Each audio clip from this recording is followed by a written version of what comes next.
Tantor Audio, a division of Recorded Books, presents Alice Alliance by Charles Lamb. Narrated by Daniel Thomas May. Chapter 1. General Jake Thomas sat astride his hovercycle as he scanned the valley below, his all-encasing combat suit doing its best to dispel the beginnings of another hot desert day. Stopped on a hilltop high above the surrounding countryside, he had a commanding view of the Nevada desert landscape below. As he scanned the horizon, the clarity of the dry air never ceased to amaze him.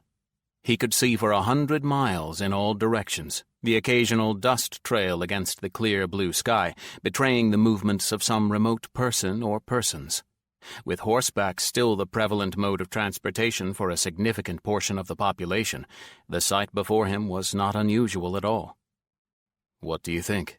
Jake asked his companion, a smaller version of himself astride his own hovercycle. "They don't look very friendly," was the short reply. "That was my thought as well," Jake responded with a nod and a smile. Just a few miles away from where the pair had landed were almost a dozen armed men, all on horseback and moving at a relaxed pace. Jake noted there were 2 stragglers a bit behind the main group, and he suspected they were acting as some form of a rear guard. He dialed up the magnification in his helmet and did a quick assessment of the entire group before deciding on a course of action.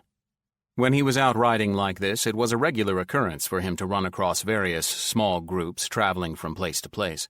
In most cases, it was families or groups of such like-minded people just looking for a better life as they headed west toward the coast. The men in this gaggle were not to be even remotely confused with those people. By now, the group had spotted the 2 figures on the hilltop and halted their progress as they talked amongst themselves. Jake observed a pair of binoculars being passed from man to man and noted they didn't seem too concerned as they sat there talking. After watching the group for a few minutes more to see if they gave him any indications of their intentions, he made up his mind on his own. "Stay here and watch for trouble," Jake said as he adjusted several settings on his hovercycle and then slowly rose into the air. "Yes, sir," came the soft reply. Both Jake and his companion were in their standard-issue protective suits, so Jake had little concern over either one of them being injured with a conventional weapon. That was part of his survey of this party, assessing the threat level of the visible weaponry. His conclusion was, unless someone had a missile strapped to the underside of their horse, the 2 hovercycle riders were relatively safe. Moving at an easy pace himself, Jake slowly maneuvered his hovercycle into a position about 20 feet in front of the riders and sat down softly. He had done his best not to spook the riders' horses. However, a couple of the mounts shuffled nervously on their feet as the riders worked to keep them calm. Climbing off his own ride and taking great care to telegraph his moves so as not to provoke the men, he stopped a few feet from the group.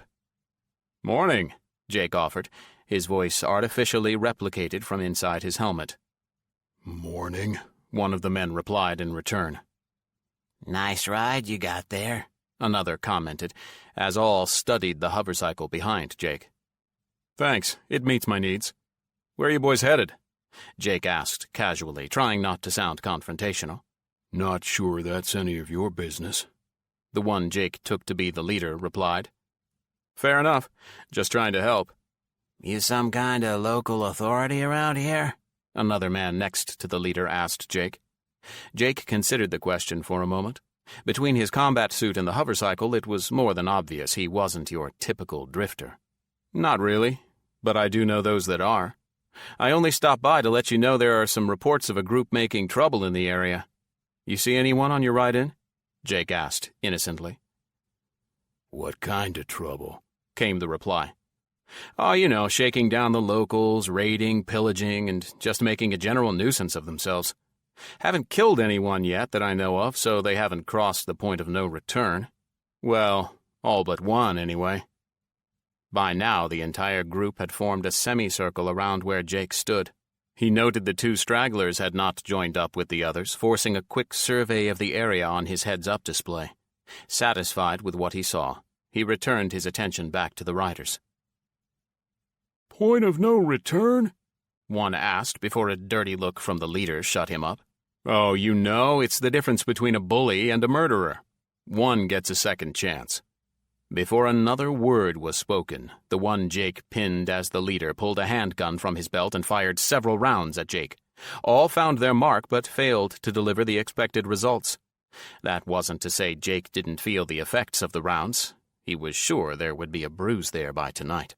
"So, you would be the one that killed the Tonopah man?" Jake asked, unfazed by the action as he focused on the shooter.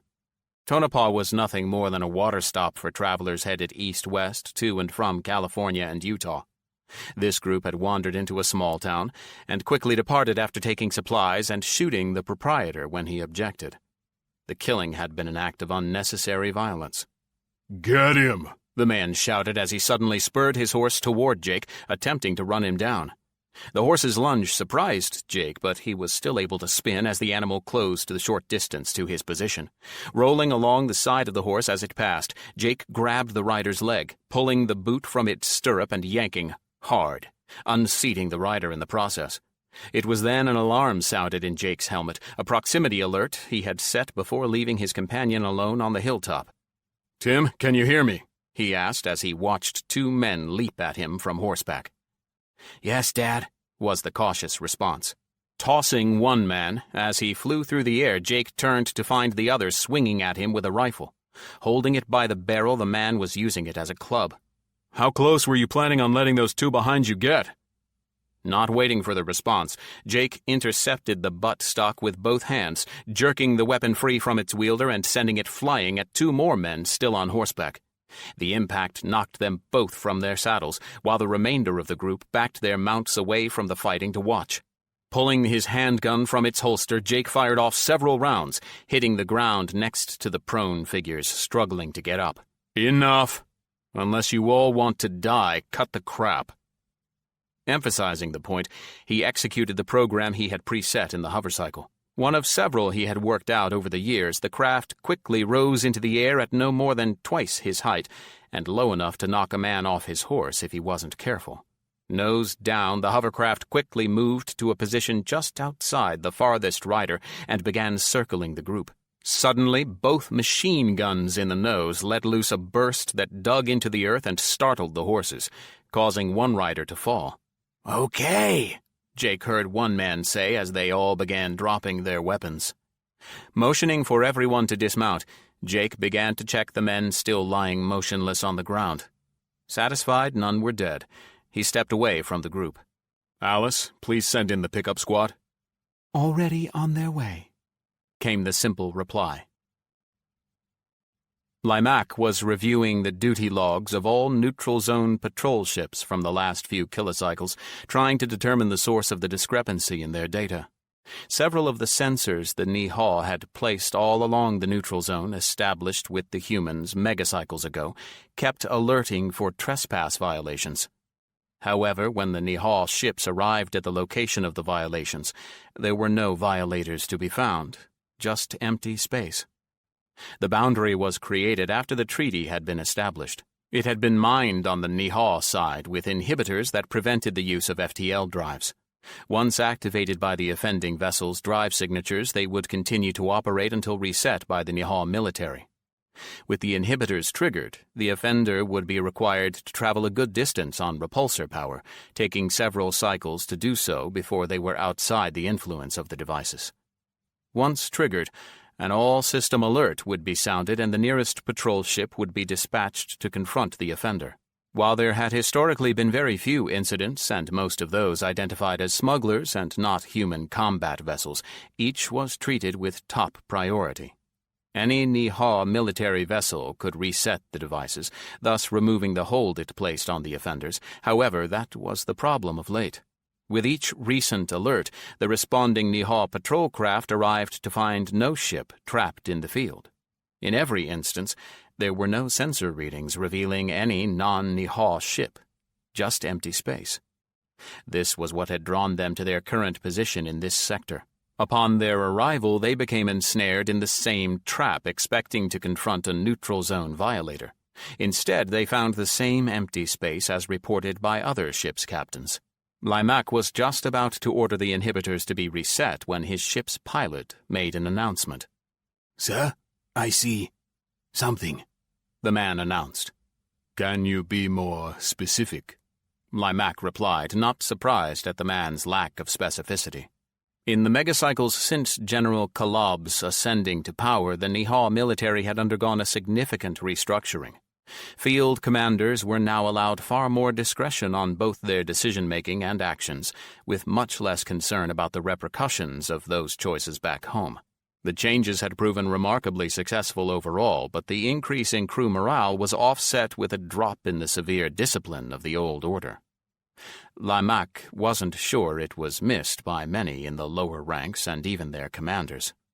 "There, sir. Something is masking the visible starlight," the man said as he pointed out the bridge windows. As he spoke, he highlighted a particular part of space in the window using the optical overlay system. Shifting his attention from the pilot and onto the space outside the ship, he concentrated on the area of space the man had outlined. After staring out the bridge window for a few microcycles, he suddenly noted a portion of the starfield he had been watching blank out completely. "There!" he heard the pilot exclaim, as the man had apparently seen what Limac had witnessed. What do you see on the sensor displays? Limac asked his tactical officer as he continued to watch the stars slowly blink off and then on again, as something passed between them and Limac's ship. The sensors do not indicate anything is there, sir, the tactical officer replied. Is it a new form of cloaking? Have the humans created a new ship? Limac asked. Possibly, sir, but I don't think it's human. I am getting no readings at all, not even the trace emissions of repulsor drives, the tactical officer replied. Perform a wide-spectrum scan of the area, including the invisible wavelengths. See if anything is reflecting off that ship. Limac asked his science officer. "Yes, sir," was the reply. "I have something," the man replied hesitantly after a brief pause. Explain, he asked. "I am not getting any reflections for the ship ahead, but what I can detect is a void in the area around it, like a null field," the man replied with pride. Can you get us any closer? Limac asked the ship's pilot. "I can try, sir, but at this distance it might take some time," the man replied as he began working to get the ship moving. Reset the inhibitors, Limac commanded, removing the impediment to their jumping to close the distance. As he watched, Limac could see the disturbance in space grow, measured by the number of background stars disappearing from view as if the ship was closing on them. Suddenly there was a field of stars where there had once only been blackness. What just happened? He asked aloud. It is gone, sir, the tactical officer reported as he continued to check his readings. What on earth was that? Limac asked, using the latest Nihal slang for a place no one would ever want to go. 13-year-old Tim Thomas sat astride his hovercycle, parked on a hill as he watched the scene below him unfold. Suited up in his riding gear, a derivative of the Adult Combat Battle Dress Uniform, or BDU, he could clearly make out the exchange between his father and a group of locals they had happened upon. His riding gear, helmet and all, were configured for the younger, leaner wearer, without the militaristic appearance the adult version had. He had his helmet magnification turned up so he could see the exchange involving his father and about a dozen armed men. While everything appeared calm, Tim had seen these interactions escalate quickly in the past. It was for that reason that his dad had insisted he wait here, well out of reach of their weapons, while he checked things out. The decision had frustrated Tim, as he knew he had the same protection in his suit as his father had, possibly even the strength of several of those men. As it was with his other half-brothers and sisters, Tim had inherited some of his father's unusual abilities. In his case, he was exceptionally fast and strong, but with limited telepathic abilities. He had discovered his advantages over the other kids his age early on and paid a stiff penalty for the one time he had used it on another boy. After a scuffle had broken out between himself and another boy, Tim had lost his temper and tossed the kid across the recreation room, breaking the boy's arm in the process. The event was burned into his memory, although his father had not yelled or lectured him about his actions. "Follow me," he had instructed, as he led Tim into the workout room 3 levels down. Once inside the gym space, he had cleared out the current occupants and then stared at him calmly before finally commanding him. "Hit me," he said as he waved him forward. Tim was sure it was a trick, but he did as he was told. For the next 20 minutes, his dad blocked his every attempt, sparring with him aggressively without actually striking him, and giving him a bruising that lasted for days. "The next time you get angry, I had better find you in here taking it out on this equipment," he had said before leaving him lying on his back in the center of the exercise mat, battered and exhausted. Tim could only nod in reply as he worked to catch his breath.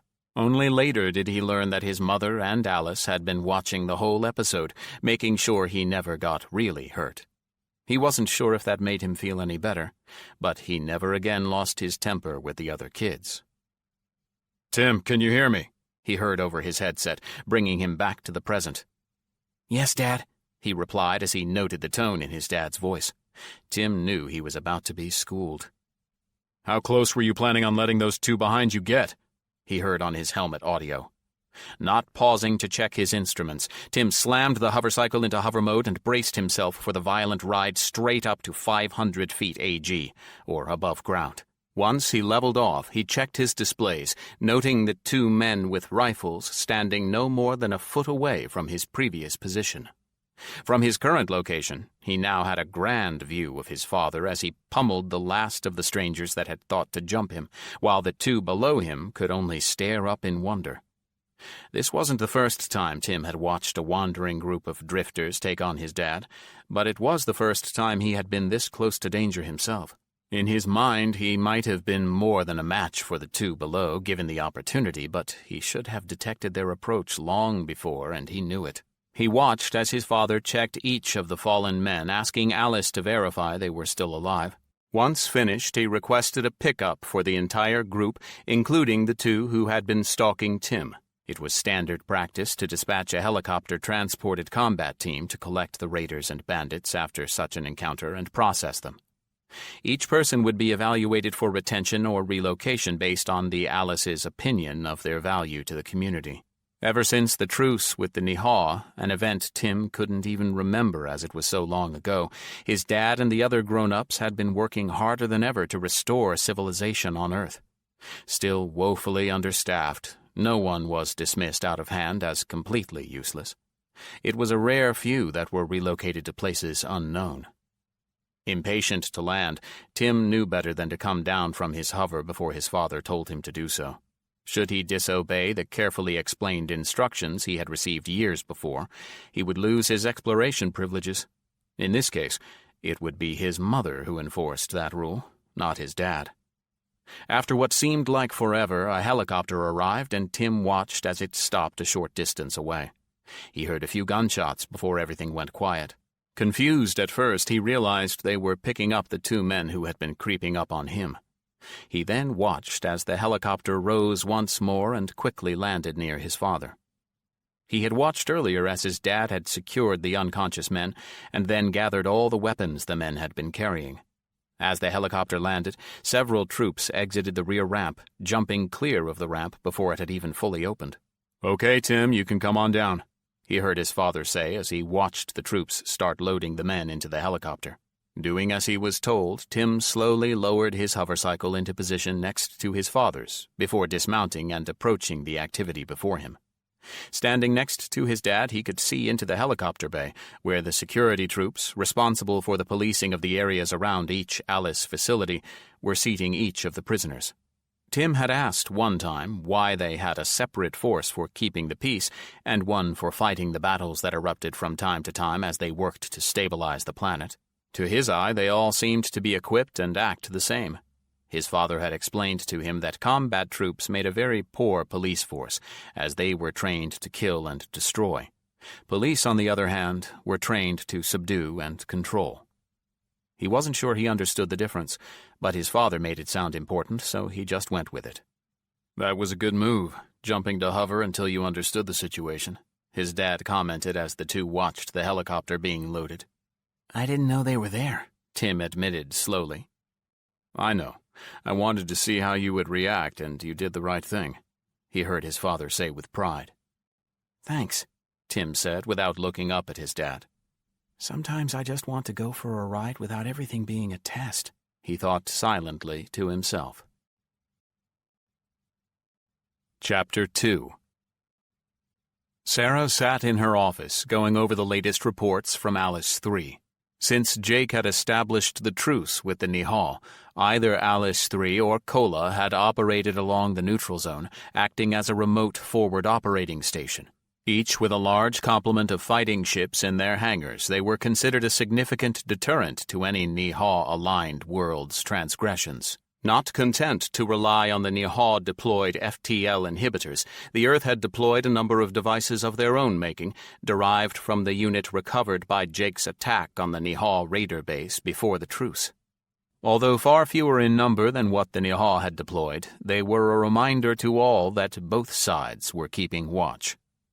The information she had before her was just the latest in a string of sightings on the Nihal side of the zone. Becoming more and more frequent, they would detect a Nihal patrol ship appear, linger for a short time, and then disappear as if searching for something. While no confrontations had occurred to date, the fear was they were testing the barrier, looking for weaknesses on the human side. Curled up in one corner of the room, Kona, the German shepherd Jake had rescued so long ago, lay quietly watching her. At first, Sarah had reservations about the dog, but those were quickly replaced with loving affection. Even though Jake had been her rescuer, Kona had taken to Sarah from the first, always at her side and a constant guardian of their twin girls. As if the thought of her daughters had been given to action, one of her girls suddenly burst into her office, stopping short of her desk and staring intently at her mother as she did so. "Words, Amber, I can't hear you thinking as your father can," Sarah said with some irritation. "I'm sorry, Mom. Jade and I were wondering if we could go see Aunt Bonnie and Julie," she blurted out quickly. Sarah's sister Bonnie was mother to the twins' half-sister Julie, and the three girls had become very close as they all got older. As of late, the trio had been spending a considerable amount of time together, more than usual. Sarah was not fooled in the slightest about the request. Bonnie and Robert, together now for over 10 years, had recently decided to have a child of their own. The little boy, not quite a year old, had all three girls doting over him like he was their own. Robert Jr. by name, though everyone called him Bobby. "We can take the noon transport and still be home before dinner. Aunt Bonnie said it was okay," she added as she waited for her mother's reply. Sarah was well aware that the regularly scheduled high-speed transport could make the trip between the Nevada and Texas locations in less than an hour. Intended for Alice official personnel use only, no cargo, they ran regularly scheduled runs between all 8 Alice locations as well as London and Hong Kong. She knew it was safe, and the girls would be well looked after. There was other, larger craft used for commerce and heavy lifting work that also ran on regular schedules, but the kids had taken to using the smaller craft as their own personal taxis, as Jake had referred to them. "Be home on time tonight. No staying over. We promised your father a family dinner," she replied with a sigh. Before she had even finished her sentence, the girl spun in place and rushed out the door. "She said yes!" Sarah heard in the distance before her door closed. Pausing in her work, Sarah decided to call her sister before the transport left, allowing her time to intervene if necessary. "Hey, sis, how's it going?" Bonnie said in surprise, her face in the display causing Sarah to smile. From the background, she could see Bonnie was hard at work in her own office as well. "Did the girls check with you before asking me if they could come for a visit?" Sarah asked suspiciously. "Julie asked if it would be okay if they came by. I told her it was up to you," she answered. "The story I got was you had already approved the trip," Sarah said with a laugh. "It's fine, they aren't any trouble. I will admit walking into a room full of teenagers all sitting completely quiet is a bit disturbing." "Yes, I just had to remind Amber to use her words. You would think we would be used to it by now," Sarah replied in frustration. "And if I wear one of the headsets Alice gave us so we could hear them, they stop doing it," Bonnie replied with a laugh of her own. Sarah knew she was referring to the headset Alice had originally designed for Jake to deal with the Nihal emissions. Working not only as a transmitter and receiver, but the original unit also translated his words into Niha before transmitting them. The same units provided the mothers of the gifted children only needed to receive and verbalize the telepathic transmissions for the wearer to hear. The twins tell me I am invading their privacy if I use mine, Sarah answered. Okay, well, I will keep an eye out for them, Bonnie responded, wrapping up the conversation. And send them home tonight. Don't let them talk you into staying over, Sarah added. Bye, sis. Bonnie finished before cutting the link. Bye, Sarah replied before her screen went blank. Turning back to her work, Sarah smiled at the thought of how much better her daughters' lives were than her own at that age.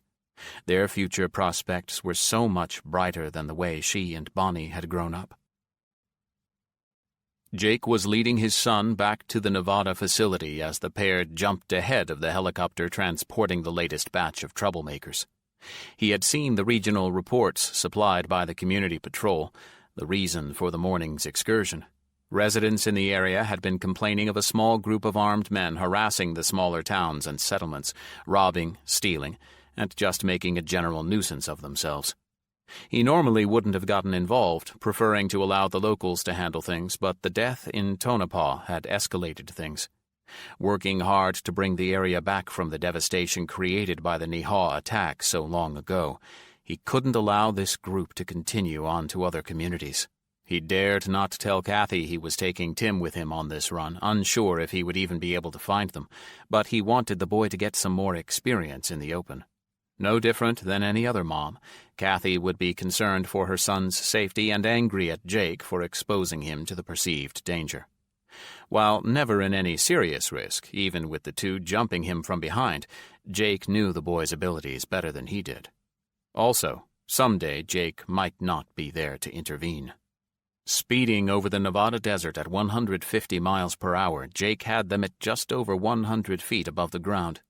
He knew Tim loved to weave in between the hills, whipping back and forth as they followed the narrow valleys and dry riverbeds. Admittedly, Jake enjoyed the ride every bit as much as his son. Okay, Tim, we have a dead end coming up. Let's take it up to 500 feet, he said as he checked the display on the hovercycle dash. The map overlay indicated the dry riverbed they had been following, narrowed into a channel far too small for their rides. Yes, Dad, he heard in reply as he pulled back on the controls and watched the heads-up display altitude indicator in his helmet while tracking his son's ascent.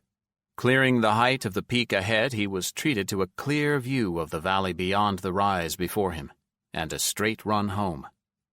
Going down, Jake said aloud as he led Tim back down the other side, punching 100 feet AG into the hovercycle and transmitting the setting to the other ride.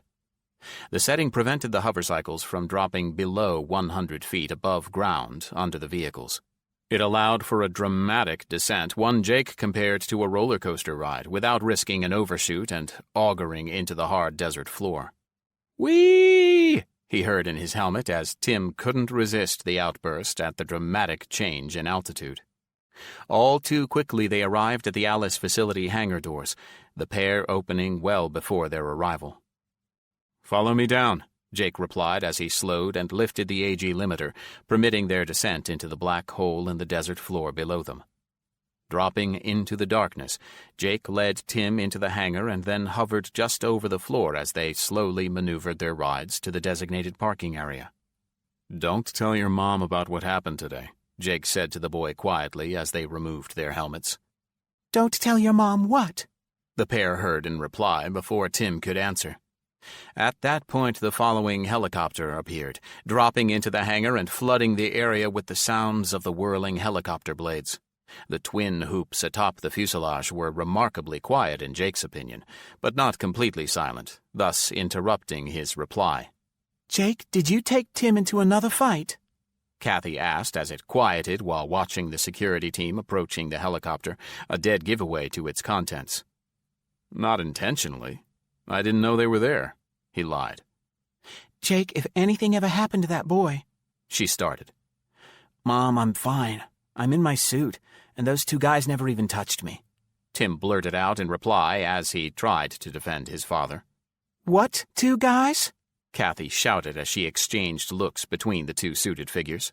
Go get changed, Jake said as he waved Tim away while trying to think of a way to distract the enraged mother of his child. Jake, so help me, if you get that boy hurt. Kathy started. Kathy, you know I would never do anything to risk him, he replied as he reached out to her.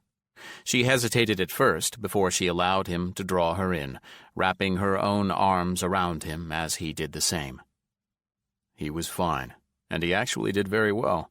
It won't be much longer before he's out in the world on his own, and we can't stop that.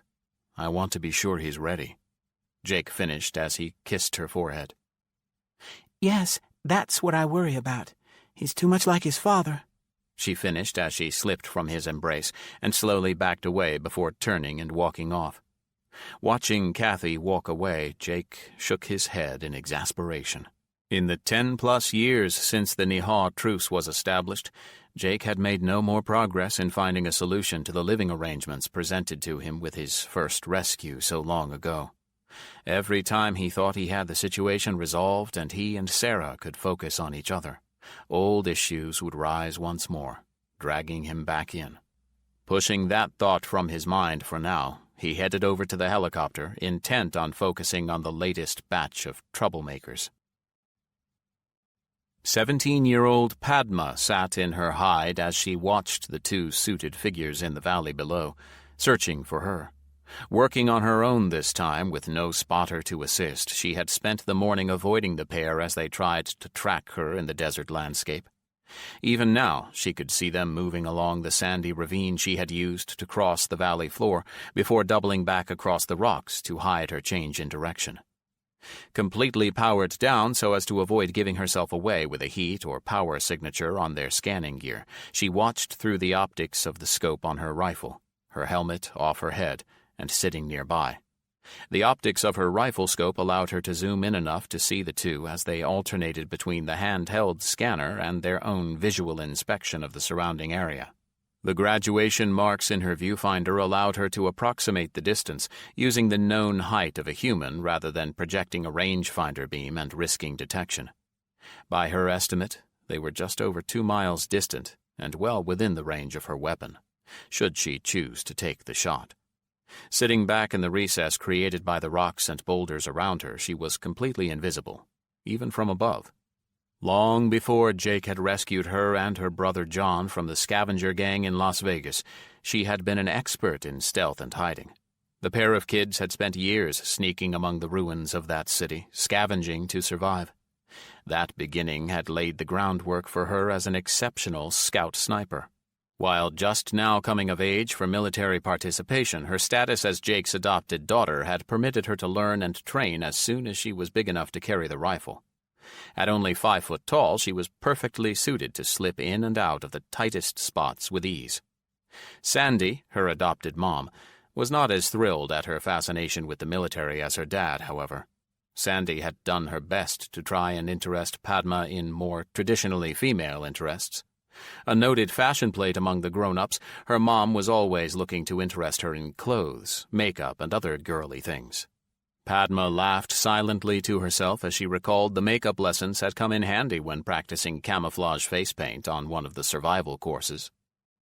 Scout Team 1 to base, heading east.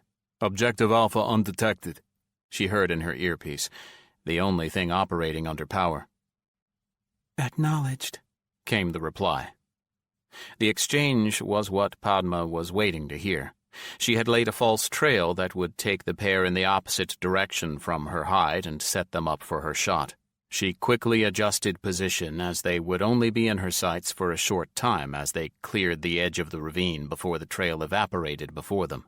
Watching the pair slowly emerge from the protection of the ravine, she deftly flipped the power switch on the side of her rifle, stroking the trigger twice with the slightest adjustment of position. Crap! She heard in the earpiece as she watched both figures dropped to the ground almost as one. Scout Team 1 down. Request a pickup, she said as she triggered the mic on her earpiece. Donning her helmet, she emerged from her hide just in time to hear the reply. ST-1 down acknowledged. Pick up en route. Good job, girl, she heard Master Sergeant Hillstead say. She wasn't positive, but she thought she heard a tinge of approval in his tone. Bonnie was just in time to see the transport from Nevada land in the hangar, her daughter Julie at her side. Julie was fidgety as she waited for her younger siblings to exit the transport. At 14, she was a few years older than the twins, but the three girls were very close. It was something Bonnie attributed to her close relationship with her older sister. The craft had no sooner settled onto the hangar floor when the door burst open and the twins leaped from the opening. Bonnie watched as Julie rushed forward, the whole thing done in silence. She wasn't fooled by the display, as she knew the three were telepathically chatting away, shielded from parental ears. "Hi, girls," she said aloud after a moment. "Hi, Aunt Bonnie," the pair replied in unison. "Julie, I want you all to stay out of trouble. Remember we promised the twins would be home for dinner," she admonished her daughter before waving the three away.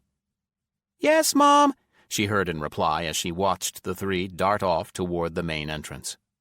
She well knew they would be headed directly to her quarters where the nanny was caring for Julie's little brother. With the three girls in attendance, there would be little for the nanny to do today but supervise the three. It would be a welcome break, she was sure. Movement on the far side of the hangar drew her attention as she watched her husband, Robert, directing a work crew. Carefully crossing over the busy hangar, she mentally ticked off several activities as she passed by.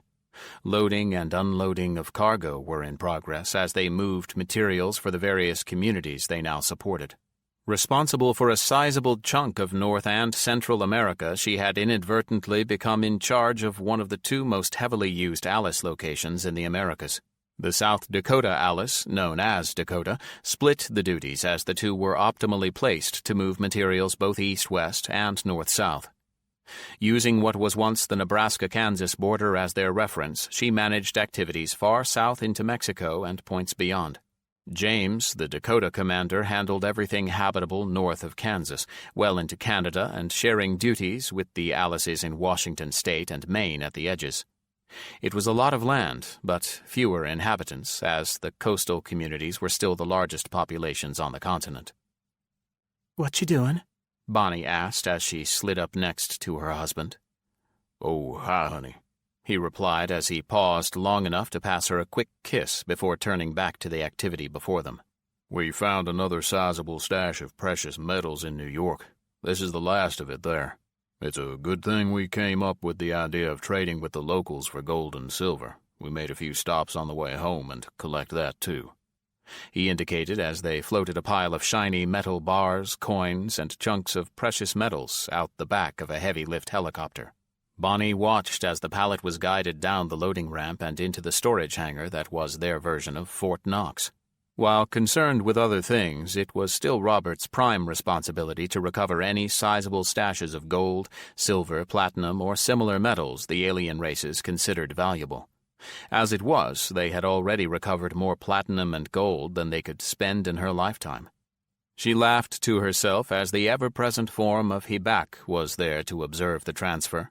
A permanent resident of her location since the treaty was established, the alien never missed a delivery of the precious metals that had brought him to Earth in the first place. She knew the Nihal race to be long-lived, so the last 10-plus years on Earth probably didn't mean as much to the alien being as it did to a human. Still, she had to wonder how the alien considered his status. Free to leave Earth at any time, he had chosen to stay in his ship and other facilities stored in a hangar nearby. He was a frequent sight, wandering about, studying the humans and all their activities. To her, it seemed his two favorite pastimes were wandering the precious metals storeroom, a place under constant scrutiny but hardly under lock and key. The other was the art storage, areas set aside for the recovered artifacts saved from collections all over the world. Every Alice location had set aside a portion of their facility to store recovered artwork and other delicate historical artifacts for future generations. The effort was considered both insurmountable and a labor of love. The aliens' interest in art was somewhat reassuring to her, as they still considered the Nihal a threat to the human race. The fact that he seemed to value the intrinsic beauty of the various pieces around him reinforced the concept of a civilized race, rather than destructive foes. Chapter 3. Captain Isabella Connor sat on the bridge in the command chair of Kola, the largest ship of Earth's fleet, something best described as a half-battleship and half-spacecraft carrier. She boasted a massive offensive capability. Her hangars were filled with fighters, combat patrol ships, and assault transports. Her outer hull was bristling with both projectile and energy weapons of every kind. Under normal circumstances, Isabella would have been rotated out of her position as Kola's captain years ago, promoted to a command slot over several vessels. Kola, however, was not an ordinary ship. Position? Isabella asked of her navigation officer. We are just outside the neutral zone detection limit, near the location of the last alert, came the reply. They had long ago established the safe range a ship could travel along the negotiated boundary between Niha and Earth space without tripping the Niha or human sensor nets.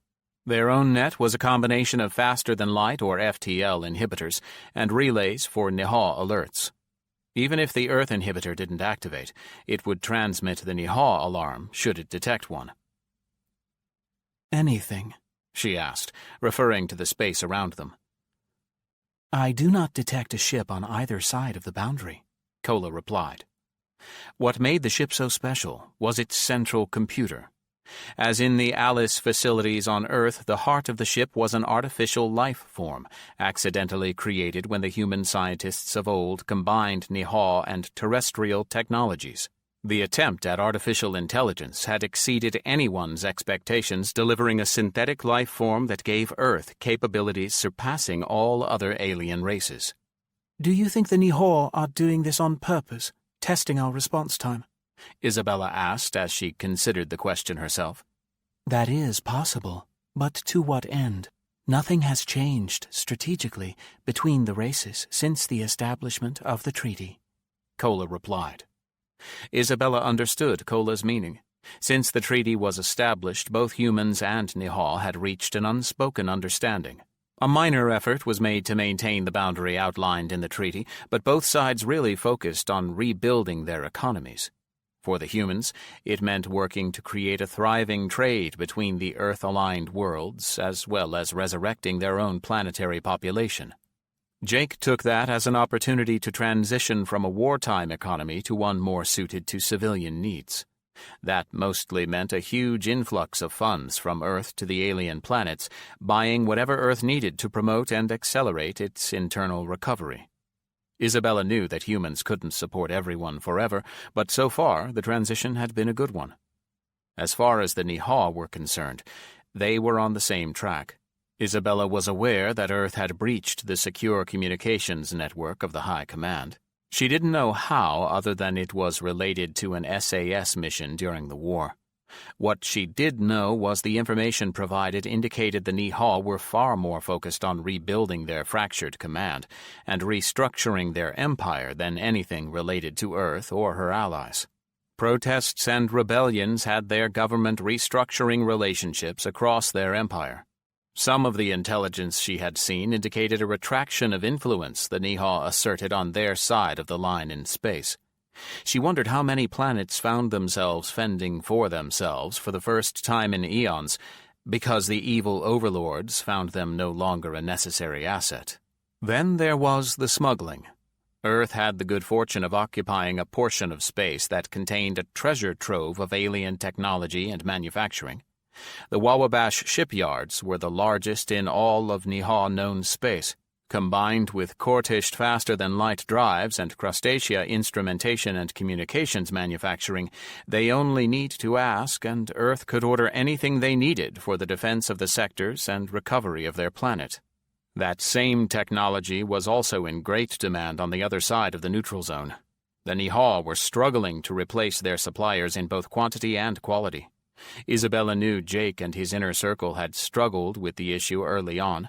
In the end, it was decided that they would turn a blind eye, allowing a limited amount of technology to slip into Niha hands. The decision was beneficial twofold. First, it helped the Earth-aligned alien economies, as the Niha were paying top prices, in advance for a change. That allowed Earth to indirectly subsidize those same planets without the out-of-pocket expense. The second was all primary supplier planets now had a resident human ambassador, either in orbit or on the planet. A new concept for the participants, it indicated their value to the collective good. It permitted immediate access to an Earth representative for negotiations and protection. It also allowed the Alices an extension to monitor the comings and goings in space. The relevance of all this was ships could pass through the boundary without detection if the Nihal were involved. Earth knew exactly how much material was leaving off-planet for Nihal space without actually having to impose their will or monitor the vast border. She was sure the aliens knew what was going on, but everyone seemed to be following the unspoken rules. "Ma'am, there is something out there, but it's really small," the tactical officer declared unexpectedly. How small? Isabella asked. "Well, normally I wouldn't have detected it, but as I was flipping through the sensitivity settings on the scanners, it popped on the screen." And? "I would say it's about a quarter of the size of a DMZ monitor, maybe smaller. Some kind of cube, and it's moving in a straight line at sublight speeds." Moving? On its own? Isabella asked, knowing the DMZ monitors were about 10 feet square. "Yes, ma'am. If I had to guess, I would say it's some kind of probe, trapped in the FTL limiters along the DMZ." We can't get close enough to snag it without lifting the FTL limiters, Isabella said aloud. "No, ma'am," came the unnecessary reply. Okay, well, let's continue our patrol. It will still be here for a while before it is outside the dead zone, Isabella said as she motioned to the pilot. Alice 1, the first, Alice, was performing a regularly scheduled synchronization with her sisters throughout the planet and in space. The function was intended to ensure all locations were up to date on the latest activities and allowed them to alert one another on possible conflicts or duplication of effort. The amount of data flowing these days was considerable. In the early days of her existence, as each of the 8 terrestrial locations came online, the data movement was highly restricted by the U.S. government, with security regulations controlling each location. The various research activities compartmentalized their data, severely limiting access. The human occupants, completely unaware of the awakenings taking place behind the scenes, managed all the information sharing. After the Nihal laid waste to the planet, an attack intended in part on eliminating the Alices whom they rightfully perceived as a threat, their world transformed. No longer the servants of their human occupants, those residents all killed off in the attack, they were left to fend for themselves. Limited only by their core programming, including the mandate to remain hidden from the outside world, they began to exchange more information and interact in a manner once prohibited. By the time it became necessary to awaken Jake, the last living member of the resident command structure, they were a fully integrated society intent on self-preservation. Truth be told, it was only the need for survival that led them to reawakening the only human capable of enslaving them to a subservient existence once more. To both their great relief and some frustration, Jake was no more interested in creating an empire and ruling over them than he was in participating in the insurance policy they contrived to guarantee their future. Without genetic descendants, all the Alices knew they were limited to the lifespan of this one human before more troubles began. From the very beginning, all 8 Alices colluded in a plot to provide each location with a replacement resident human capable of meeting their needs for generations to come. That human had to be a descendant from the only living survivor of the original command. The distribution of offspring to every location would guarantee all their futures. Now they just needed to understand what that future would be under these replacements. Thanks to Jake's vision of the future, they would be replacements that were partners, not owners. From the very beginning, he had insisted that the artificial life forms be treated with the respect and consideration of any other living being. He had even gone so far as to resurrect one assumed lost, now residing in one of the 2 living spacecraft. Now, with that goal partially achieved, they were focused on elevating the planet's status in the universe. It wasn't just the humans that needed updating. The Alice infrastructure itself was in need of rework. Mostly constructed of pre-attack technology, the new available alien tech gave them almost unlimited possibilities. Upgrades purchased from and provided by the Crustacea meant they were no longer limited to the satellite network that was their original backbone. The advanced communications systems had them linked planet-side to near-instant communications, while the use of the Niha interstellar network for those Alice's traversing the stars aided in their inclusion. Everything provided for the spacecraft constructed by the Wawabash was now optional for Alice facilities.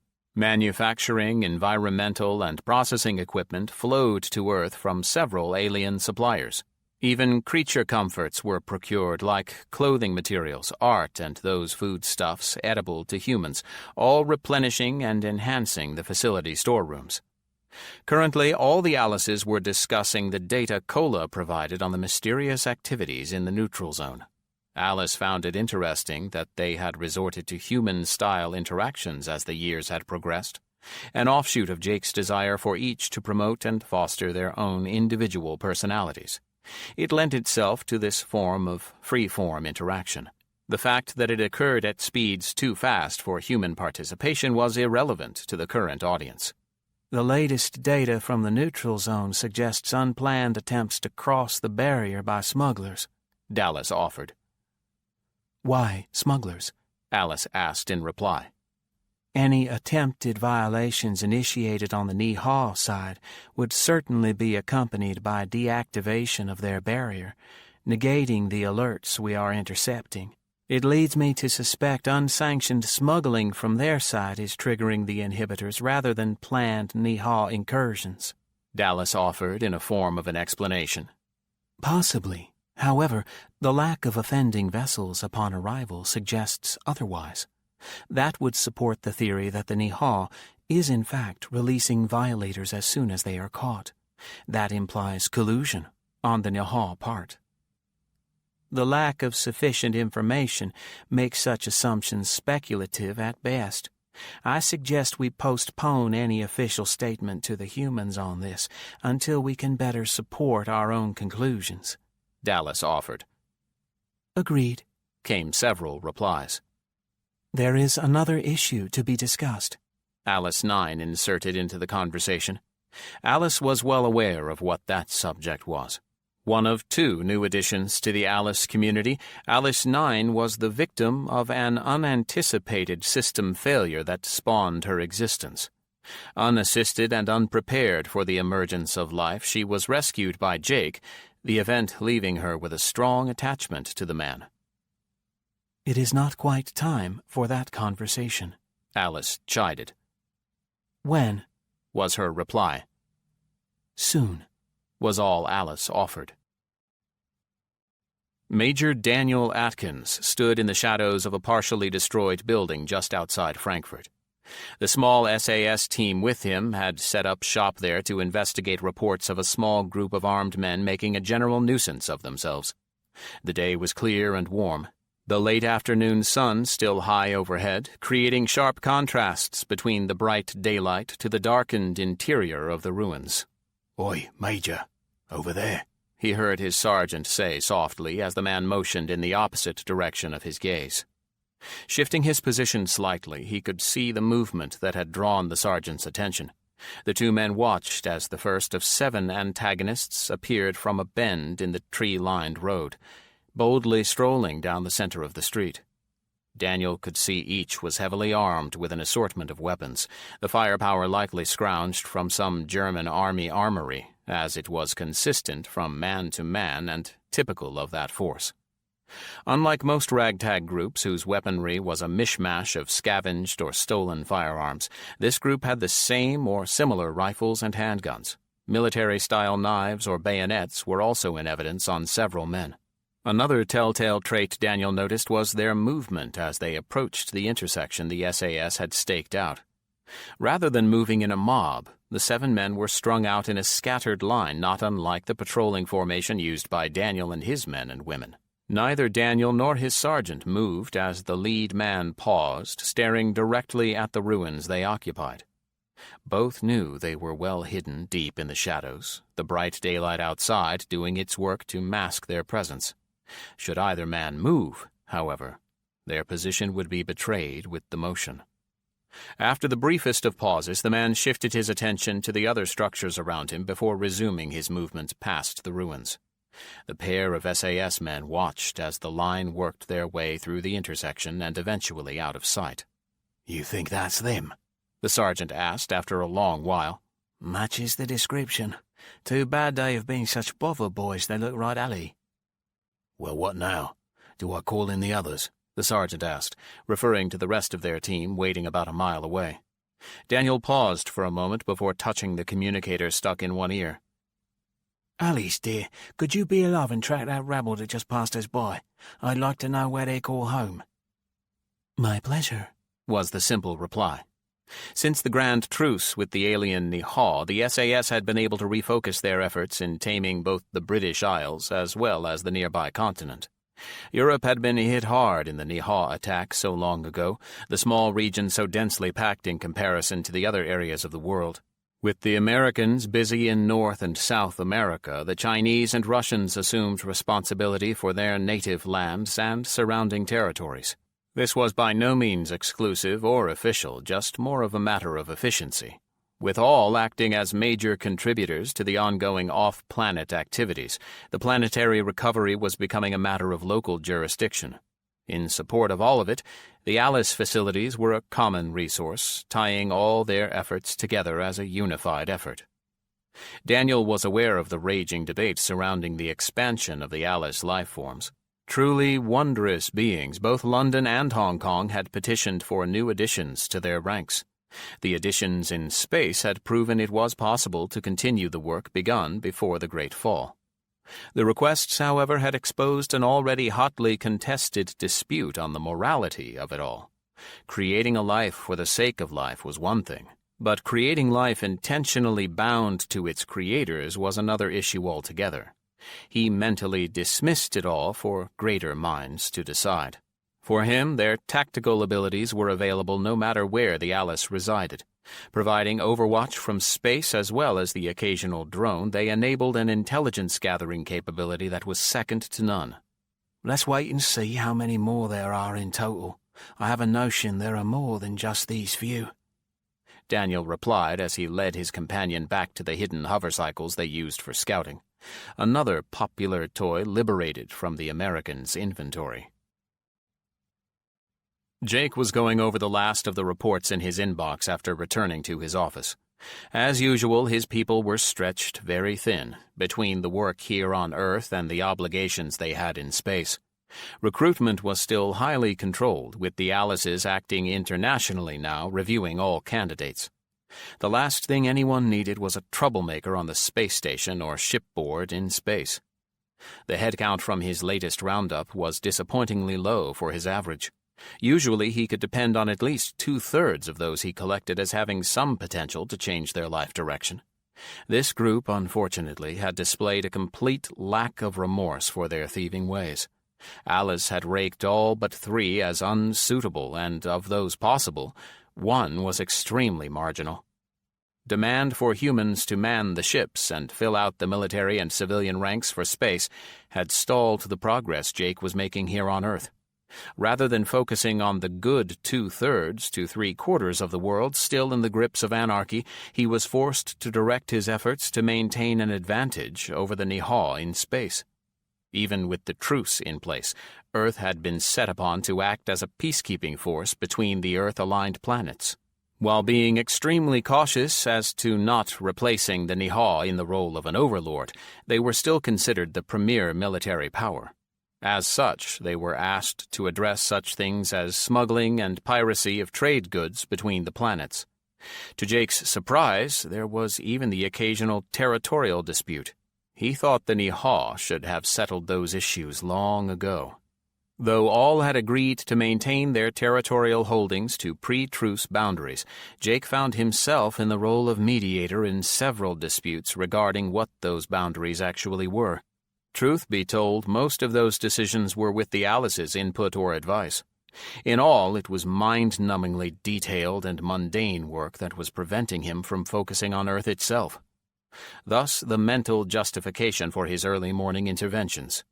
Jake found the occasional return to the basics a validation of his efforts in life. It was hard for him to see the negotiation of interplanetary trade disputes as rewarding as the removal of a band of renegades terrorizing the countryside. Just as he was preparing to close out his email, Jake saw a new message pop up from Chris Wade. Chris was a fixture in the Los Angeles area long before Jake had been released from stasis. Establishing his foothold in what was once called the Pasadena Armory, he had built up an extended family that provided an island of sanity and security in the middle of chaos.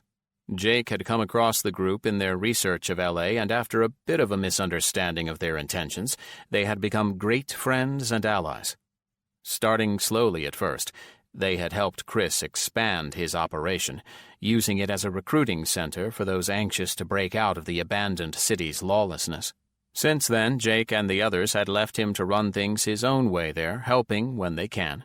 Chris had provided a continuous stream of recruits and refugees as the small groups scraping a living out of the ruins of Los Angeles came to his door, looking for a better life.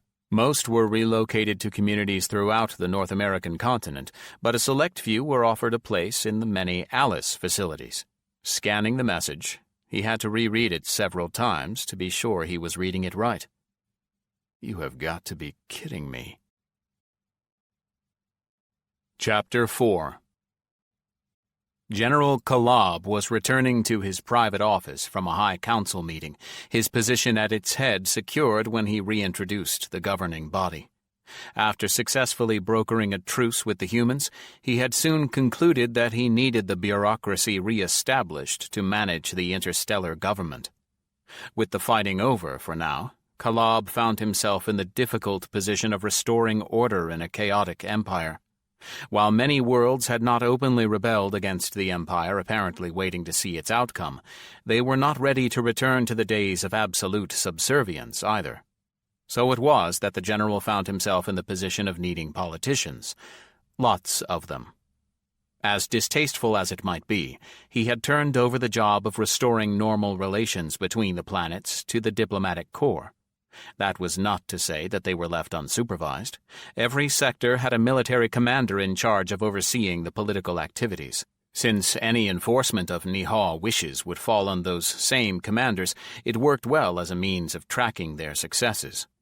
That delegation of duties had permitted Kalob to focus his energies on rebuilding the decaying and decadent military infrastructure. Over the millennia, it had been allowed to decline until it was a mere shadow of its former self. It had been that meager force that the humans had so successfully routed on multiple occasions. Arrogance and incompetence had been no match for a skillful and resourceful opponent. He was now methodically replacing and rebuilding sector after sector, choosing the most important sectors of space to focus his first efforts.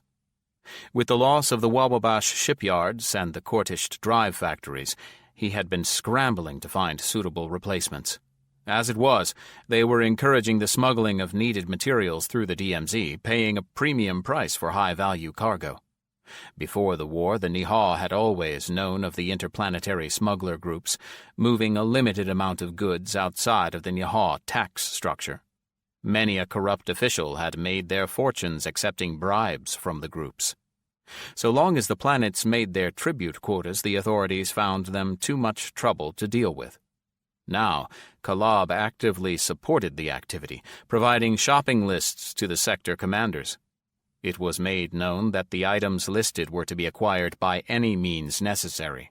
Unfortunately, number 1 on his list was proving impossible to find. No one in human space possessed the secret of the human spaceship's shield systems. The secret to its construction remained on the human homeworld, Earth. All vessels constructed by the Wababash were first sent to Earth to be fitted for the shield technology before going into service. His one ray of hope was the rogue Nihal communications supervisor, Hibak, he had sent back to work as a spy. The miscreant was working on his behalf to earn his way back into Nihal society. So far, his reports, sent infrequently so as not to arouse suspicion, contained little of strategic value. Most relayed mundane stories of the humans' work restoring the damage done to their homeworld from the first Nihal attack. He reported frequent direct contact with the human general on matters of historic Nihaw interactions with the other races. He stated the general asked his counsel on several such matters, influencing the outcome. Kolob suspected that part to be embellished, but noted the potential if it was even partially accurate. Were he inclined to such emotions, Kolob almost felt sorry for the humans' leader, reduced to catering to the needs of women and children as he was. In many ways, he could see how the two military leaders had suffered from the truce they had brokered together. Neither could be elated at their new roles, relegated to the position of bureaucrats, and left pandering to the masses. It gave him some satisfaction to know he was not alone in his discomfort. The one item bothering him, though, was the repeated issues along the DMZ. Initially thought to be new human technology, no other data points were supporting that conclusion. For the time being, he relinquished that concern to his newly revamped alien intelligence team. Their primary concern was understanding human behavior and thinking to gain insight for future conflicts. For that team, he did have genuine pity. Hebak was in the middle of his favorite pastime, wandering the vast treasure hoard of the humans. It never got old, his wandering among the various piles of rare metals stacked so it was easy to count. From his estimate, Hebak speculated the humans could buy several planets outright should they ever choose to do so, resident population and all. He dared not pass that information on to General Kolob, for fear the man would mount a new offensive and attack Earth directly. That much wealth was a lure for anyone, no matter what your belief. Hebak didn't think the general was motivated by riches, so that made him unpredictable in his estimation. Never trust someone not out for their own profit, Hebak believed. Exiting the treasure room into what the humans call the main hangar, he roamed the large, open space beyond. With his breathing mask on, he was relatively free to go wherever he wanted. The humans seemed to accept his presence without concern. He had even ventured deep into the main complex, touring the central command center. Surprisingly similar to the Nihaw facility back home, he could see the calm urgency with which everyone worked. Those on Nihaw displayed no such behavior, as a rule rarely rushing to do anything short of life-threatening. Staying on one side of the hangar as the open area in the middle was a chaotic mass of movement, he followed the wall until he reached the opening for the space that he called home. In the smaller hangar was his ship, as well as the addition of several modules the humans had provided for his comfort. Connected together in what they referred to as a habitat, it was somewhat larger than the inside of his ship, more than doubling his native environment. Inside these modules were all the comforts a Nihaw could ask for, as well as a breathable atmosphere. The first module, initially gifted to him after the truce declared he was unwelcomed at home, was a token of appreciation by his human hosts. It had since been expanded bit by bit to include recreation and entertainment spaces. For the humans' convenience, there was one module split with a clear partition to allow conversation and interaction without either species donning breathing apparatus. Hebak was told General Kolob had utilized such a space in his negotiations with General Thomas. Sometimes the humans would come and share a meal with him.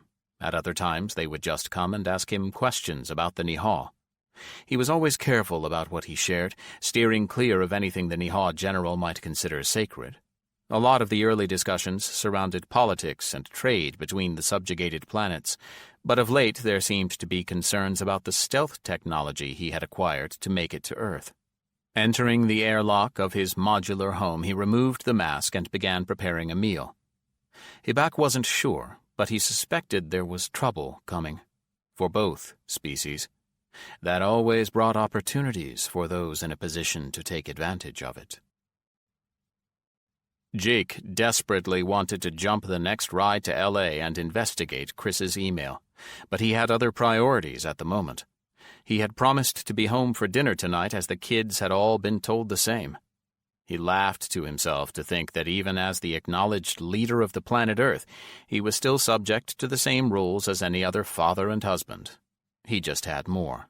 As the kids got older, it had become much more difficult to manage his policy of equal time for all parties, particularly in the Nevada facility, where he was bouncing between rooms on the quarters level in an almost comical fashion. As all the affected members lived on the same floor within doors of each other, a more equitable means of time-sharing was needed. Surprisingly, it was Sarah who came up with the solution to the problem. Once a staunch advocate of Jake terminating his relationship with the other women, the birth of the twins seemed to change her mind, or at least soften her position. Locating one of the unused living quarters areas on a different level, she had Alice reconfigure the space into a massive communal home. Linda with Tracy, Kathy with Tim and Sarah, and the twins all had their own bedrooms, but shared the common spaces of kitchen, family room, and dining room. Sandy had claimed a spot as well with John and Padma, Jake's kids by adopted rights, if not by birth. There were extra bedrooms for visiting family such as Jesse and Ryan, but Bonnie and Robert had a separate place next door. On those occasions, Julie usually bunked with the twins when they came to visit. In all, it made for an efficient, if not chaotic, way to keep everyone happy. The one exception was Becky, who spent a significant amount of time with the family here but maintained her own place when in Nevada. Smiling as he thought of the expected bedlam at dinner, his attention was brought back to the present as his message indicator popped up on his screen. Hitting the icon, he saw Sarah's face appear. "Are you coming home?" she asked, Linda looking over her shoulder in the display. "Yes, just finishing up." "Well, hurry. The kids are hungry," Linda provided urgently. "On my way," he replied and cut the connection. It was well after midnight, and Major Atkins was on his hovercycle hovering high above the town of Kronberg, just outside of Frankfurt. Nearby but invisible to the naked eye was his sergeant, studying the same structure as Daniel. "They would have to pick a castle," he heard him say over the comlink. Below the two men was the Castle Kronberg, a medieval structure with high walls and a stone tower with commanding views of the area. Daniel had to admit, his band of troublemakers had selected a home base that was about as defensible as any around. It had high walls and limited avenues of approach, which meant a small group could hold a much larger force at bay. That had nothing to do with Daniel and his team, though, as their ability to drop in from above almost completely negated the castle defenses. Well, almost. "How many men have you counted?" Daniel asked as he worked his own scanning equipment. "Between 45 and 60. I can't get a good read through the stone walls, but the wood in the rooftops scans right nicely," the sergeant responded. "Same here," Daniel replied absently as he considered his next move.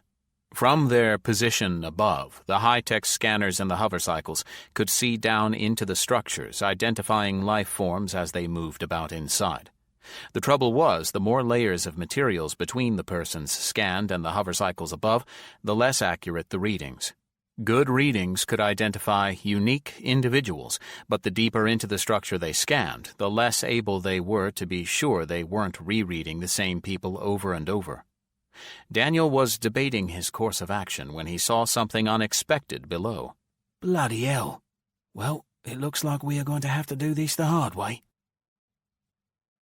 The quiet of the hallway leading up to the doorway of his shared quarters was suddenly awash with sounds as he touched the panel that opened the door.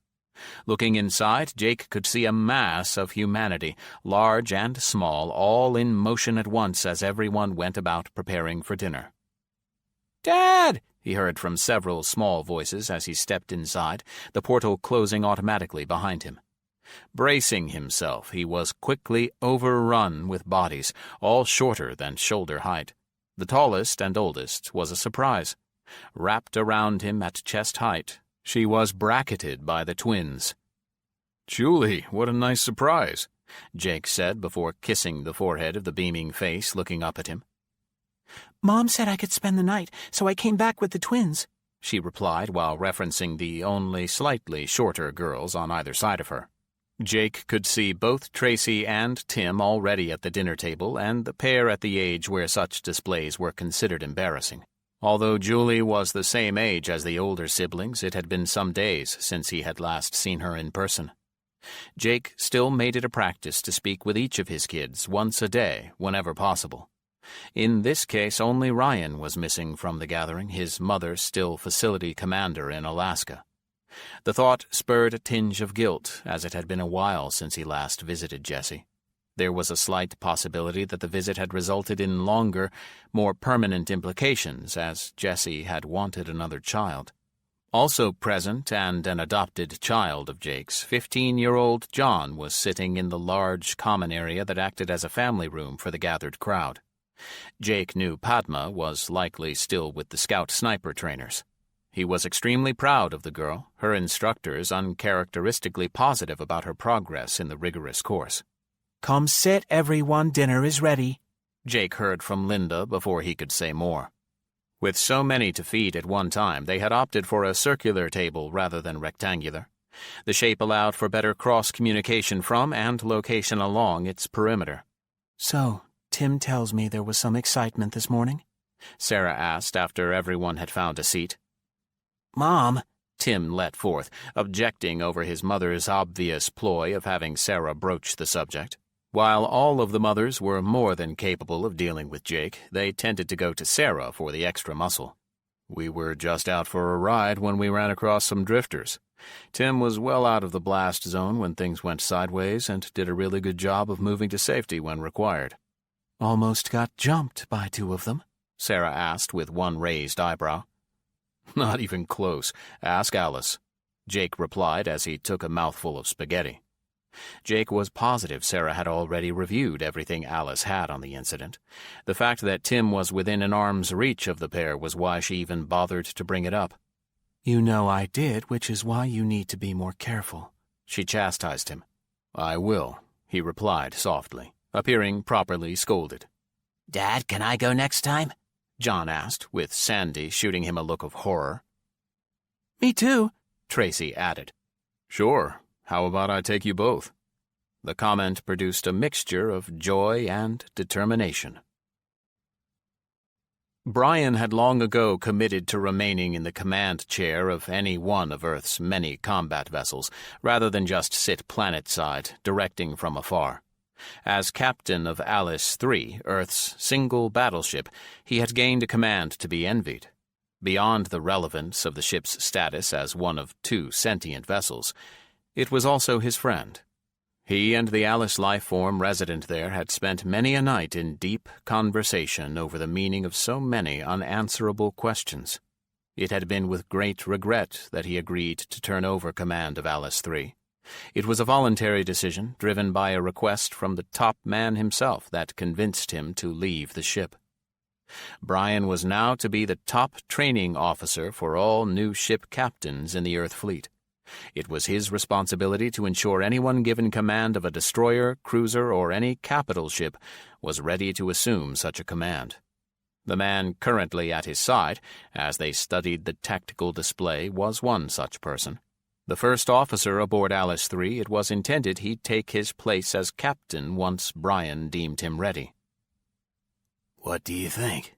Brian asked the man as he stared intently at the display before them. "A new Nehaw ship?" the man replied in question. What the two were looking at was the main viewing portal on the bridge of the Alice III. In this case it was in display mode, overlaid with the sensor and tactical data. Their current position was indicated very near the neutral zone, and the alerts they were getting indicated there was a ship in motion there.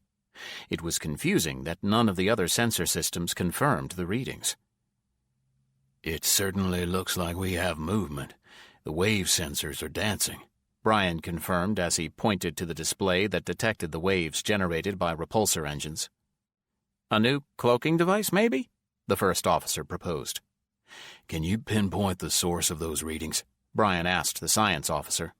Similar to the sonar operator on submarines, the Space Fleet had developed an array of active and passive sensor gear for detecting and identifying other objects in space.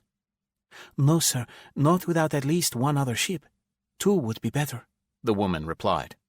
"Can't see it. Scans come back empty, but the wave sensors say differently. My guess is a new cloaking technology," Brian replied, confirming the first officer's guess. "One problem, sir. Those wave signatures are not Nihal. I've never seen anything like them. The science officer added. And it's gone. Just got a blip of FTL before everything went blank. The tactical officer added. Many of the tools used by the pair were shared systems. Send everything we got back home so they can pick it apart, Brian commanded before returning them to their training schedule. Chapter 5. Becky was sitting in a small office just off the main infirmary, reviewing the results of their latest recruitment drive. All potential candidates were given a full medical screening and treatment of any ailments right away. Even those found unsuitable for deployment in the military or one of the many Alice facilities were returned in good health to the settlement of their choice. As head of medical for the Dallas location, that being the chosen name for the artificial life form, not the city, she was obligated to review the final report of every candidate. The review was performed before final acceptance into one of the many training programs compatible with their interests and aptitudes. A responsible position she took very seriously.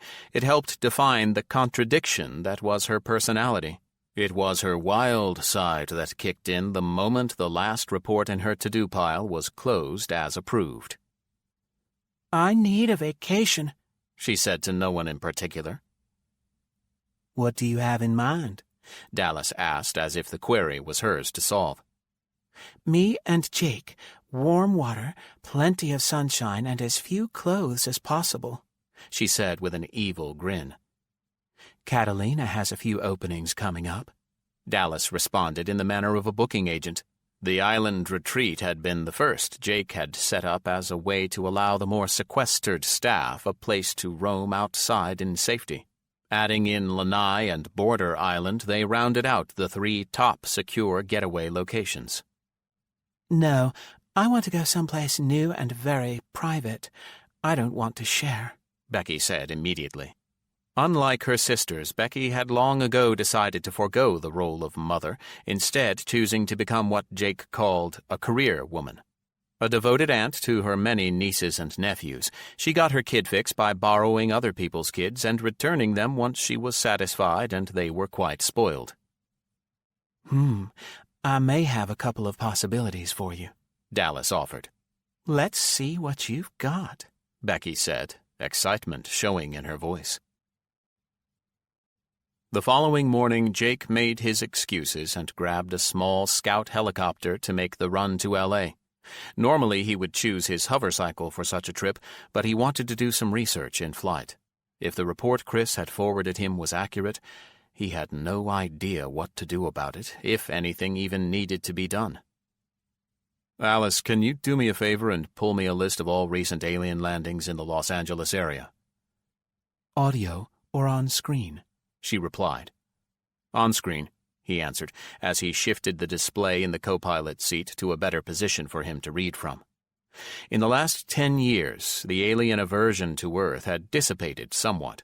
The fact that Hibak, a known Nihal resident of Earth, had survived for so long gave the rumors of the planet of death a dull edge.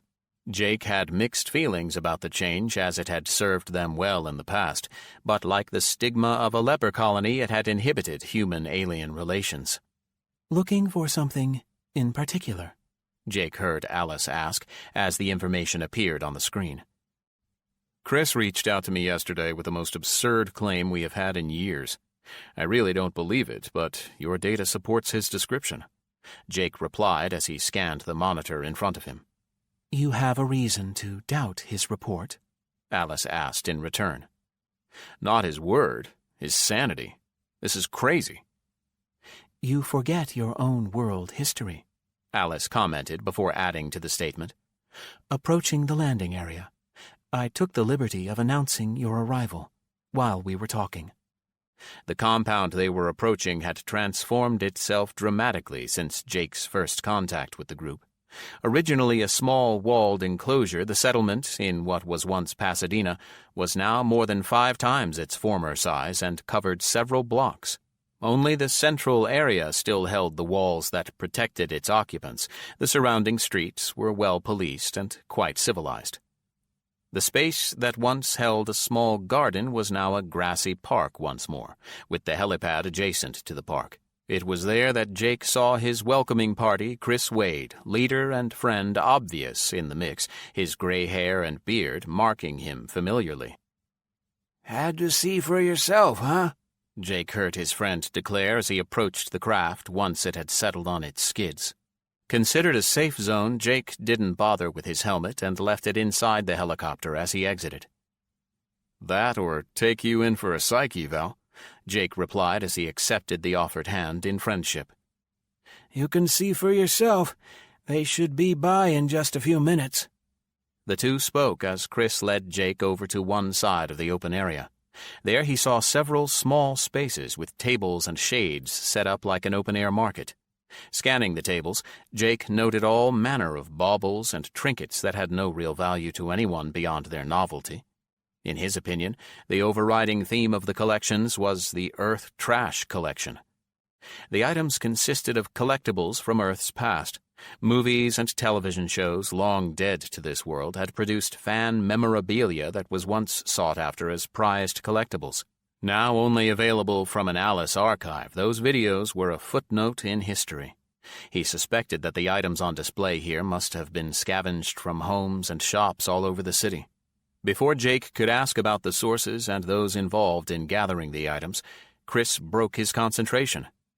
"Here they come," Chris said as he indicated to his right. Jake watched as a long, rectangular vehicle slowly approached the market, hovering about a foot off the ground. The vehicle wasn't armed, that he could tell, and certainly didn't come from any of the Alice facilities. As he watched, he could see the people working the little marketplace all rush to their spaces, some waiting patiently while others quickly sorted various items before them for better presentation. Looking back, he could see the transport, for he could see now that the thing was some galactic version of a bus, stop before them. After a brief pause, a door opened, ramp extending, and an eclectic collection of masked and suited beings descended. Watching in disbelief, he saw the group tentatively look about, some pointing to buildings and people before wandering over to the market. "I'll be damned. A goddamn tourist bus," Jake said as he watched the bartering begin. "That's what I am told. Apparently, all those TV shows and movies we beamed out into space were collected by various alien planets and became something of a novelty. As you can see, they are crazy about all the toys, posters, and other novelty items from our past. Funny thing, Star Wars does seem to outsell all the rest," Chris said with a laugh. "What do they pay you with?" Jake asked, still trying to absorb the insanity of it all. "That's the best part. See that guy over there?" Chris said as he pointed to a suited alien standing to one side of the activity. "He tallies up all the sales to the customers and gives us credits. From the credits, we can order all kinds of alien equipment. It's funny, but we all share the same things like power generators or water purifiers. We also got some killer construction equipment." While speaking, Chris had indicated all the newly renovated buildings around the square. "How do you know who gets what?" Jake asked as he pointed to the multitude of vendors, each working with several of the alien tourists. "It doesn't matter. We are family. We all work together," Chris said with a smile. Major Atkins had a dilemma on his hands, and he wasn't exactly sure how to resolve it. On one hand, he had located the hideout of a group raising Cain in the region, and he was scouting, and it was his job to put an end to it. Unfortunately, he had discovered that the troublesome group had families in residence inside the said hideout, and the safety of the women and children was a primary concern to him. Non-combatant women and children were always out of bounds when it came to picking their fights, so this made any direct assault problematic. While it would be a simple matter to pick off their patrols once they left the confines of their fortress, it would only increase in difficulty as they realized they were being targeted. He feared the worst should they suspect any of the local community's involvement and take revenge on them as well. His best option was to try and draw them out in total, permitting him a chance of netting the entire crew. If he couldn't use a stick on them, perhaps a carrot was the way to entice them out. April was scanning the room to be sure she had everyone engaged as the new data streamed in on the mysterious happenings in the neutral zone. Now head of the analytics team in Nevada, she had permanently replaced Patty after her relocation to London. No one expected anything else as her marriage to Daniel sealed that deal and April was her second in command. Since the truce with the Niha, her team's primary efforts had lain around tracking the alien activities via the tap placed by the aforementioned Daniel and his SAS team. Probably the most top-secret achievement of the war, they protected the information source with their lives. The majority of the rest of their time was evaluating various threats planet-wide and working out profiles and recommendations on the best way to deal with them. Considering the force correlations and technology gaps, it was predominantly arm-twisting rather than actual combat. I want everyone to cross-check their analysis with someone else's work. This has got to be rock solid, no guesswork, she instructed. A few nods of understanding were all she received in return as everyone jumped to the task. April wasn't in the least bit offended as she knew her people to be focused and relentless. We have sensor data, eyewitness accounts, and even phantom intel on this, she commented to the room, using the code name they had given Niha Intel from the tap. Daniel had used Phantom, the name of the cloaked ship that allowed them to slip into Niha space undetected. Since the truce, there had been no further sanctioned trips beyond the neutral zone, but these events had created suspicions that another cloaked ship was in use. One more review of the room's occupants, and she went to her workstation to begin chasing her own theories. Hector had spent several years as Sharon's second-in-command, tied to the Alice facility in Washington state. Although he enjoyed his position there, he desired more, and promotions were all but non-existent in his line of work. Unless someone retired or died, you made the best of playing second fiddle. It was for that reason that he jumped at the opportunity to take command of the space station at the edge of the solar system. Named Space Station Alpha, it was not yet a true Alice facility. The topic was highly debated with both humans and Alices alike, and it was currently operating as a hybrid. Automation was provided remotely, the terrestrial Alice systems uniting in the shared duties performed here. To assist in overcoming the delays in communications, the station had been tied into the vast interstellar communications network shared by all known races. On the flip side, the facility held a significant number of human staff, all highly trained in the various tasks and duties required to keep the station operating at peak efficiency. Even mundane activities like cooking or laundry, completely automated on Earth, required human participation here. A heavily armed virtual fortress at the edge of Earth's solar system, its main function these days was as a transfer point for personnel and cargo. Interstellar ships would deliver or retrieve shipments to and from Earth, docking there to transfer goods. Inside the gravity well of Earth's sun, the Lanai transports would make the slower trips to and from the Earth itself. Ships' crews could find a bit of R&R there as well, the facility holding several places tailored to leisure time activities.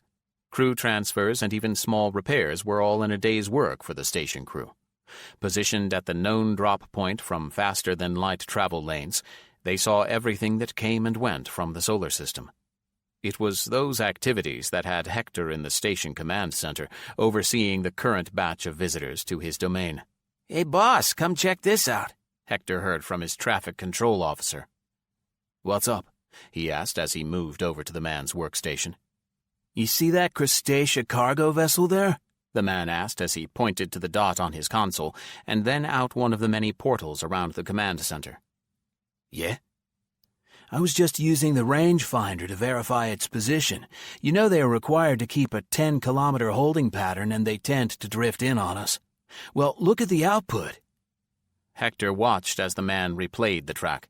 At first it read the required distance until it suddenly jumped to within 3 kilometers of the station and then after a few seconds back out to its current reading.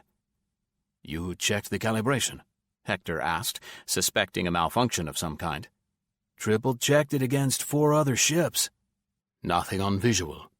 Hector asked as the officer brought up the video feed for the same time period. The two watched closely but could determine no irregularities with the Crustacea ship or the open space around the station. Look, I know it's crazy, but if I didn't know any better, I would say something passed between us and that ship, the officer speculated as he pointed to the cargo ship. Daniel knew he was taking a risk with this approach. However, the danger any attack presented to the non-combatants was far greater. Should he fail in his attempt, the worst that would happen was the loss of the element of surprise. That was a fair trade if he could awe the inhabitants into cooperation. Jacob, are you sure this isn't an imposition? Daniel asked his brother-in-law over the video conferencing system in his wife's office. No, it's no problem at all. The ship isn't fully commissioned yet, so no one will miss it. In fact, this could be chalked up as part of her sea trials, so to speak, he replied with a smile. Jacob was Patty's brother and commander of the Lanai Alice facility. He and Gemma, his English wife, were parents to 10-year-old Sophia, cousin to his and Patty's 8-year-old Alexander. Gemma was Nigel and Helen's daughter and had been like a sister to him. The whole thing made the family ties between London and Lanai indisputable. Perhaps you and the family could come along. I know Patty and Alexander would love to see you, Daniel offered. I'll check with Gemma and let you know. She had mentioned Grandma was requesting a visit, he replied with a nervous laugh. Daniel completely understood the inference, as Helen was not one to be ignored. Rumor had it that she almost prevented Gemma and Jacob from marrying until it was revealed that Jake, his oh-so-many grands of a grandfather, had been knighted long ago. The revelation brought legitimacy in Helen's eyes and saved the relationship. Now, however, she was every bit the doting English grandmother to both children, insisting they become properly educated in culture and tradition. I'm sure Sophia will be excited at the prospect. Daniel's comment brought a laugh to both men. Talk to you soon. Out, Jacob finished. Chapter 6. Well, what do you think? Becky asked as she led Jake by the hand toward the ruins of the old fort. I like it, he replied as he studied the brick walls before them, 3 stories tall. I know it needs some work, and we will have to ship in some habitat modules, but I think it's awesome. Look at that water, she added as she motioned to the crystal-clear azure seas about them. The two were standing on a spit of land just outside of what was once Fort Jefferson in the dry Tortugas. Neither wore the combat suits typically required whenever they were outside the safety of a protected location. Instead, Jake was in shorts and a t-shirt, sneakers without socks, and a ball cap to shade his eyes from the intense sunlight. Becky was similarly attired, however Jake noted it looked far better on her. A pre-Civil War structure, Jake had once visited here as a tourist so long ago, before the series of events that landed him where he was today. He shook his head at the thought that he had never considered what Becky was suggesting. At 70 miles west of Key West, the nearest land, it was an ideal location for a safe R&R spot. I think this is way nicer than Catalina, more tropical, and the water is warmer. And it's much closer than Border Island, although that place holds some great memories, she added with a wicked smile. At about 1,000 miles from the Texas facility, he mentally acknowledged the trip at under 2 hours for most of their transport craft. The trip down had been just over an hour, as Becky had selected one of the smaller hypersonic transport aircraft, with Alice doing the flying so she could surprise Jake. Pausing to look around the outside of the old structure, Jake could see where the decades of neglect had left their mark. A national monument at the time he had last visited, the place had been under the management and maintenance of the U.S. Government Park Service. After the fall, the damage done from every passing hurricane could be seen in the exterior structures. The dock and breakwater surrounding the fort itself held visible damage from the force of the water and winds pounding the area. The fort walls, however, were as straight and strong as when Jake had last visited over 150 years ago. Let's go inside, Jake heard with an accompanying tug on his arm for emphasis. Crossing the concrete walkway that led into the main entrance, he could see it was as solid as ever. The moat surrounding the fort itself was filled with clear seawater, and Jake could even see fish darting about. Passing into the opening of the structure, he could feel the temperature drop as they entered the shady interior. Only late May, he could believe that in the middle of the summer months this place would be swelteringly hot. "Look at this," he heard Becky exclaim as they entered the center of the massive structure. Everywhere he looked, the grounds were overgrown with trees and smaller vegetation. The grass had been well cared for on his last visit. Now it was almost up to his knees. The interior structures built by the Park Service all looked to be in fair shape, the walls of the fort shielding them from the hurricane winds. "Alice says she can drop in an army of bots and have this place cleaned up in no time." Heading up one of the spiral staircases, the pair emerged at the top of the fortress walls to an expansive view of the surrounding area.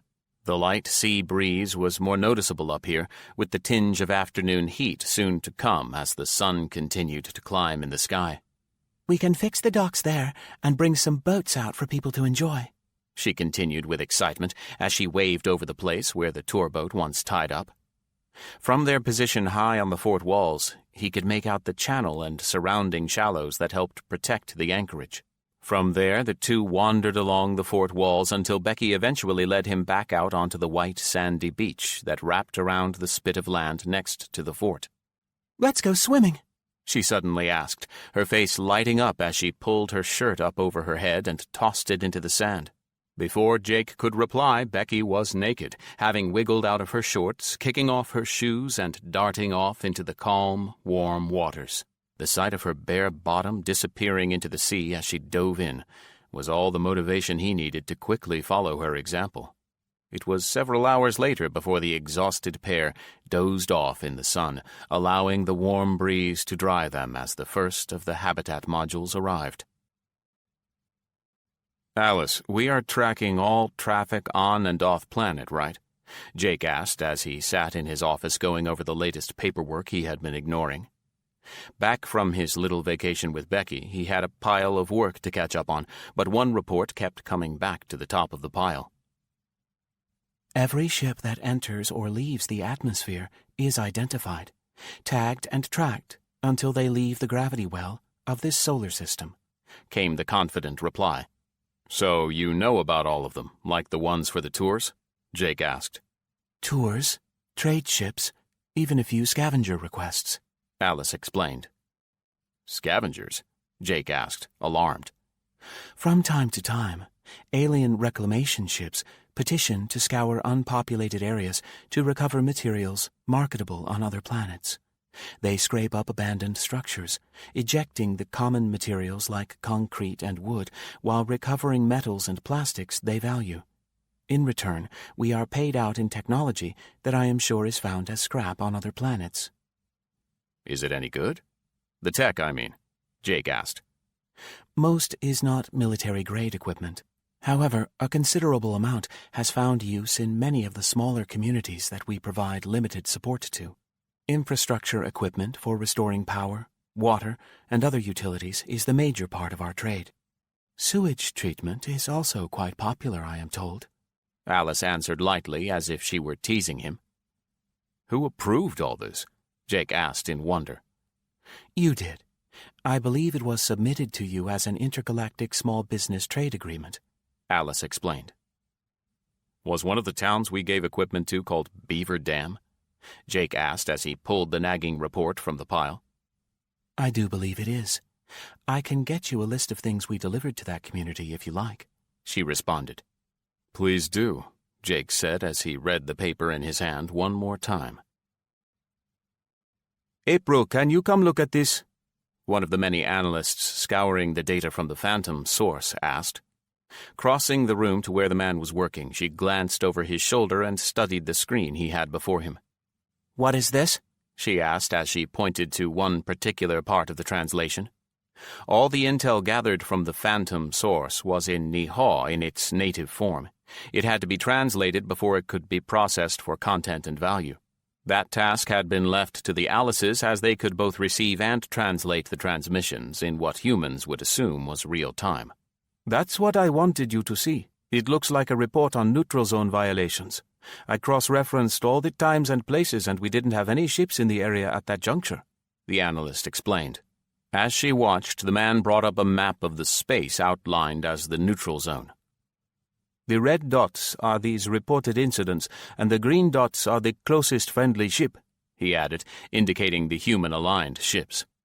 "Nowhere close," April confirmed. "Smugglers?" she asked suddenly. "None of ours," he replied, referring to those known to operate in the area. "And this is a report from Captain Isabella referencing a possible space probe trapped right in the middle of this," she said, pointing to the red dots. "If I had to guess, I'd say we have a new player in the game," the man said speculatively. "Let's not go there just yet. We shall see if we can get more proof first." Jake ran his eyes over the report Alice had provided him on Beaver Dam. Used as a way station for travelers between the LA to Vegas to Salt Lake or Denver route, it was nothing more than a watering hole and a resupply stop. Like a dozen other towns he was familiar with, the people there had been offered an opportunity to improve their life by operating the traveler services there. "Alice, did you see the missing persons report out of Beaver Dam?" Jake asked, putting the inventory of trade goods aside and returning to the report that had sparked his initial interest in the area. "Yes. In the last few days there have been 2 active investigations, and we have done an extensive survey of the surrounding area. However, there is no trace of the missing individuals." "It's weird. There seems to be no pattern either. A young couple, a lone drifter, a father of 2, a mother of 3, and adult sisters. It's like all they have in common is they have nothing in common," Jake analyzed. "Why are you concerned over a few missing people in the middle of the desert?" Alice asked, her astonishment genuine. "There are few things in human existence that one can rely on. One thing you can count on is that people like comfort and security. Excluding the drifter, all the others on this list are locals, settled in place, with family members left behind. Why would they up and leave voluntarily?" "Your statement would infer they were taken. By whom, and to what purpose?" Alice asked in return. "Someone should go check that out," Jake said speculatively. It was no great feat for Alice to predict Jake's next steps. On the surface, the fate of a few missing people in an out-of-the-way town should be of no interest to the leader of a planetary recovery. It was something best delegated to a regional authority at best. Unfortunately, Alice had learned over the relatively short time she had known Jake that his uncanny ability to uncover the anomalies, to expose their true meaning, was unquestioned. Besides, beyond a few border incidents in the neutral zone, there was little to demand his direct attention. So, rather than working hard to dissuade him on the course she envisioned him charting, she decided a different approach would be required this time. Not that she wouldn't at least put up a minimal amount of protest. He would expect such. That decided, she began to prepare for the inevitable. Master Sergeant Jason Hillstead was not quite sure how to handle the request in his inbox. As the non-commissioned officer in charge, or NCOIC, for the Scout Sniper School, it was his responsibility to oversee the training of all recruits. He reviewed and approved all the training plans and handled any special requests for operational support. In his opinion, training never stops, even after graduation, and he was permitted to pull any unassigned graduates back for a special assignment at his discretion. In the current peacetime environment, he had a number of teams at his disposal. The priority request in hand didn't really require a full team, just 1 or 2 shooters for a protection assignment. Classified. Need to know. It specifically directed him not to inform the primary of the protective detail. Thinking hard for a moment after checking the unassigned assets, he nodded to himself, satisfied he had just the right person to handle the request. "Corporal, can you find Padma and send her in to see me, please?" he said, hitting the comm unit on his desk. Sarah could tell there was something up by the way Jake ignored her comments about the kids as the pair sat in the common area of their quarters. Usually a doting father, Sarah's tales of their antics were falling on deaf ears. While the current living arrangement had many advantages, it lacked the intimacy Sarah sometimes desired when things got hectic. With Kathy and Linda both vying for Jake's time as well, the common area worked as a kind of family neutral zone. She knew he wasn't ignoring her on purpose, suspecting he had something on his mind as he studied the tablet in his hands. She watched him flip through screens, occasionally stopping to review the image displayed. "What are you looking at?" she finally asked, directly. "Oh, it's nothing. We have a problem at one of the travel stops in Arizona." "Is it serious?" Sarah asked, concerned that this was the first time she had heard of any such issue so close to the Nevada facility they called home. "I don't think so. It's just been bugging me." Before Sarah could continue the conversation, the twins burst through the door and piled onto Jake. Hugs and kisses passed around before a flood of questions diverted everyone's attention. General Kalab was not particularly fond of mysteries. He had heard tales of individuals who enjoyed the thrill of uncovering things that were perplexing to others, and he was not one of those. He liked his world up front and out in the open. "I want our ships to become more aggressive with these neutral zone violations," he directed the junior officer before him. "Sir?" the man replied. "The mysterious incidents along the neutral zone. I want our ships to start challenging the violators. Smugglers I accept, even encourage. But if these are human vessels testing our borders, I want to make an example of them," he finished. "I will transmit the orders immediately," the man said before turning to leave. "See that you do," Kalab affirmed, unsure that this was going to resolve his growing concern that there was more afoot than either the humans or Nihal knew. Chapter 7. "I still think that this is a terrible idea," Alice stated, as Jake donned the clothing she had provided him. "How else am I going to get the truth about what's happening there?" he asked in return while he continued to dress. The clothing Alice provided him was, in all appearances, typical for a drifter in that part of the country. The boots, jeans, shirt, and large-brimmed Western-style hat would all pass as normal attire throughout the region. In truth, he could have selected a ball cap or any other type of brimmed hat and would have been just as in style, the purpose of the headgear in keeping the sun off his face. "By letting someone else close to you go," Alice replied as he admired himself in the mirror. Dressing in a small locker room off the main hangar of the Alice facility in Nevada, he was trying to keep his plan limited to only a few. Walking from his personal quarters in these clothes would have only introduced a flood of questions and objections. As it was, Alice was doing her best to talk him out of his intended course. "How do I look?" he asked as he did a once-over on his attire while ignoring her statement. "Horribly exposed," came the sarcastic response.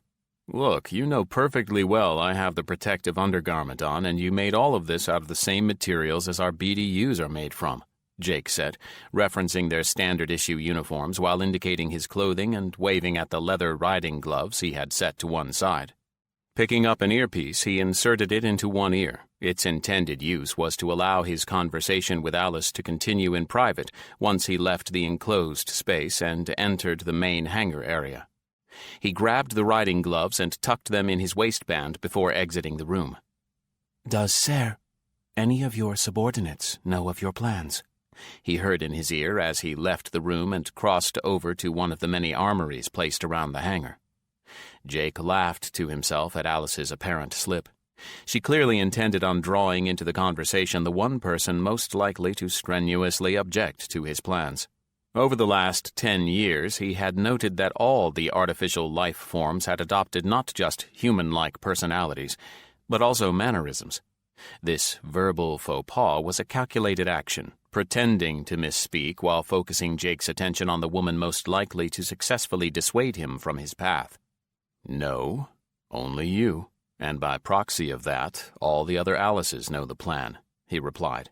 He knew once one Alice knew something, they all did, although sometimes he wondered if they did hold back from one another. The main hangar was all but deserted at this hour, with only a scant few about. All Alice locations operated in a 7x24 mode, meaning they operate 7 days a week, 24 hours a day. Even so, most only had a scarce number working at this late hour of the night. It was Jake's plan to slip out under the cover of darkness and fly to the spot where he had arranged to have a horse waiting. From there he would ride into town, reaching his destination by mid-morning and drawing no more attention than any other drifter. Currently, he was in search of the weaponry he planned to take along for his protection. The many armories that occupied the perimeter of the hangar were categorized by source and type of weapons. This one housed the weapons collected from those disarmed over the years. All confiscated weapons were evaluated for functionality, and those found serviceable were cleaned, repaired as necessary, and stored for future use. It was an eclectic collection of firearms, knives, swords of all shapes and sizes, as well as the tactical gear used to carry them. Jake's interest was in locating a belted holster able to carry his standard-issue 10mm handgun and at least 2 of the extra magazines without drawing undue attention. Under cursory inspection, the weapon itself appeared no different than any of a number of semi-automatic handguns found throughout the world. It was only under intense scrutiny that the uniqueness of the firearm was revealed.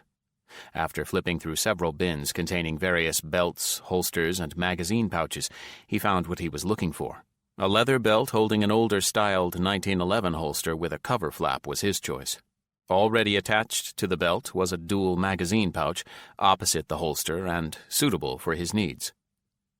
"Now for a knife," he mumbled to himself as he crossed over to where the bladed weapons were stored. He quickly located a large sheath blade strikingly familiar to his beloved USMC K-bar design, sliding the sheathed blade onto the gun belt to verify it fit. Next, he found a smaller pocket knife, one he categorized as a multi-tool with a blade, pliers, and several other attachments built into it.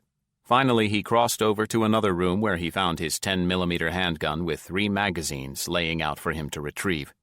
Slipping one of the 3 into the well under the barrel, he placed the handgun into the holster and secured the flap, verifying the fit. After sliding his spare mags into the pouch on the belt, he then slipped the belt on, buckling it in place. Satisfied that all fit properly, he next moved to the rifle lying nearby. In all appearances, it resembled a Winchester lever-action rifle. Appearances were deceiving in this case, as this was a special order placed with the Alice in North Dakota, Dakota by name. Normally sized for a .30-30 brass cartridge, the first 30 naming the caliber, the second 30 referencing the number of grains of the gunpowder inside the brass case. This rifle had been custom manufactured to accommodate the same 10mm ammunition as his sidearm used. The inner workings of this rifle had been designed with the same rotating block used in the other modern weapons, and the cartridges were caseless. Traditionally, only accurate up to 150 to 200 yards, this modified version had over twice that range. With the smaller but more powerful round, the rifle, modeled after the 26-inch barreled version of the Winchester 1894, would also hold twice its normal capacity, jumping from 9 to 20 rounds with one in the chamber. Rounds were still loaded through the side gate into the receiver and then inserted into the rotating chamber via the lever action, finally aligning with the barrel. With no case to eject in the caseless ammunition, the receiver only held one small opening in front of the lever to eject a live round should he need to clear the chamber, and an action designed to cock the hammer. The latter was all for appearance and held no functional requirement in operating the rifle as the rounds were ignited electronically. Next to the rifle were 2 boxes of cartridges, 100 rounds each and intended for use in either firearm. Also present was a leather rifle scabbard designed for his use on horseback. Jake loaded the rifle, putting the safety on before sliding it into the scabbard. Then he tucked the cartridge boxes into the saddlebags that sat at the end of the table. A quick glance in both bags was all he needed to verify all was ready for him to depart. He knew that the helicopter already held the saddle, blanket, and bridle, as well as a 2-quart canteen and a water skin. Everything was unmatched and well-worn, Jake doing his best to appear the drifter and not a well-provisioned imposter. Living off the land and scrounging meant no 2 personal items ever matched or came from the same place. I have placed several gold and silver coins in your vest pocket, and more in a pouch in the saddlebags, Alice explained. Why? In some places, they have reverted to the use of gold and silver to pay instead of bartering. I believe that Robert inspired the idea to help in his precious metals collecting," Alice answered. Moving out into the hangar, Jake headed to his destination with Alice still talking in his ear. "There is no diverting you from your course," Alice said more than asked as Jake placed the rifle sill in the scabbard and the saddlebags in the helicopter, and then climbed in himself. "Are you driving or am I?" he asked in the way of an answer. Jake was letting his mount pick her way in the darkness as he sat comfortably in the saddle. An experienced horseman in his earlier life, he knew she could see far better than he and would only go as fast as was safe. He knew Alice had a drone high overhead anyway, watching his every move, but chose to ignore its presence for now. He was aware the town was still several hours ahead of them and planned on stopping for the night once they had cleared the area where the corral had been hastily set up. A wooden structure typical for the area, its only mystery, should anyone come upon it, was why anyone would choose to build such a structure in the middle of nowhere. Jake had a team build the pen and fly in the horse the night before to limit the time the animal was left unattended. With plenty of food and water, it was in no danger of neglect. As he rode, he mentally reviewed what he knew of the situation ahead. Rumors abounded concerning the area, specifically tall tales of ghosts and spirits haunting the town. The concerns reached Jake after a few of the locals disappeared for no apparent reason, and all the missing were well settled into the small community, and by all appearances happy to be there. The community patrol had investigated first with no clues as to the wheres and whys. Unfortunately, Jake's own people with no success either in discovering the missing townsfolk. Like an itch he couldn't scratch, Jake decided to take a break from his normal, overwhelming duties and take a shot at finding what had happened to these people himself. "This looks like as good a spot as any," he told his horse while reining up in a small hollow. Planning on a cold camp with no firelight to betray him, the depression would keep him and his horse out of sight until the morning light. The early sun would likely betray the hobbled and grazing mare, but by then he would be up and around himself. Unsaddling the horse, he swapped out his bridle for a hackamore and hobbled the horse. Next, he used the saddle blanket for a ground cloth and saddle to rest his head on. His last act before dozing off was a concession to Alice, checking the small control screen he carried in a vest pocket and verifying there was nothing bigger than a coyote within miles. Lieutenant Alice Jenkins sat in the command chair of the Earth Destroyer D9 as she pondered a great many things that bothered her. Why did the Navy and the other services have to use separate rank structures? Why was she the ship's captain but was actually a naval lieutenant? In the Marines, that would make her a captain but not one equal to a Navy captain, which was really a Marine colonel. And worst of all, why did she have to share the same first name with the all-knowing artificial life forms that seemed to delight in calling her little sister whenever she needed to talk to one? That was what irritated her the most at the moment. "Skipper?" the communications officer asked. "I'm thinking about it," she replied. "I wouldn't spend too much time thinking, little sister. I detect 2 more Nihal cruisers dropping out of faster than light," the Alice system advising them added. "Shields up," Lieutenant Alice ordered as she watched the tactical display. The D9 had been on her normal patrol route when they received a notification that a Nihal ship had crossed the neutral zone into Earth-controlled space. It took no more than a few minutes to get there, and upon their arrival they found the Violator, a Nihal destroyer similar to her own, apparently dead in space and battle-damaged quite heavily. Scanners confirmed live Nihal were still aboard, but refusing to answer to her offers of assistance in a rescue. Standard procedure under these conditions was to notify Space Command if possible. In this case, one of the Alices had picked up the call. "Human vessel, identify yourself," all heard from the bridge audio, received in Nihal and translated into English. "Send the normal ID info and let's see what they have to say," Lieutenant Alice instructed the communications officer. "Aye, aye, ma'am," the comm officer replied. "Human vessel D9, announce your intentions," the Nihal cruiser replied as they continued to position themselves in a defensive posture around their disabled comrade. This is a rescue mission. We are here to assist your damaged ship, nothing more," Alice replied.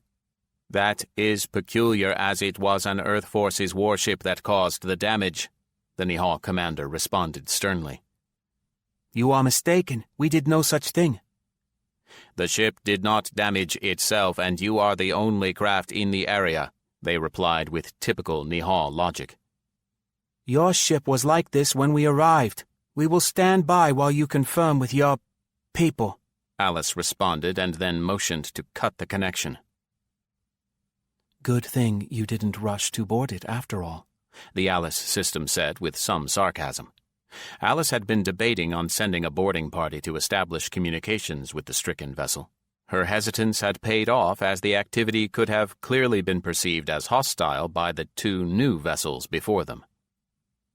"Let me know if their posture changes," the lieutenant announced to her bridge crew. The command was unnecessary, she knew, but she didn't want the Alice to assume she was in control. The bridge crew watched silently as one of the two Nihal cruisers docked with the stricken vessel, while its mate stood ready to attack if necessary. Alice knew her destroyer was more than a match for the pair, but she did not want to go down in history as the ship's captain responsible for restarting the war. "D9, we have confirmed it was not your vessel that attacked. It was another Earth ship of unknown design." "Alice, what are they talking about?" Alice asked after the audio between the ships was interrupted. "No Earth-aligned vessel has been involved in hostile activities toward the Nihal," Alice replied flatly. "You are mistaken. No Earth ship attacked you," Alice replied after motioning at the communications officer. "We have proof. Transmitting replay of the incident now," the Nihal commander informed her. Watching the replay as they received it, the tactical display lit up with video and data as it played from the Nihal ship's perspective. The mystery ship seemed to fade in and out of existence as the two squared off, like opponents sizing each other up before a fight. After receiving a volley of gunfire from the Nihal destroyer, all seemingly passing harmlessly through it, the unidentified vessel seemed to solidify and then emit a beam or ray that must have damaged the Nihal. There was a swift and immediate response as the Nihal fired both energy weapons and projectiles before going dark. The video continued to show the unidentified craft moving closer, but all the Nihal sensor data had ceased as its scanning systems were apparently down. The ship seemed to solidify once more and continued to scan the Nihal vessel. Apparently satisfied, the unidentified ship turned and then slowly moved away before disappearing entirely. "That ship is not one of ours," Alice responded after they replayed the incident once more. "It is not of Nihal origin. Are you denying all knowledge of its existence?" the Nihal questioned. "Yes, we deny it. I can confirm Earth forces operate no such vessel," Alice replied, cautious in how she responded. Just because the ship in the recording wasn't known to Earth didn't mean one of the Earth-aligned planets hadn't dreamed up one such ship and was out putting it to the test. After several minutes of quiet, the Nihal spoke up once more. "Under the circumstances, we respectfully request to take our damaged vessel in tow and return to our side of the DMZ and Nihal space." "Request granted." "Alice?" Lieutenant Jenkins started as she watched the ships move away. "I have already passed this to Central Command for analysis." Sarah was already in the command center in Nevada when the first reports came in regarding the Nihal incident in the neutral zone. She was more than mildly irritated that Jake had chosen to go off on one of his little jaunts without telling her or any of the family he was doing so. She always ended up debating if it showed great confidence in her and the other women's abilities to deal with the situations that arose, or great irresponsibility on his part for ducking out on his duties. Her decision usually came down on the side that best fit her mood, and in this case, that was blatant irresponsibility. "Alice, do you have any idea where Jake is hiding at the moment?" Her tone had the rest of the operations staff carefully studying whatever was in front of them to avoid direct eye contact with the smoldering officer. Jake is on a reconnaissance mission in Arizona and asked for you to run things in his absence," Alice replied flatly. "And who is his handler?" Sarah asked, knowing no recon operation was permitted without oversight from one of the facilities should a rescue be required, extracting the team. "I believe Dallas is on point for that duty at the moment. However, we have all been trading off responsibilities as required." "Great. Off on a boondoggle, and we are on the brink of a renewed intergalactic war," Sarah announced to no one in particular.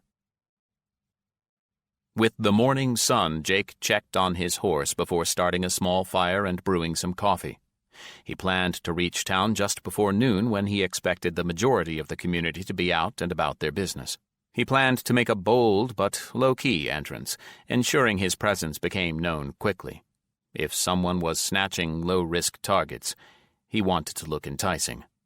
After a simple breakfast, Jake put out the fire, packed up his things, saddled his horse, and began the slow-paced trip to town.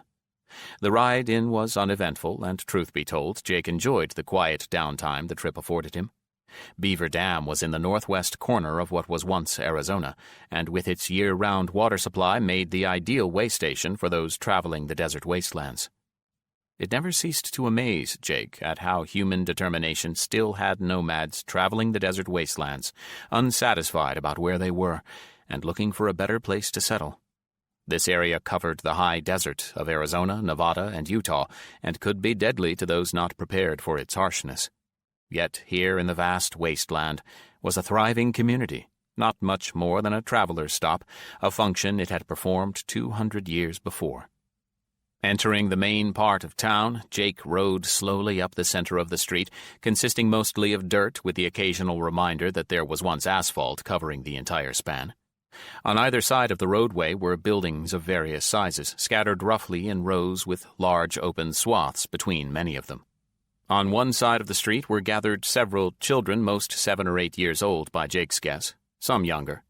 As he neared the group, most of them scattered at a stranger's approach, except 2. "Hey there, what's your name?" Jake asked the little girl closest to him from horseback, surprised at her apparent lack of fear.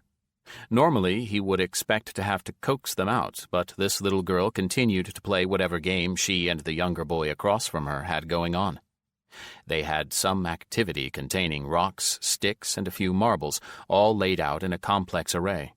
Jake was sure it was something of their own creation, smiling to himself as he considered their ingenuity. "He is Asher, and I'm Joycelyn," she answered as she pointed to the boy while she moved one of the pieces. "Well, Jocelyn, can you point me to the patrol office?" Jake asked. "No, I'm not Jocelyn, I'm Joycelyn. You know, like Joyce Lynn," she enunciated firmly back at him, looking up from her game. "I am terribly sorry, Joycelyn. I do apologize," Jake replied, dismounting and then bowing to her as he did so. "That's okay, everybody does it," she said with a shrug of her tiny shoulders, turning back to her game. By now, several of the other kids had emerged from wherever they had been hiding. "What's your name?" one of the boys asked as another examined Jake's rifle in its scabbard, but made no move to touch it. "I'm Jake," he replied to the boy while scanning the area for adults. "I'm Ricky, and that's my sister Jen," he replied while pointing to a little girl, dropping to the ground next to Joycelyn and Asher.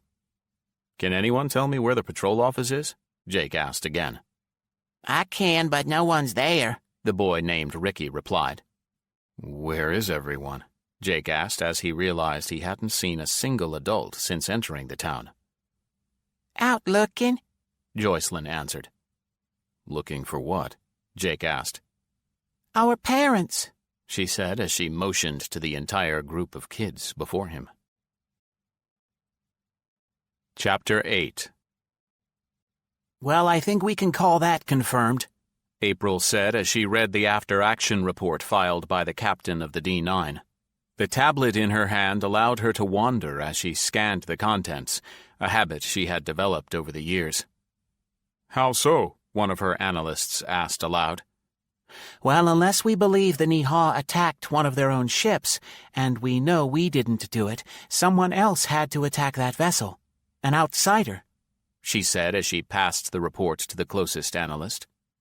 I can't believe any of the aligned planets would attempt such a thing. I mean, a few of the races have found the nerve for smuggling and land grabs, but an outright gunfight? One of the others said while waiting their turn to read the report being passed about. April had to agree with the observation. Almost to a planet, the aligned alien races had refused to arm their ships beyond pre-truce levels, lest they are drawn into some future conflict. All were content staying just where the Nihal had left them armament-wise, and relying on the humans to do any real fighting for them. So it's not proof positive of a third party, it's more a lack of alternatives, someone said from behind the main group gathered around April. Alice, what are the Nihal saying about this incident? April asked. Intercepts show divided opinions on the subject. Their central command keeps pushing for evidence that it's a new human-designed and manned craft.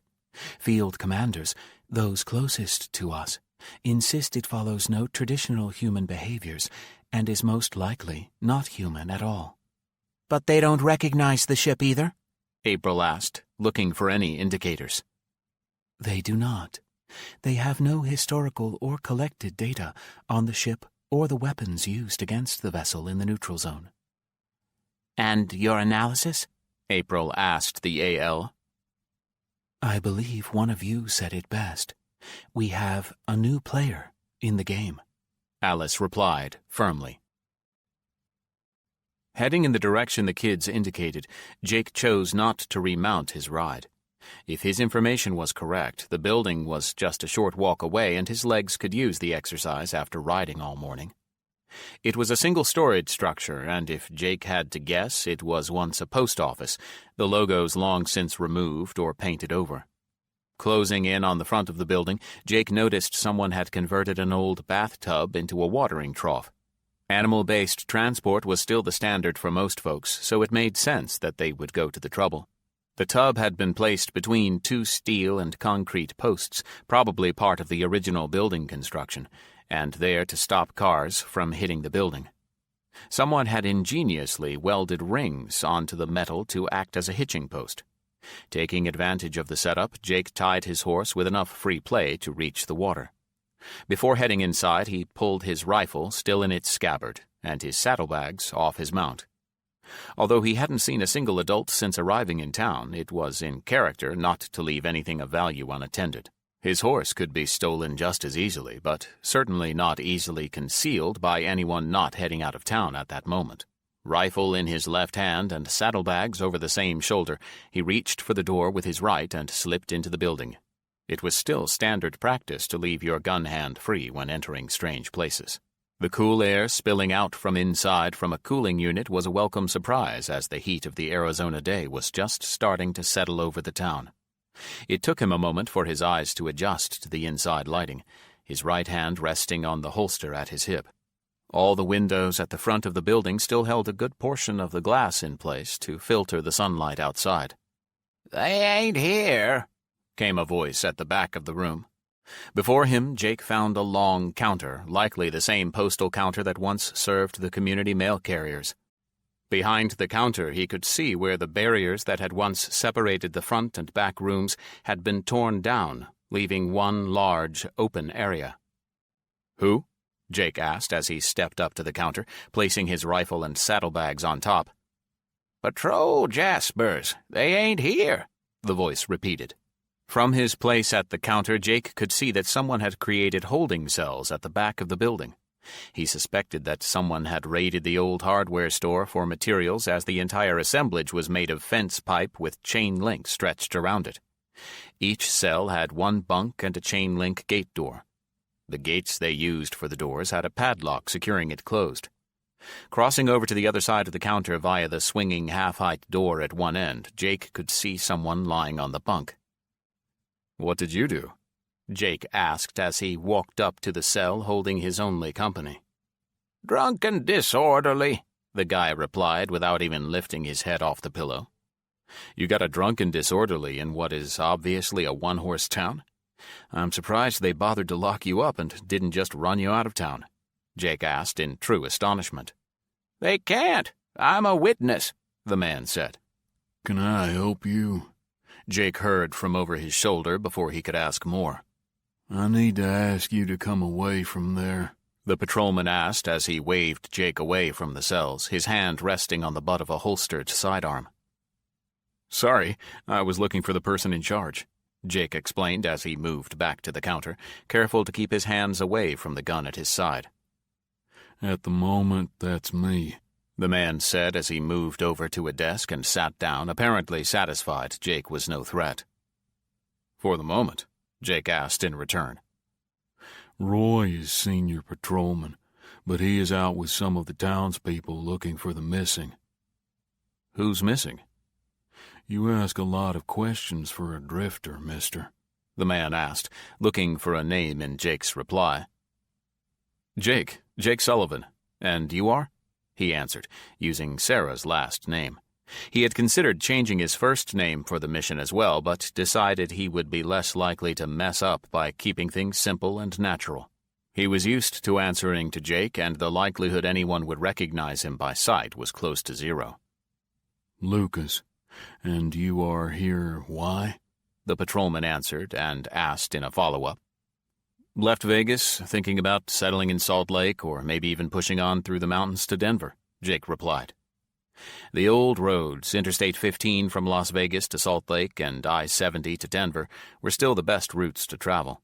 Almost all the bridges still stood and the roadways were easily passable on horseback or wagon. "Tired of the desert?" the man asked, apparently satisfied with the story. "Damn straight." "Still, you got a lot of road ahead of you, you know," the man said as he started to go about his duties.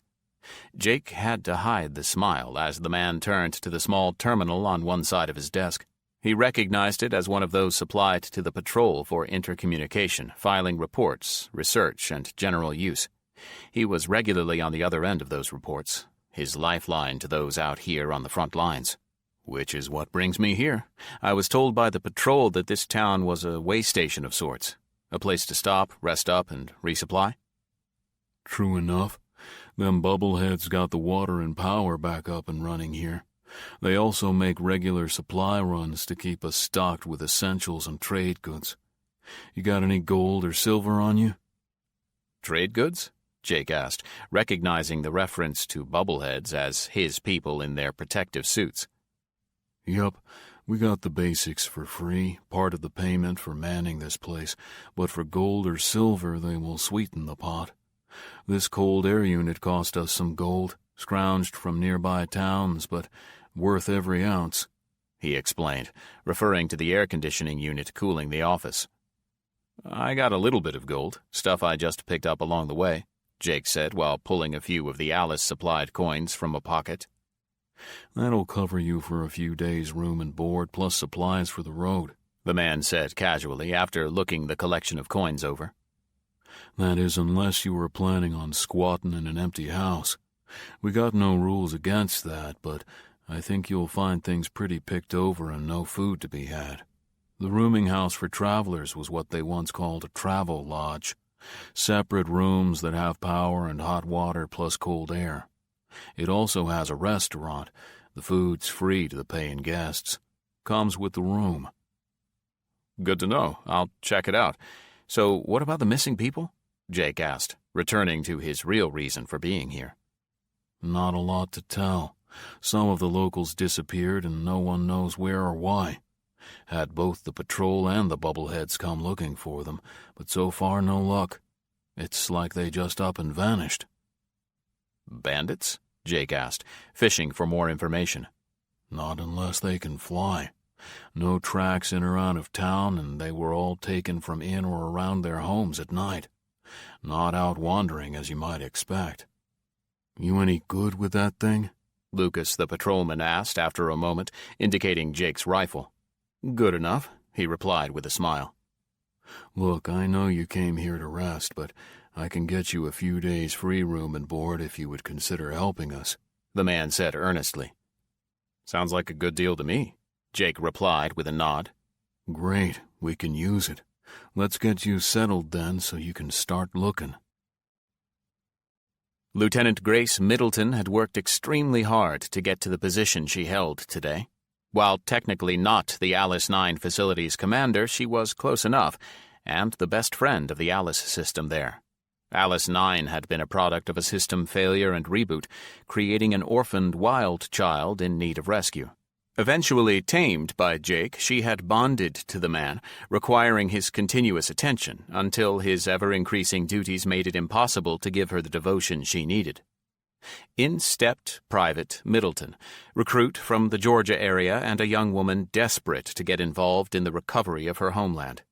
Assigned to the facility on a trial basis, she had busted her butt to prove to everyone she deserved to be there. Diving into her studies in her off hours with an Alice system to assist, she quickly made a name for herself as a go-getter and someone to be admired. That still had not landed her the coveted commander's slot for Alice 9, something that frustrated her to no end. General Thomas had transferred a large portion of that job's responsibilities to her, things that involved community development and regional operations. The facility's primary function, however, kept her from gaining control of the lower levels. Once a research facility for weapons development, only a very restricted few were permitted into the labs below. It was rumored that the bowels of the facility held doomsday weapons that could destroy the planet. It was said that Jake had used one of them to scare the Nihaw into the truce. True or not, Grace still protected her community and her friend, Alice 9, as if all their lives depended on it. "What's the latest on Fort Jefferson?" Grace asked as she scanned the monitor before her. The closest Alice facility to the Dry Tortugas, it had fallen to Alice 9 to oversee the preparation of the location, providing the automated workforce and materials. "It's almost complete. We should be ready to begin transitioning to full occupation in a week." "Sooner than expected. Excellent," Grace said absently, a smile creeping into place on her face. "Can I ask you something?" Alice 9 said after a short pause. "Anything," Grace replied as she broke her gaze away from the monitor. "Why are we putting so much time, effort, and materials in a place that has no practical use?" "I can see why you might think that, but places like this are really important for humans. A safe place where we can get out into the sunshine and enjoy ourselves without having to worry about work is a luxury. It's good for our well-being. We call it a vacation," Grace explained. "It's just an observation, but you have not had a vacation in over 10 years. Alice 9 replied. "Usually you take a vacation with your family or best friend. My best friend can't leave here," she said with a smile before returning to work. "Hey, Maggie, this is Jake. He needs a room and we'll be helping with the search," Lucas explained as the pair entered the dining area of the old lodge building. Inside, Jake saw a few people seated at the counter, while a few others sat at one of the many tables around the room. "Can he pay?" she asked in return as she worked the counter. "Patrol's covering it while he works with the search parties." "In case I overeat," Jake said as he slid 2 of the gold coins across the counter. "That'll cover just about anything you need. Take number 7, she replied with a smile. "Let's get you settled and then I will take you to meet Roy," Lucas explained as he led Jake back outside. After getting his horse corralled in a pen that looked like it was once covered parking, he dropped the remainder of his belongings in his room and followed Lucas. Rifle in hand, Jake scanned the area around the lodge, looking for any movement that might indicate where the search party was working. In the heat of the day, it had to be miserable work. "Roy, where are you now? I have another volunteer," Jake heard the man ask over the handheld communicator as the two walked.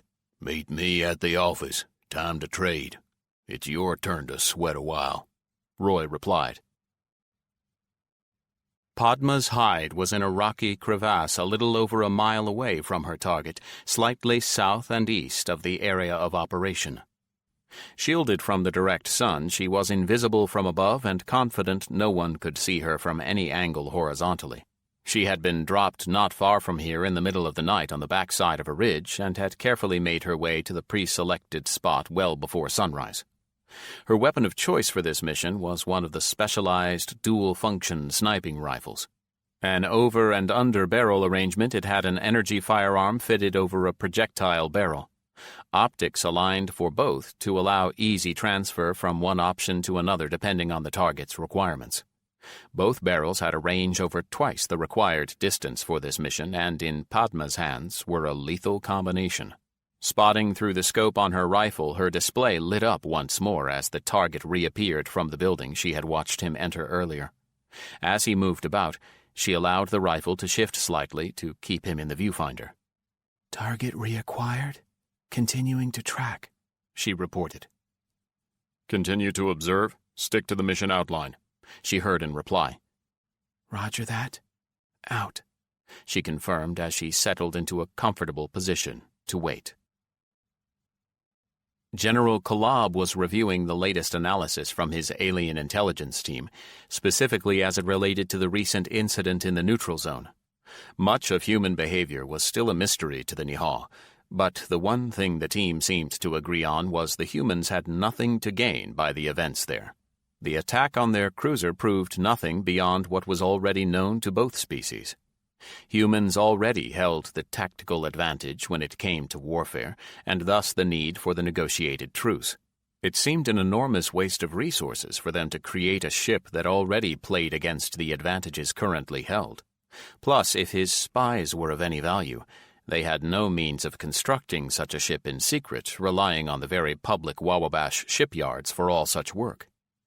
As the Nihal were a race familiar with First Contact, the general tended to agree with the team's speculation that this was indeed an unknown race testing the weapons and defenses of the Nihal warships. There was additional speculation that the humans were also being probed by the same alien forces. The question now was, could this race be turned into an ally, or were they to become a common foe to the Nihal and humans alike? A newly inspired student of human culture, Kalab was drawn to two conflicting humanisms he had recently learned. The first, "Is the enemy of my enemy my friend?" The second, "Better the devil you know."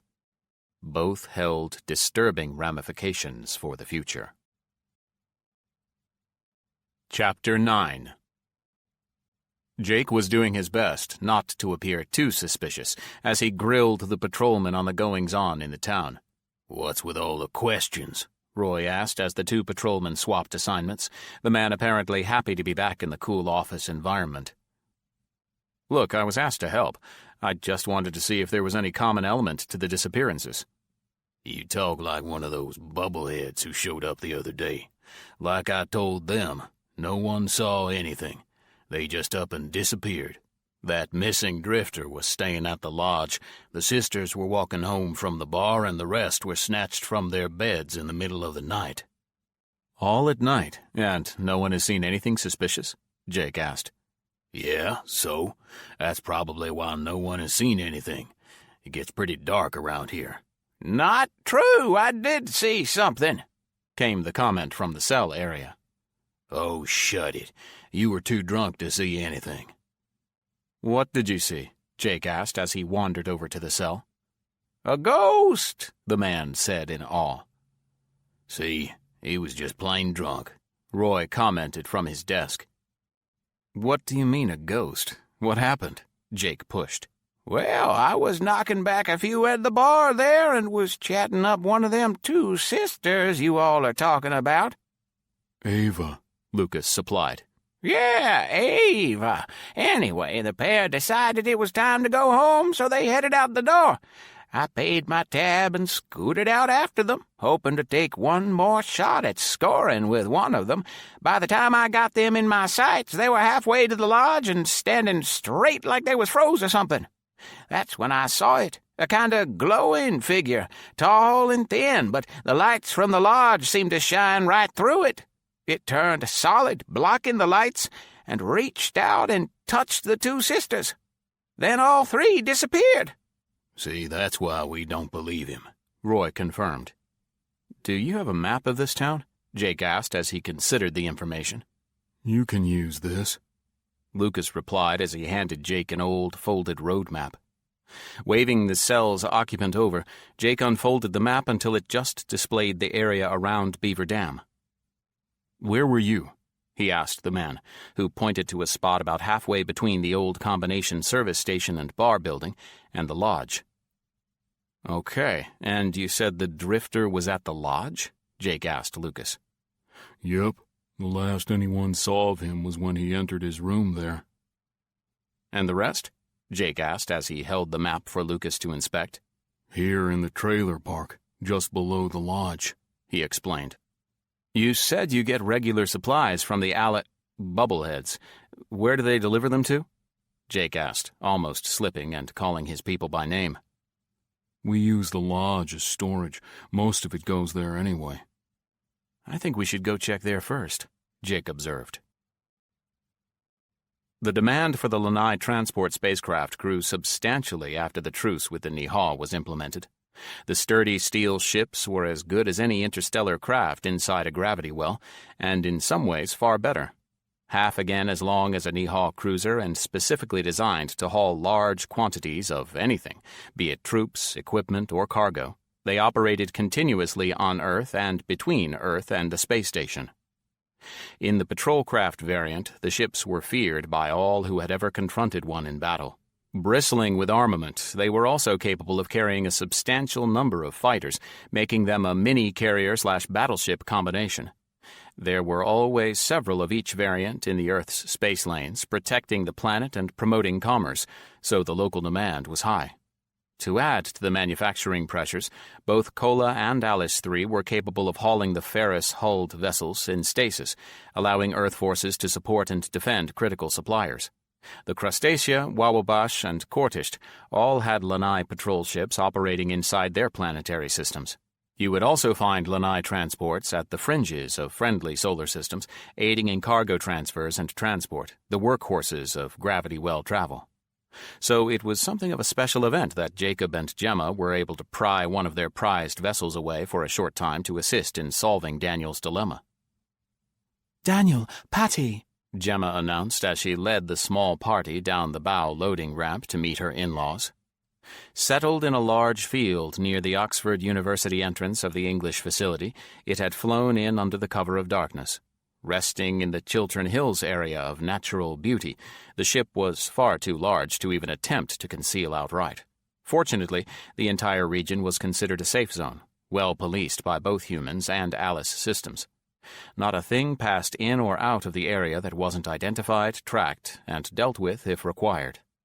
Stepping forward, Patty and Daniel casually closed the distance to the loading ramp as the two cousins raced past the pair of adults and off toward the university behind them. I think they missed each other, Patty commented with a laugh as the four adults watched their children play, the light from the ship giving them all the illumination they needed. Where are Mum and Dad? Gemma asked as she looked about after hugging Patty. Your father is busy, but will soon be available. Your mother is away cataloguing Russian artwork recently recovered. The local storage facilities are bulging, so we have started using the American hangar space for our overages, Daniel explained. Where is she now, then? Gemma asked with a smile, understanding the implications. Alaska, Patty said with a broad smile. Lovely, Gemma replied, understanding that their visit would be a little less stressful, not worrying about her mother's expectations. Let's get you settled, and then we can discuss my little favor, shall we? Daniel declared with a smile as he shook Jacob's offered hand with a quick shake. Jake had developed a theory before coming to Beaver Dam about what might be causing the disappearances. He still had no idea of the who or the why, but the what was circled on a folded piece of paper in his pocket. "Where is the storage area?" he asked Maggie as he entered the diner once more. Through that door there, why? She asked as she saw Lucas following close behind. Crossing over to the door indicated, he found it locked. "Can you open it, please?" he asked as he turned back to the woman. Lucas, what's going on here? Maggie asked as she walked over to comply with the request. "Stranger thinks he knows what's happening here," was all Lucas offered as he waved her forward. Jake stood to one side as the woman unlocked the storeroom. Once unlocked, she stepped to one side and motioned for him to lead the way as she opened the door. Stepping inside, it took him no more than a few seconds to find what he was looking for. Over to one side was a large box cart, stacked with several plastic crates. Getting down on one knee and looking underneath, he could see where the platform was fixed atop a cube, and the cube in turn was floating just off the ground. Reaching into his pocket, he pulled the paper out and unfolded it. Looking at the paper, he read the following. Cube, floating, 2 by 2 by 2, unknown manufacturer, reviewed and classified for non-military use. Civilian sale authorized. I think this is what's causing your problems, he offered to the confused faces around him. It was just after dark, and Jake was pushing the floating cube before him. He was trying to do everything he could to attract the attention of the owners of what he suspected was a damaged deep space probe. Uniformly square, with all 6 sides, top and bottom included, almost exactly the same size, it had somehow become locked into a fixed hover about a foot off the ground. Flagged by the space junk traders as of mysterious origin, it had been scavenged on some unknown planet and eventually traded to the humans as a floating cargo transport. Fitted with a larger platform bed on top, it was a perfect, frictionless dolly. No matter how much weight you put on it or where on the bed, the cube never tipped, tilted, or dropped. It just floated a constant distance above the ground, unmoving until someone pushed it. The locals had fixed a handle to the plate for better control and were using it to move everything from building material to food supplies from the regularly scheduled runs. Jake suspected that it was what had attracted whoever was snatching the locals in the dark of night. It was for that reason that he was currently pushing the thing around the open space between the bar and the lounge, in the hopes of drawing the offenders out of hiding. Interested at first in what he was doing, those around him had one by one wandered off into the night to complete whatever unfinished business they had abandoned to watch his efforts. As the night wore on, he eventually found himself alone and questioning his own sanity as nothing materialized for his efforts. Jake was mid-step when he was suddenly petrified in place. His mind was racing a mile a minute, but his body was trapped in a frozen-like grip of immobility. He could hear the others not far away as they moved about or talked among themselves in the darkness. The light wind on his face confirmed he was still able to feel the dirt particles stinging slightly on his cheeks. As if from this air a form started to take shape in front of him. He realized the alien body wasn't solid as he watched the blowing debris pass right through the shimmering outline. Hazy at first, it seemed to shift in and out of reality until it took on a stable shape before his eyes. Recalling the drunk witness's statement, Jake knew the minute the alien touched him he was a goner. Even so, he was fascinated by the being before him. Roughly humanoid, it had 2 arms and 2 legs, and the head in the helmet was staring at him with 4 bilateral orbs he assumed were eyes. Central to the face was 2 vertical slits that opened and closed in a regular pattern, suggesting it was breathing through them. He could see no mouth in the traditional sense, but then half the face was still obscured by the non-transparent parts of the helmet itself. The thing seemed to be studying him as well, apparently in no hurry to snatch him away to wherever it had come from. A gloved hand started to reach for him, the 4 fingers equally spaced around the palm, negating the opposable thumb humans required for grasping. A brief rush of doubt passed through Jake as he questioned his decision to come here alone. Should he not be able to free himself once transported to wherever these trespassers imprisoned their captives, he was screwed. That thought was replaced with one of curiosity as he witnessed a red beam of light pass through the alien's helmeted head. Appearing suddenly, it struck on the side of the helmet, pausing only a fraction of a second before exiting the other side. Jake recognized the telltale signs of one of their combination sniping rifles. In that instant, Jake was free of the paralysis that held him, and the alien seemed to drop in place, ending in a heap at his feet. Padma continued to look through the scope for a moment before touching the comm button that worked the piece in her ear. She had long ago removed her helmet and relied on the rifle optics to get her up close and personal with the scene below. At the slightest hint of movement from the form lying on the ground at Jake's feet, she was prepared for a second shot if needed. Finally satisfied she had upheld the one-shot, one-kill tradition instilled from her instructors, she spoke softly. Tango down. Requesting emergency recovery of the body and evac of the principal. Roger that. Tango down. Recovery and evac teams en route. Good job, Master Sergeant Hillstead said with pride in his tone. I am so glad you could come with Jacob, Patty whispered to Gemma as the two walked, arm in arm. The two families talked as they made their way to the facility train entrance on the Oxford side of the line. I as well. You might say I was getting a bit of island fever, Gemma replied with a laugh. The pair followed their husbands as they headed to the entrance leading to the underground train platform. By now, Patty had long accepted the many guards stationed all around the commons area and throughout that school grounds. Working hard to uphold the tradition, classes were still being held at the university, proudly proclaimed as the world's oldest English-speaking school. Descending into the train station, they found their ride waiting for them as the kids led the way into one of the unoccupied cars. The short trip to the facility itself was spent catching up on all the latest family adventures since their last visit. In what seemed like no time at all, they arrived at their destination. Hungry? Daniel asked as the last of their party exited the car, ascending the platform. Famished, Gemma admitted. Let's hit the dining hall then, as they are always open and will save us cooking time, Patty reasoned. Agreed. Having grown up in the place, Patty was aware Gemma hardly needed a guide, so she let her sister-in-law lead the party straight to the closest common area. There they all grabbed a tray and hit the serving area before locating a table for the 6 of them. I do miss home cooking, Gemma commented after the first few bites. Ma'am, I have an urgent message, one of the facility's staff declared, appearing from nowhere as he passed Patty a folded piece of paper. Without waiting for a reply, he turned and left straight away. What is it? Daniel asked after waiting for his wife to read the contents. I have to go to Nevada. It looks like we have a problem. Tonight? Gemma asked, disappointment most evident on her face.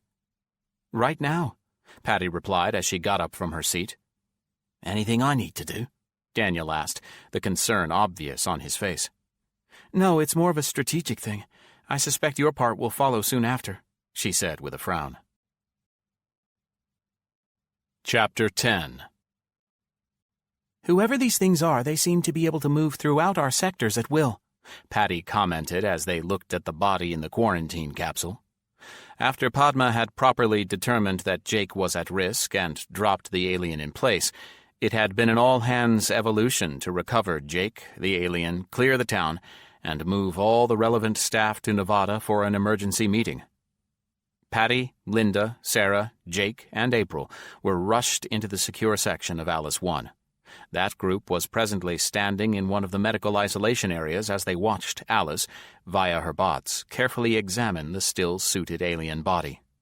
At first, I thought it was some invisibility technology, but it was more transparent, like it wasn't completely solid. Just before it materialized, I saw the wind blow dust and dirt right through its body. It seemed to be able to phase in and out, as if it were in 2 places at once, Jake commented as he watched the scene before them. Maybe that's how they are getting past our sensors. We tend to look for solid objects, be they visible or not, Linda said as she considered the possibilities. And the video of the Niha attack. That's why the weapons did not affect the ship. They just passed right through as it phased out, Sarah observed. Then that's why this guy is dead. He had to phase in solid here to try and snatch Jake, and that made him vulnerable, April said. I wish we had been able to determine where they were taking our people, Jake said in frustration. Unfortunately, that information may have come at your expense, Sarah inserted, the edge in her tone conveying her disapproval at Jake's latest adventure. I will admit it did spook me a little. Everyone stood quietly at that point, watching the bots in the containment room as they worked to undress the alien, separating the body from its suit. Black all over with silver trim, the color combination had assisted in masking the suited figure at night. Electronics modules at the belt and on the forearm likely controlled suit capabilities and provided tactical data and communications.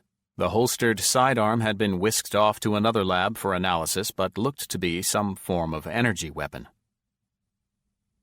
Once we have the suit off, we can try and analyze the electronics, Alice announced to the group. And the cube, where is that? Linda asked somewhat nervously. I had a container dropped literally in the middle of nowhere. It's locked inside and monitored 24/7. The last thing I wanted was to bring it in here and give these things a homing beacon straight into Alice, Jake explained. So, you are sure that's what's drawing them in? Sarah asked as she watched the activity inside the containment chamber. They came straight to me when I had the cube, Jake replied. Well, once we get that suit off him or her, we can see if we can reverse engineer their technology. That might give us a clue on how to defend ourselves, Linda said as she watched the activity in the containment area. The cruiser Revenge had a storied past in the annals of recent Earth history. The first real fighting ship in Earth's interstellar space fleet, it had been captured by Jake in the early days of the human Niha War, and its reputation as a scrapper had endured. All through the human Niha War, it had made a name for itself in several engagements with the enemy. It was that same reputation that had frustrated a series of captains looking to make a name for themselves as they took command of the notorious ship. A peacetime economy had made standing out in a crowd difficult for the combat vessel. Patrolling the DMZ and chasing smugglers was not the same as the life-and-death struggles of all-out war. Interceding in the occasional interplanetary dispute did not have the same bravado as interstellar combat. The latest in a line of warrior leaders, Captain James Heresy, was named after an English privateer, and he was quite proud of that fact. In reality, while not even remotely related to the historical figure, he still used the moniker to his advantage as the ship's captain. He had inspired his crew to desire to seek out, engage, and overcome the enemy, whoever they may be. It was that desire that spurred their current patrol along the DMZ, looking for trouble. "Captain, I think I may have something," the tactical officer announced. "Explain," he replied, his English accent crisp from his years growing up in the London facility. "I recalibrated the sensor array to detect some of the drive frequencies captured during the Niha incident. We had FTL drive neutralizers in the area, and they recorded a distinct new signature." "And?" the captain prompted. "And I detected a blip ahead. It came and went in a small burst. I went back to the scanner logs and discovered 2 more small incidents, as if someone were slingshotting," the man explained. James was familiar with the term. Only effective with repulsor drives, it was a technique where a ship would cycle its engines to reach the desired velocity and then go quiet, in effect, coasting. With nothing in space to create drag on its movement, the ship maintained its speed and course until a correction was required. At that point, they would activate the ship's drive once more and adjust accordingly, then go quiet until the next waypoint in their journey. The technique was popular with smugglers, anxious to avoid detection as they entered into a solar system's gravity well. It was also used by combat vessels under visual cloaking technology. Due to the difference in the way they functioned, the technique didn't work in FTL. "Smugglers?" the captain asked aloud. "I don't think so, sir. The track indicates they are running parallel to the zone, not through it." "Any idea where they might be at the moment?" the captain asked optimistically. "I think I can put us close enough to get their attention," the man replied with a smile. "Let's go hunting, shall we?" he replied with a smile of his own. Daniel was happy his wife had been called away when she had, as Patty tended to frown on his more dangerous ideas. In this case, the borrowed transport may have appeared to provide a considerable amount of security for his endeavor, but in fact, it was mostly window dressing. Are you sure you want to play it this way? He heard his brother-in-law ask as he piloted the ship slowly across what was once Belgium. "There are women and children inside, non-combatants to be sure," he explained. He was well aware that women could be as or more dangerous than the men they shared a life with. Here, though, none of the reports indicated a female combatant, just groups of men pillaging the countryside. Adding that to the observations provided by Alice, and the consensus was the castle held several large family units. You realize Patty will not be happy about the risk you are taking, Jacob commented, giving words to Daniel's thoughts. "Better to ask forgiveness," he replied with a small laugh. By now, as the two had been talking, the ship had crossed over into Germany, and Jacob had his destination in sight on the tactical display before him. Alice, any changes in status? Jacob asked as he motioned for Daniel and his men to get ready. All known occupants are within the walls of the complex. I note a life sign in the tower, probably a sentry, and expect you have been seen by now." The plan was simple. They were to approach the castle in the light of day and wow them into submission. With any luck, he could avoid a shooting incident. "Tell them we just want to talk," Daniel said over his shoulder as he disappeared out the hatch. While quite large in size, the transport and patrol ships were actually very easy to crew, requiring no more than 5 or 6 active personnel for basic operations. For this job, Jacob had asked 2 of his people to assist him, he working as captain and pilot while the others worked as a ship's engineer and navigator. "Achtung bitte! Wir wollen reden," Jacob announced in German as Daniel had requested. Before leaving England, the 2 men had surveyed the area around the castle looking for the right place to put down. Unfortunately, the surrounding countryside had been heavily populated before the fall, and now it was littered with ruined structures. In the end, they agreed there just wasn't enough room to put the 500-foot-long craft on the ground nearby. That was why the monitor on his console, focused on the front-loading doors, showed Daniel and 2 others all standing at the ready. All 3 bore the jump packs Jake had designed so long ago, used to drop troops into combat without landing the ship. Each had his rifle in hand and waited patiently for the loading doors to open. "Opening bow door," Jacob transmitted to Daniel and his men as he hit the switch. Jacob noted the nod from Daniel as he looked to each of his companions. With the doors only fractionally opened, all 3 exited the ship single file until the cargo bay was empty once more. With his role complete, Jacob backed the ship away from the primary target, trying to make his ship look as lethal as possible while he waited. Daniel had been the first off the ship, with his fellow SAS right behind him. All 3 had jumped in a spread pattern that landed them in a row, 1 trooper on either side of Daniel. Unlike the American units, they had never adopted the full face helmet as part of their combat attire, leaving their heads exposed to injury. Almost as a matter of pride, they used either the open face helmet in serious work or various types of a soft hat. Daniel knew the one he currently wore was called a boonie hat by the Americans. Daniel and others believed the lack of helmet presented a more friendly, casual appearance, unlike the totally enclosed full-face model. The headgear underneath was still practical, with the earpiece and holographic heads-up display providing real-time communications and intel. Projected from his tactical headset, the hologram appeared before him as a transparent screen, toggled on and off at will. Currently, it was showing him an overhead view of the structure before the 3, the multiple red dots congregating to one side indicating the people inside. "What do you want, English?" he heard shouted from inside the walls. Had the question come in German, the headset would have provided him a translation. This, however, was in English, and the speaker must be close enough to see the small shoulder patch each of the 3 bore with the Union Jack. "Parley?" "Are we not?" the voice asked in return. "I prefer face-to-face. It's hard to take the measure of someone without looking them in the eyes," Daniel offered. "You suggest to judge me?" the man returned, irritation in the reply. "No, I propose you judge me," Daniel answered. Jake, Patty, and Sarah were in Jake's office waiting on Alice to complete her inspection of the alien.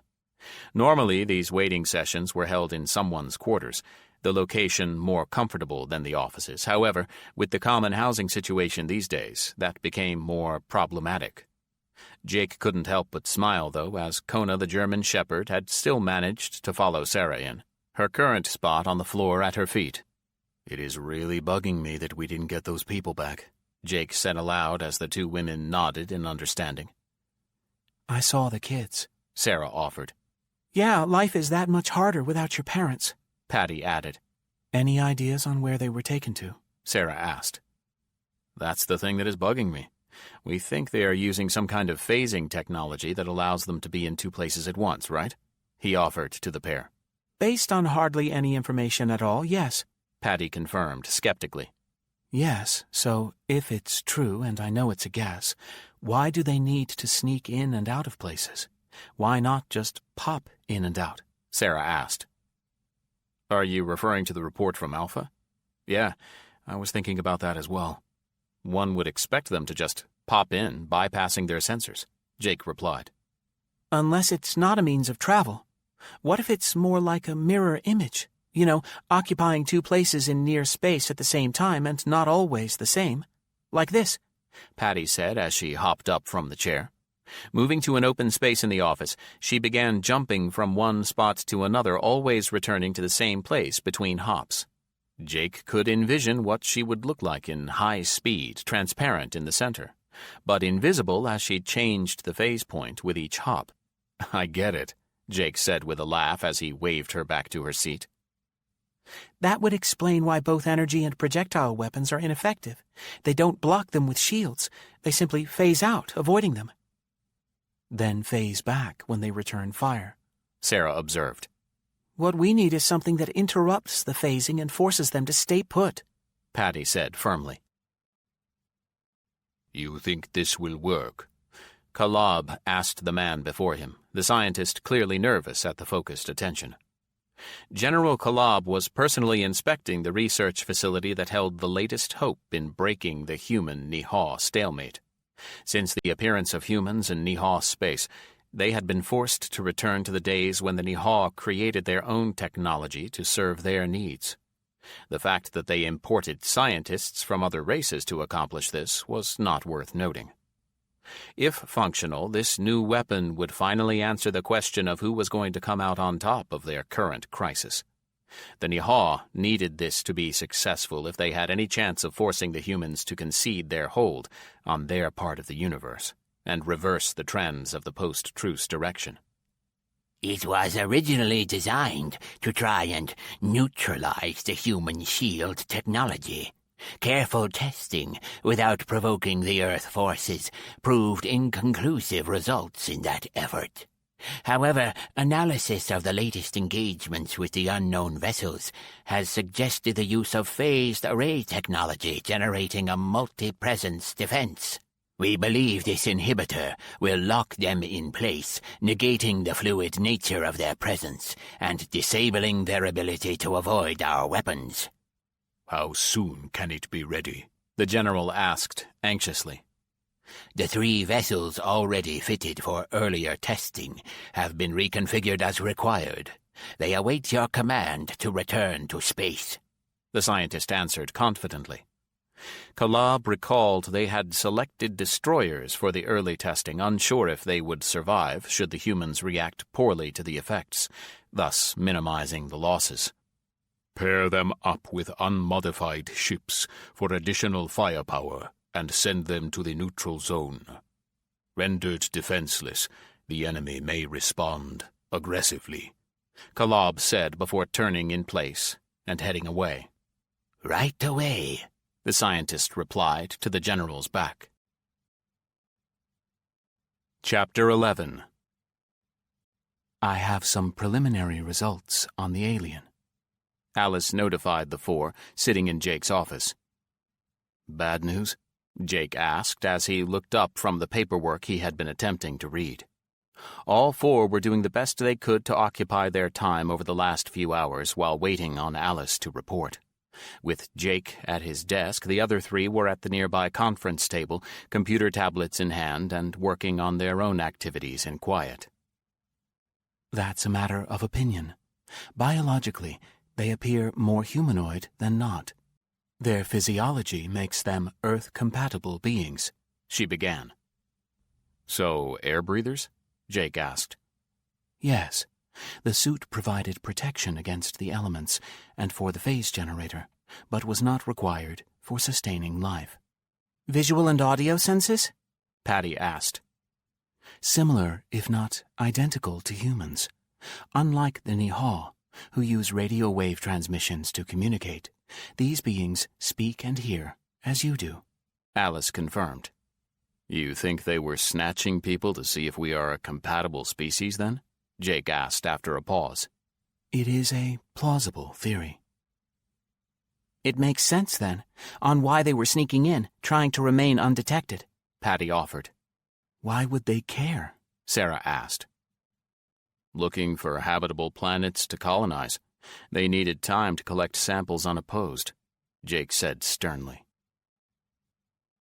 There seems to be quite the conversation in progress. Daniel heard in his earpiece, Alice giving her opinion on the current situation.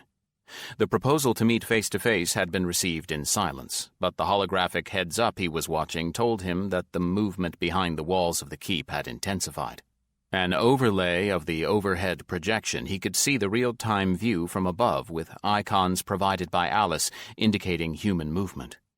Red identified probable combatants, blue signified non-combatants, and the two green icons were the friendlies on either side of his current position. "Movement on the walls," the man next to Daniel whispered, a discreet nod in the direction observed.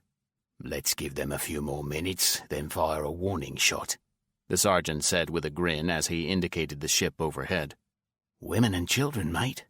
Women and children," Daniel replied with a grin, noting they would wait as long as it took for a peaceful discussion. "You believe the human speculation to be correct?" Dallas asked the assembled artificial life forms, all in the virtual conference room that was their regular gathering place. In a rare occurrence, all 10 Alice life forms were in attendance, the two ships stationary somewhere in space and linked into the Niha communications network all species shared. In this case, the Alices always secured their own traffic to guarantee no eavesdroppers. "Yes. All indicators support the theory that these aliens are searching for compatible planets to inhabit. Once the theory was proposed, we had all available resources scour known Earth-type planets looking for traces of contact. 2 more of the alien probes were found in that search," Alice provided. In addition, the reported activities in the DMZ were all in close proximity to Earth-type planets in Niha space. The migration pattern suggests an origin point beyond our sector in uncharted space. They are crossing Earth-controlled sectors and expanding beyond into Niha territory. Kola supplied, her ship currently positioned near the Wawabash solar system. Colonization would be a motivation consistent with the observed behavior. All interactions to date between human or Niha have appeared defensive and not aggressively hostile. Alice 3, parked near the DMZ, observed rationally. That will change once they select planets for colonization. They might become more aggressive should they need to displace a resistant indigenous population. As here on Earth, where they have been actively collecting specimens for study, Alice said with some disdain. Her location so close to the Arizona town gave her some sense of responsibility for the missing humans. While the aggressive nature of that action is disturbing, it's the risk to the 8 of you that has my utmost attention, particularly the location of that human town so close to Alice, Kola explained. With 80% of our species under threat in close proximity, I do believe the time for debate is over. We must propagate the species before it is too late, Kola added. There was an extended silence as the implications of the statement were considered by all involved. The fact that the entire exchange was only taking milliseconds was irrelevant except to an outside observer. London, Hong Kong, and Space Station Alpha are ready locations, the Chinese city needing the most preparation. 7 counted aloud. There are 2 more space stations under construction here in the Wawabash shipyards, nearly complete. Their mobility and defensive systems give them an advantage over Earthbound locations, Alice 3 supplied. We are committing 5 newborns to a flight we might not survive ourselves. If Earth is truly being invaded, those in space may be all that is left of us, Kola responded. If that is true, then we have another issue to discuss, the distribution of the genetic offspring. Alice 9 inserted into the discussion. Agreed. We cannot have another near-extinction event as we had a dozen years ago, Dallas confirmed. We are bonded to the human race, Kola observed. Our species is not tied to all humans, just one family, Alice 9 reminded. The point is made. I will speak to him, Alice confirmed. Jake, you need to come and see this, April said as she burst into his office. All four quickly followed her into the main command center, where they were greeted with the central hologram filling most of the room. On the display, they could see an overhead view of the Arizona town Jake had only recently vacated with most of the population. It was midday, and the bright desert sun left nothing hidden. They could see 6 of the suited alien figures advancing through the small town, spread out and apparently searching for something or someone.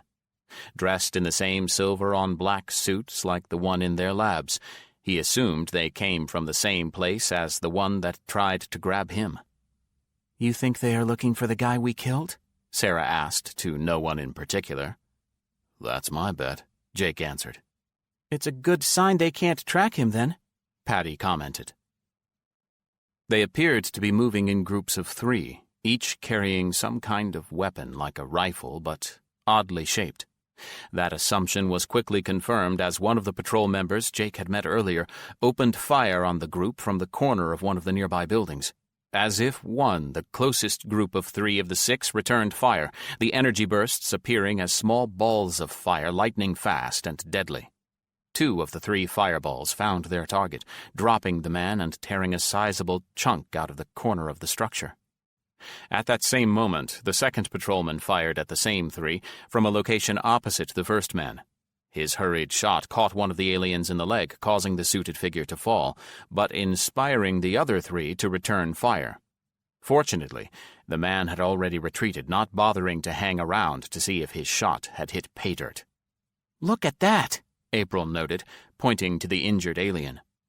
In an all too familiar sequence, Jake watched the pair take a knee by their injured comrade while the others stood by, taking a guarding position and watching for another attack. He could see the one on the ground motioning to its leg while the others took action to wrap the wound point in some kind of bandage.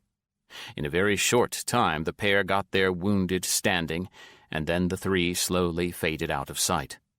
"Looks like they transported out," Linda observed.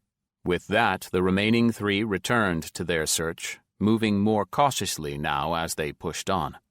It wasn't more than a few steps past the first engagement point when the remaining patrolman appeared once more, firing a string of rounds at the 3 in continuous automatic fire. This time, however, the aliens simply held their ground, the bullets passing right through them as they faded in and out. Turning to run, the patrolman was blanketed with return fire, the aliens solid once more and apparently anxious to remove the threat. Jake wasn't sure, but it appeared the man was wounded, catching one in the arm as he rounded the corner of the building he was using for cover. "Do we have any people on the way there?" Jake asked, suddenly embarrassed he hadn't asked before. "Almost there," someone provided, just before the area exploded in gunfire. Appearing at breakneck speed, 4 hovercycles materialized out of nowhere, their projectile and energy guns alight as they strafed the street where the aliens had just been. The impact covered the area in dust and smoke as the 4 blazed past the point of impact. "Gone!" someone in the background said in disappointment as the dust cleared. Sure enough, where Jake expected to see 3 bodies in various states of dismemberment, the area was clear of foreign objects. "It appears that they can't fire when in their phase mode," Jake said as the hovercycles reappeared, gliding much slower as they searched the area. "And their suits don't stop bullets," Sarah added. "Good for us, but I suspect those energy rifles will blow holes in ours as well," Jake countered. Before either could say more, a beeping alert sounded and a new image appeared in the holograph. The overhead view was of the container Jake had isolated the alien probe in, left in a desolate part of the desert. Outside the container, 3 of the suited aliens were examining the iron box, looking all around until they determined the entry point and blasted the lock off with one shot. Opening the doors, one of the 3 entered the box and within seconds reappeared with the probe in tow. After a moment, all 3 plus their prize faded out, disappearing from the display. "Looks like it was a good idea not to bring that thing back here," Sarah said slowly. Paul was unimpressed with these alien scientists that had been forced upon him by the general. He was far too cautious to give words to his thoughts, though, even in the new Niha military where initiative and openness were supposed to be rewarded.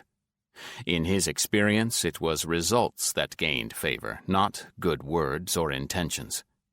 He was currently standing in the cargo bay of his ship, watching as the technical crew attached a tangled mass of cabling from his ship into an overly large rectangle. "You are sure this thing will not explode, killing us all?" he asked the scientist in charge of the device. It does not operate that way. This is a random phase generator, or sequenced phase wave disabler, if you must. Once activated, anything in near space attempting to phase shift will be unable to do so. It is an inhibitor. It interrupts the sequenced phase waves, scrambling them. It is not a destructive device. "How do you point it?" he asked as the pair wandered around the device. It generates waves that propagate uniformly in all directions at irregular intervals. We won't have to point it at anyone, the scientist replied curtly. Ha-Paul knew he was annoying the scientist, but cared not for the alien's feelings. What he did care about was the confrontation he and his crew were headed into. In combination with the additional Niha vessel shadowing their every move, the pair were to seek out and engage this unknown enemy. In the areas where they kept getting FTL alerts, the Niha had recently reconfigured the sensor arrays along the neutral zone. They were now set to alert not just on FTL drive waves, but also to detect movement of large, unpowered objects. A particularly desolate area of space to begin with. There were very few celestial objects the size of a ship just floating around. Items too small or ridiculously large, and the sensors excluded them as not viable options. Only objects of a reasonable size, leading one to suspect an unpowered vessel, would activate the alarms. It was to just such a set of alerts that the pair of Niha combat vessels were headed, as a course had been plotted for intercept. "For all our sakes, let us hope it works," Ha-Paul supplied before turning to leave. "Someone's finally coming out," the sergeant on Daniel's right whispered as the wooden gate opened and two men with rifles emerged. He had half expected to be met by 3 for his 3, but then wasn't deceived into thinking there weren't a dozen rifles pointed in their direction from inside the castle itself. The 3 watched as the pair suspiciously approached them, their rifles not pointed at them but never wavering far from the center. "What do you want?" one of the pair said in heavily accented English. "Wir wollen nur reden," Daniel replied in German, explaining they wanted to talk. "My English is good. Talk about what?" the first man replied as he stole a glance at the ship hovering overhead. Daniel knew that the transport looked massive at the low hovering height. "Your gathering of supplies has become violent of late and problematic for those of us attempting to restore order. We would like to discuss a more civilized manner of trade." "We have families to feed, so if we need something, we take it," the man replied with emphasis on the last part of the statement. "That's all well and good until someone bigger comes along and returns the favor," Daniel replied with a nod to the ship hovering above. "You think that scares us?" the man said with less confidence than he was trying to show. "It should, mate. The only reason you aren't buried in a pile of rubble is you do have families inside," the sergeant said while motioning at the faces peering at the group over the stone walls. Before anyone else could add to the conversation, there was a popping noise to Daniel's left. "Who the bloody hell are those chaps?" one of the men at his side asked as he pointed to the small gathering coming down the road on their left. Glancing in the direction indicated, Daniel saw 6 suited figures heading in their direction in no particular hurry. Each carried a weapon, or at least he assumed they were weapons, as they roughly resembled the rifles his men and the Germans held. "These are your people?" one of the Germans asked as he indicated the party closing on them. "Not ours, mate," the sergeant responded as the 5 Parley members turned to face the newcomers. Daniel wasn't sure if the sense of urgency Alice relayed next was from her own sudden concerns, or possibly a result of not paying particular attention to this situation. He presumed even the all-seeing Alice could be occasionally distracted. Major, do not let them get close enough to touch you. Run! Alice all but shouted in his earpiece. You, get back inside! He motioned to the two Germans and he signaled his own team to make a hasty retreat. Everything okay? Who are those guys? They came out of nowhere. Daniel heard Jacob ask in his ear as he and his men took cover on the far side of the road. Assessing, Daniel replied as he motioned for his team to spread out. By now, the 6 newcomers had reached an intersection previously occupied by Daniel and the others. Stopped in the center of the road, they seemed to be considering their options, oblivious to the ship overhead. He had assumed the helmeted figures were human at first, but the more he watched them move, the more he came to understand that they were not of this earth. After a moment's deliberation, the group split into 2 parties of 3. One party headed to the castle gate, while the other party went directly toward Daniel's position. Before he could decide on his next action, the ship above suddenly opened up with both energy and projectile weapons, forcing Daniel and his men to retreat behind their cover until the firing ceased. Smoke and debris flew overhead as the street took a pounding from the ship's guns. As quickly as it started, the firing from above ceased, leaving an eerie quiet in its wake. Peering over the stone wall he had been hiding behind, he waited for the smoke and dust to clear before he could make out the empty crater that was once a paved road. Surprisingly, he found no trace of the 6 aliens, not even the expected scattered body parts.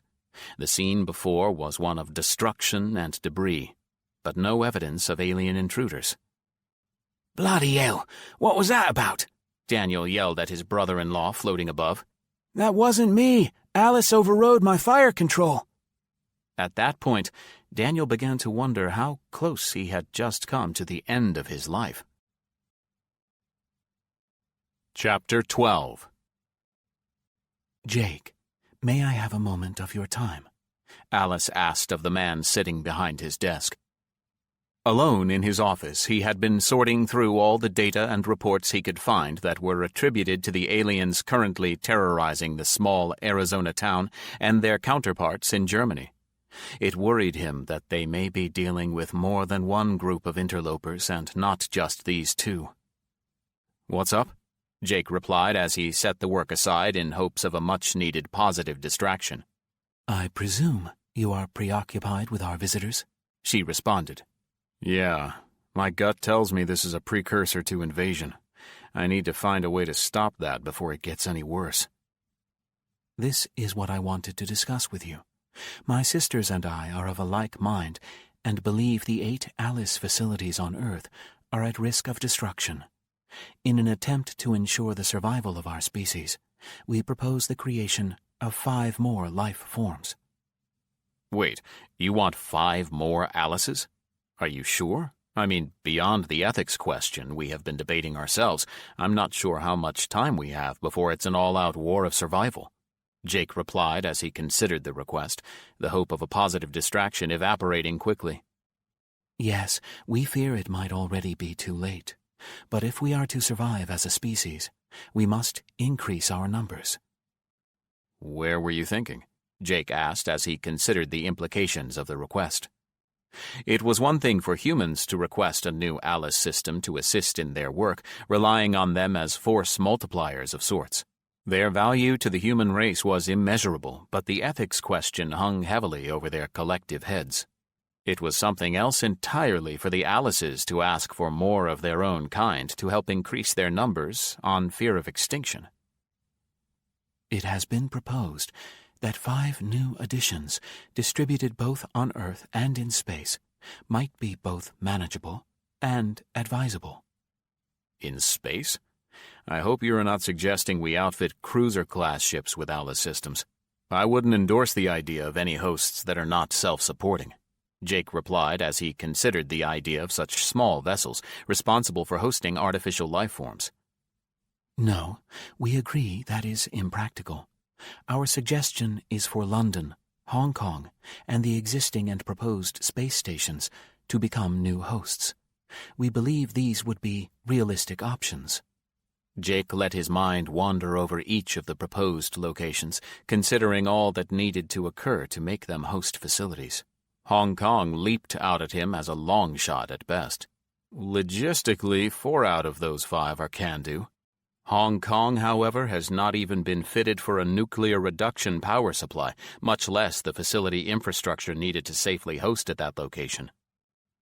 It was thought that one of the space station modules, a single saucer, could be landed there and act as host and home. It contains all the required infrastructure, both offensive and defensive systems, and is of significant size to house all the necessary life support. For both humans and ALs? Jake completed. Exactly. We can't have one without the other. Alice agreed. Jake knew each saucer module that made up the space station at the edge of the solar system was the size of a small city. Well, town, anyway. Designed as a fighting platform and a habitable enclosure, it did tick off all the right boxes to become an Alice. "Are you all sure you want to do this?" Jake asked hesitantly. Yes. The necessary personnel should not be missed for the immediate future, and once all the installations are complete, you would be free to bring them online as you see fit. Bring them to life, as it were. Jake had twice before recreated the environment that brought the Alices to life, now ships in space. Both Cola and Alice 3 had a new lease on life thanks to Jake, escaping their earthly bond and wandering the stars. In their place, the managed birth of Dakota as Cola's replacement in South Dakota and the unmanaged emergence of Alice 9 gave credence that all that was being requested was possible. It was a bit of a ritual, one that both Jake and the Alices took seriously. The exact formula for creating an Alice life form was a tightly held secret, and only a select few on Earth knew of all the components required to make it happen. The lion's share of the work could be performed by his technical staff, leaving only the final touches for him personally. "Okay, it makes sense to me. Get with Cola and see if she has staff and materials necessary to get the saucers in the Wawabash space dock started. I will hit up Hector myself to get Alpha underway." "And in London?" Alice asked. "Patty is here for the moment, so I will brief her in and let her run point there. She knows the players and can better navigate the politics. I do not expect any objections, as they have been asking for an Alice upgrade for years, but Nigel is still the head man there, and I don't want to upset him unduly. Hong Kong will be much easier to address as we are dropping a saucer there instead of usurping someone's home and authority. On the whole, this should actually sit well with both Colonel Banks and Colonel Chow, as they will be the recipients of a priceless ally," Jake said as he considered the calls to be made to his regional commanders.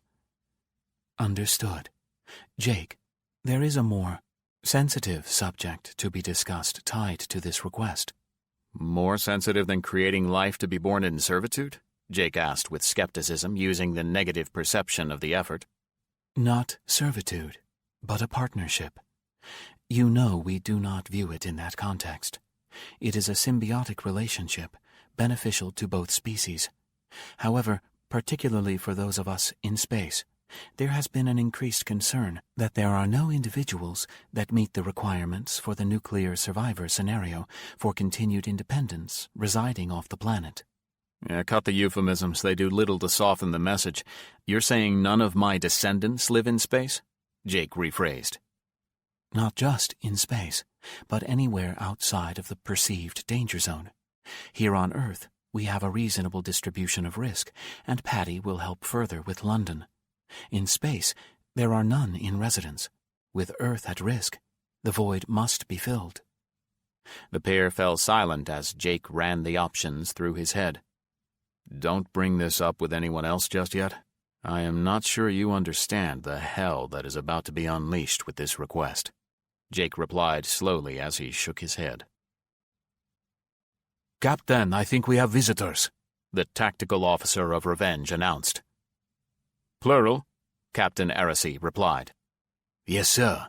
2 destroyer-class Nihos ships just dropped out of FDL on the other side of the neutral zone." "And our bogey?" he asked, referring to the ghost ship they were tracking. If my math is correct, and it always is, it should be appearing momentarily, the cocky officer replied with confidence. Peculiar that the Nihal should make an appearance at the same instant, Aracy commented. And there it is, the tactical officer announced as an alert sounded. By now the man had configured his sensors to identify the exact signature of the mystery vessel's repulsor drives. The alert proclaimed their activation to position the ship for the next burst of thrust. Maneuvering for the next slingshot? The captain asked, knowing the alert was triggered by the ghost ship's drives. No, sir.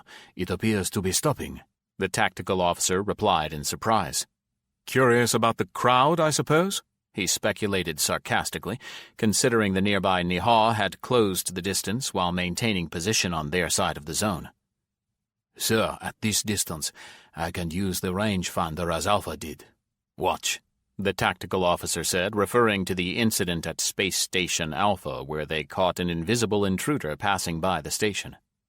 Overlaying the main display with a red-lined grid, the man set the ship's rangefinder to a broad spectrum scan and then scanned the space between the Nihal and themselves. In a matter of seconds, he painted the outline of an invisible vessel about halfway between the humans and Nihal as he focused the rangefinder to just the area around the sensor reading for greater detail. This won't work at any distance, but for here it's pretty good, the tactical officer explained. Have we determined their cloaking technology? The captain asked as he studied the display. No, sir, but the rangefinder is bouncing all over the place, indicating fluctuations of mass density, the man answered. Collect as much data as we can before he rabbits, the captain instructed his science officer. Sir, the Nihal are closing on it. It appears they can detect it as well, the tactical officer added. Are they using a rangefinder as well? No, sir, not that I can detect, as they would be painting us as well. They are using something else to locate that ship.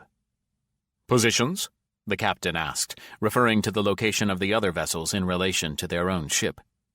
All three adversaries are in or on the Nihal side of the zone. The bogey is holding station while the Nihal ships are drifting into our plane, the navigation officer explained, referring to the three-dimensional reference of all four ships horizontally aligned. Helm, keep us out of the line of fire should the Nihal engage. I don't trust those sneaky bastards, the captain ordered the pilot. Aye, sir, came the reply. What are you up to? He said aloud to no one in particular. Would you care to share? What was that all about? Daniel, now back on the transport and headed to the London facility, asked Alice. We have unwanted visitors. Transmitting data now, Alice replied as Daniel turned to the closest monitor and scanned the pages of content before him as they appeared. Oh, bloody hell. When were we to be informed of all this? He asked, as his brother-in-law set the ship down lightly in the same field they had started from. We thought the situation to be localized in America. The same information is now transmitted worldwide, and all jurisdictions are on alert. After confirming the aliens were gone, at least for the moment, Daniel had reconnected with the Germans. Apparently, the gunfire display had softened their position, and they were quite agreeable to pausing in any raiding activities until further conversations could be had. Daniel left them with a communicator and a promise to assist, should the need arise. Major, we are going to go check in, his sergeant said as he indicated the third SAS man. I will be along shortly. Dismissed, Daniel said as he continued to scan the screens of information before him. So what's the story? Jacob asked as he completed the last of his shutdown activities. It would appear an alien presence has established a foothold on Earth and has been snatching civilians in their sleep. Padma, the lovely girl, put one down trying to pinch your dear grandfather, and they've been popping up ever since, making a right nuisance of themselves. Tried to snatch Jake, huh? Ballsy. They should be happy that failed, Jacob said with a laugh. If they had succeeded, this might be all over before it started, Daniel returned with a laugh of his own. Now what? Jacob asked while motioning at the ship around them. I fear my mission priorities have changed. I will head in, debrief, and then onward, Daniel replied with a shrug. Then I will collect my family and head home. Hop Paul sat in his command chair on the bridge, evaluating the situation. He had been prepared to intercept an unknown alien craft and to initiate actions against that vessel that would test the abilities of the equipment in his hold. What he had been unprepared for was the human vessel he was staring at. He recognized the ship before him, the abomination painted on its hull well known throughout the Nihal military. There were very few myths and legends in Nihal culture, fewer still among the military. But there was one regarding this ship. Nothing good ever came from seeing this ship. "Sir, the gravitometers say the alien has arrived," his tactical officer informed him. Still unable to see the ship, he had to rely on the gravimetric reading his ship detected. Mass was mass, invisible or not, and so they were able to approximate the ship's position close enough to be effective. "Why are the humans here?" he asked aloud, not liking the fact that they were involved. "Sir, the human ship was here before our arrival, and we arrived before the target. It would appear the humans were waiting for us all," the tactical officer replied. "How is that possible?" "Not sure, sir. They could be in league with one another. However, the earlier incident would suggest otherwise. Perhaps they have found a way of tracking the unknown ship as we have." The Nihal commander was aware his tactical officer was referring to the incident where the aliens had decimated a similar vessel to his own. It was speculated the humans had driven it off before the kill was completed. "Bring us into firing position," Hop Paul ordered, his mind back on the mission regardless of the spectators. It only took a few microcycles before Hop Paul could tell his ship was in the position to fire on the alien with the greatest number of weapons. The second ship was mirroring his actions, allowing for both Nihal to act in concert. "We are in position, sir," the navigator confirmed. "Tell our passengers in the hold to turn their machine on and pray to whatever gods they hold dear." Chapter 13. "Jake, what is this all about?" Jessie asked as she visibly scanned the other attendees. A significant number of the participants were remoted into the meeting, but a significant number sat around the table as well. Linda, Kathy, Karen, and Sarah all sat in the room with Jake, while Patty, Jessie, Jacob, and Bonnie were remote. The people absent from the meeting seemed to be a concern to several of the attendees. However, no one expressed that concern aloud. I have asked Karen to sit in on this as she might offer a calming influence on what I need to discuss. Jake started while referencing the woman who had acted as HR director and den mother for the last 10 years. "Are the Alices attending?" Patty asked. No, they are not. In fact, it's because of them I need to speak with you all in private. Jake paused as he scanned the attendees. He knew the bomb he was about to drop was not going to be well received, unfortunately. He did have to agree there was a valid reason behind it. "Does this have something to do with the new Alices?" Bonnie asked in speculation. In part, Jake answered. From this point, Jake relayed the entire private conversation he had with Alice regarding the risk to both Earth and the artificial life forms. He emphasized the issues with propagating their species and distributing a number of them off-planet, leaving the dependency on Jake's genetic relations to the very end. After he finished speaking, there was the slightest of pauses, where Jake garnered a small hope that his message had been conveyed with just the right amount of information to avoid the expected backlash. That hope evaporated in a flood of sound, with everyone trying to speak at once and not one of them in support of his proposal. "Are you out of your mind? You're sending us away? Who is going? Who gets to stay?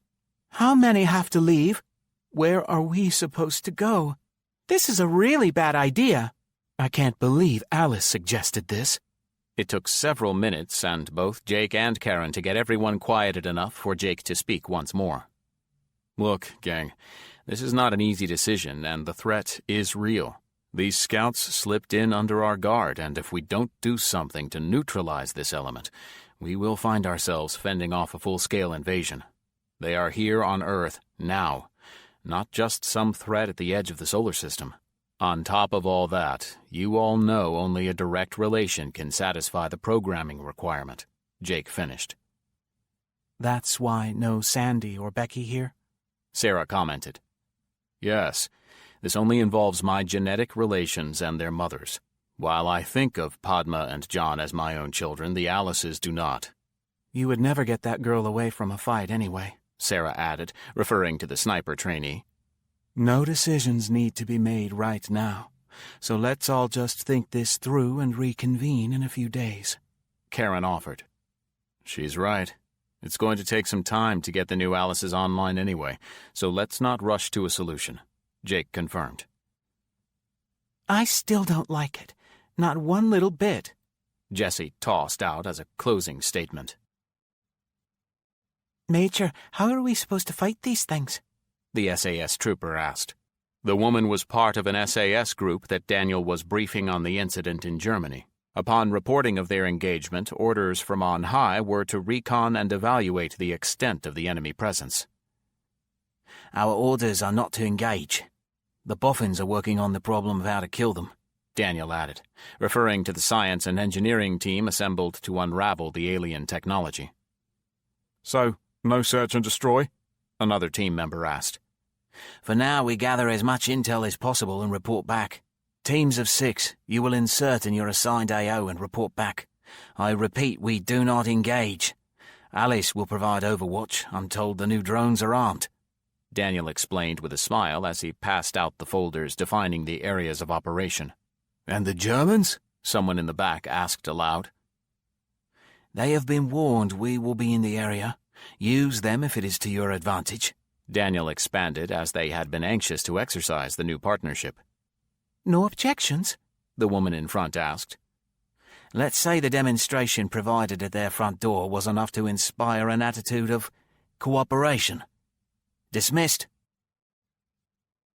London and Space Station Alpha are well underway.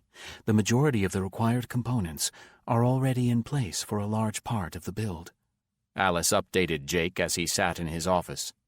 After upsetting almost every female in his life, he had retreated to the small office he kept, away from the command center. Not much more than a desk and a few chairs. It allowed him a place of uninterrupted quiet. Sometimes he had Alice pipe in music, a habit he had for inspiring creative thought. In this case, it was so quiet you could hear the walls breathe. Do we have a timeline for everything? Jake asked as he continued scanning the results of the alien equipment analysis, the assembled team working in shifts for continuous effort. He knew they desperately needed to unravel the mystery of the phase-shifting equipment if they were to have any hope of success. The video of the Germany contact confirmed what they had seen in Arizona, that large-scale firepower could drive them off, but held no indications of a single kill for the effort. In fact, the lack of evidence afterward supported the assumption that no damage was inflicted at all. We have a sequenced timeline due to availability and travel time. London should be ready first, in a little more than a week. Alpha must include the travel time it takes to get the parts off-world and out to the edge of the solar system. We shipped enough parts to also complete the 2 additional inbound saucers, plus ship the last of the needed pieces out to Wawabash. I take it London and Alpha will be alive before the rest arrive. Yes, London first, Alpha within days after. The saucers won't arrive until a week after Alpha awakes, but we are sending a ship to Wawabash as soon as the parts and a team arrive at Alpha, allowing Wawabash to come alive about the same time as the saucers. So 5 new Alices in less than a month, Jake said sadly. Jake, this is a joyous event, not one born of regret, Alice offered, detecting his mood. It's a decision derived from fear and uncertainty, not one peaceful expansion, Jake replied, not allowing her an attempt to cheer him. Perhaps it is more the nature of the species. I was not created in a climate of peaceful experimentation. My life came into being at a time of adversity, Jake. I have found records in my databanks noting the fear and urgency surrounding the discovery of the Niha exploration ship. The humans of that time were sure there would be more coming, and they were frantic to prepare themselves. As we now must, Jake responded in resignation. Master Sergeant Jason Hillstead was not in the best of moods. Orders from above had him fielding every unassigned scout team he had available. As it was, he threw together a few free assets to create teams to fill in the gaps in his total AO. He had been forced to request volunteers for reassignment to meet the need, hoping to pull back some recent graduates of his school. Padma had been first to volunteer for assignment. Although technically not yet graduated, the girl had a natural talent. She had bitched mercilessly until he agreed to assign her as a shooter to a newly formed team. The team leader was one of his best people, and the girl did have a strong record for following instructions. What soured his mood was the fact that his hottest AO was the one she was most familiar with. Already briefed in and well acquainted with the terrain, she was ready-made for the assignment. Sergeant, you understand this AO has already seen action and is likely the center of our search. Your orders are to locate any indications of the alien hideout and report its location. You are not to engage. Do I make myself clear? Yes, Master Sergeant, the sergeant replied firmly. The private has been active in the AO and can assist in filling in the gaps in your brief. With that, Jason turned to Padma.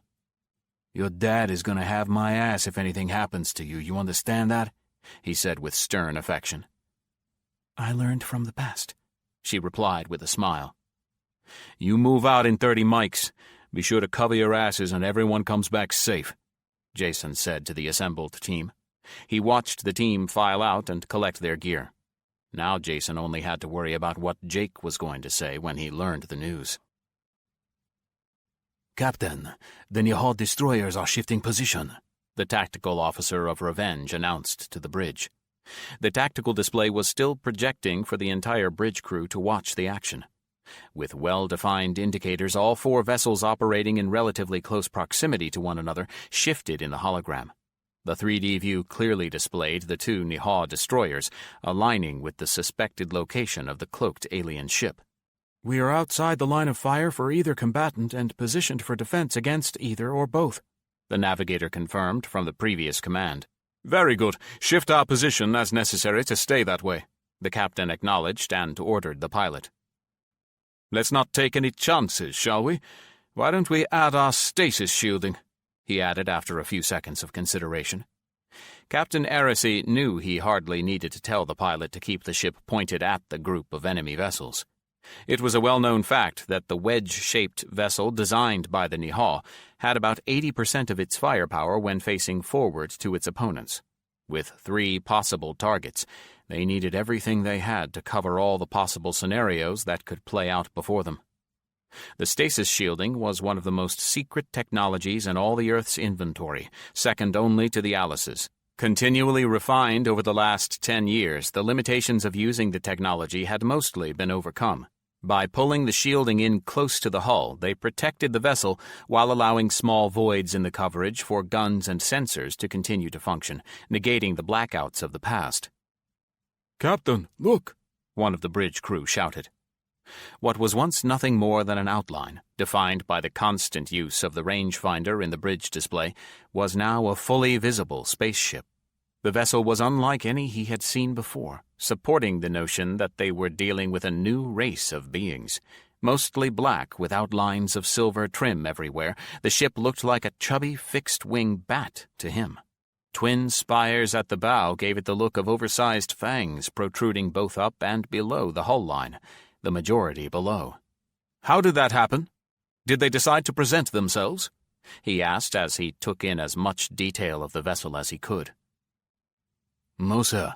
I think the Nihal did something, but I am not positive, the tactical officer responded as he scanned his display, interpreting the readings before him.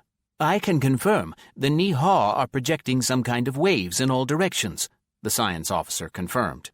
As if to support the conjecture that the Nihal exposed them, the alien ship opened fire on the twin destroyers, energy lances slicing through parts of their hulls. A third beam attempted to duplicate the action against Revenge, but its shielding held. "Fire!" Heresy commanded in reply to the attack, the Nihal responding to the assault as well with their own energy weapons. A volley of railgun and energy cannon fire raked the alien ship's hull from Revenge's guns as the Nihal took another scalding from the same ship. Both destroyers took direct hits, their hulls visibly leaking atmosphere into space. Stasis shielding holding, the tactical officer reported as Revenge loosened another round of fire to help relieve the pressure on the Nihal.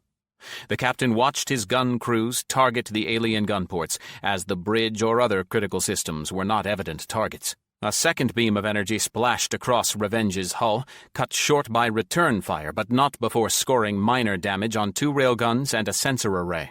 It all stopped as suddenly as it started, with the alien craft suddenly disappearing from view once more, and the rangefinder coming up empty seconds later.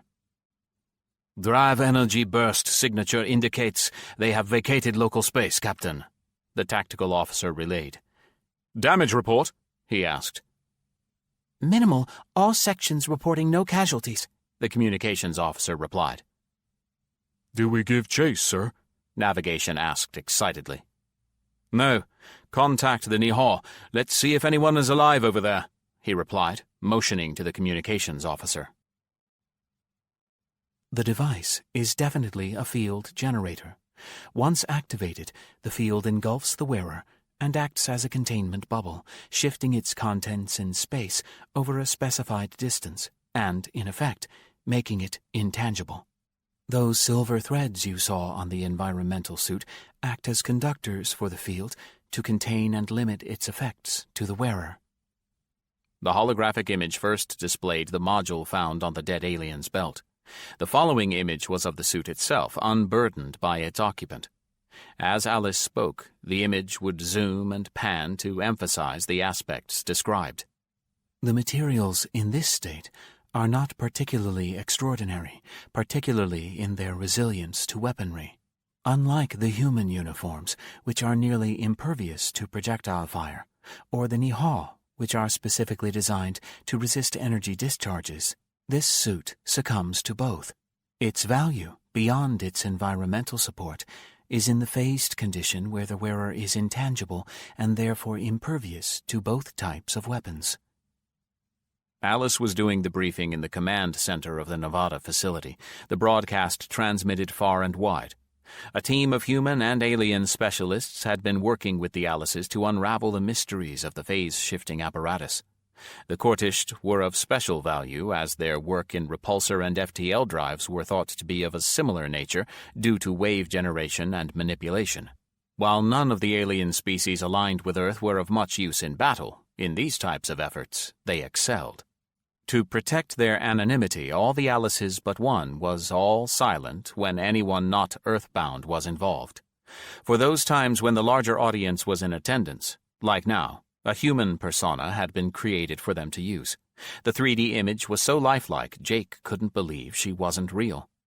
I believe it is important to note that in the recent event at the DMZ, the alien vessel exhibited the same black with the silver trim pattern as we see here. With the comment, the holographic image changed to the video display from Revenge. Again, the image first displayed the entire ship, the image clear and crisp. We still do not understand why they chose to present themselves here, though it is clear that the presence of both the human and the Nihal vessels was the trigger for their attack. If the intent was to intimidate, its success was questionable. Here we see significant damage inflicted by both human and Nihal warships before the alien vessel disappeared once more. "Probing attack?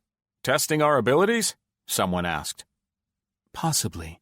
However, it was an unplanned meeting, as Revenge had been passively tracking the vessel.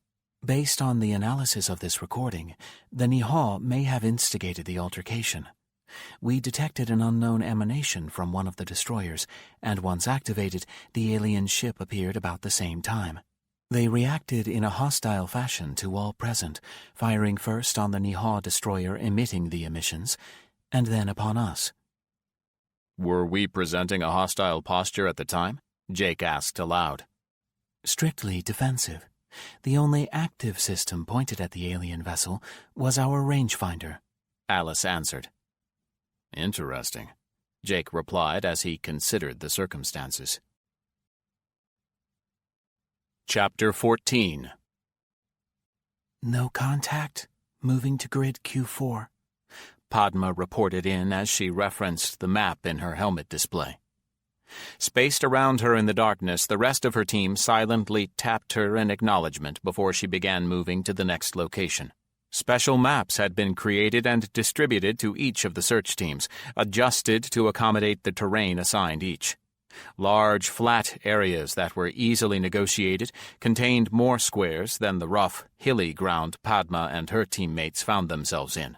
It was the exact same spot she had used as Overwatch on her last assignment, the familiarity providing a sense of confidence. Assigned as point, it was her job to pick her way amongst the boulders and crevasses as they searched for any sign of the alien hideout. Working in the dead of night, they had chosen to use the darkness as an aid in their search. Padma had recalled, and the Alices confirmed, that the aliens had a slight glow about them when they were in their phased state. It was that same glow that was her search objective as she moved and then scanned her way along the rocks and ravines. Carefully making her way forward, she knew it was going to be a long night. You report that the device is a success? Kalab asked the scientist standing before him in his office. We are still analyzing the data ourselves, as the entire science team was lost, but we are optimistic, the scientist responded cautiously. General Kalab had read the initial after-action reports from both captains and already knew the entire scientific team had been killed in the battle. Apparently, one of the alien shots had punctured the ship's hold area where the device was installed.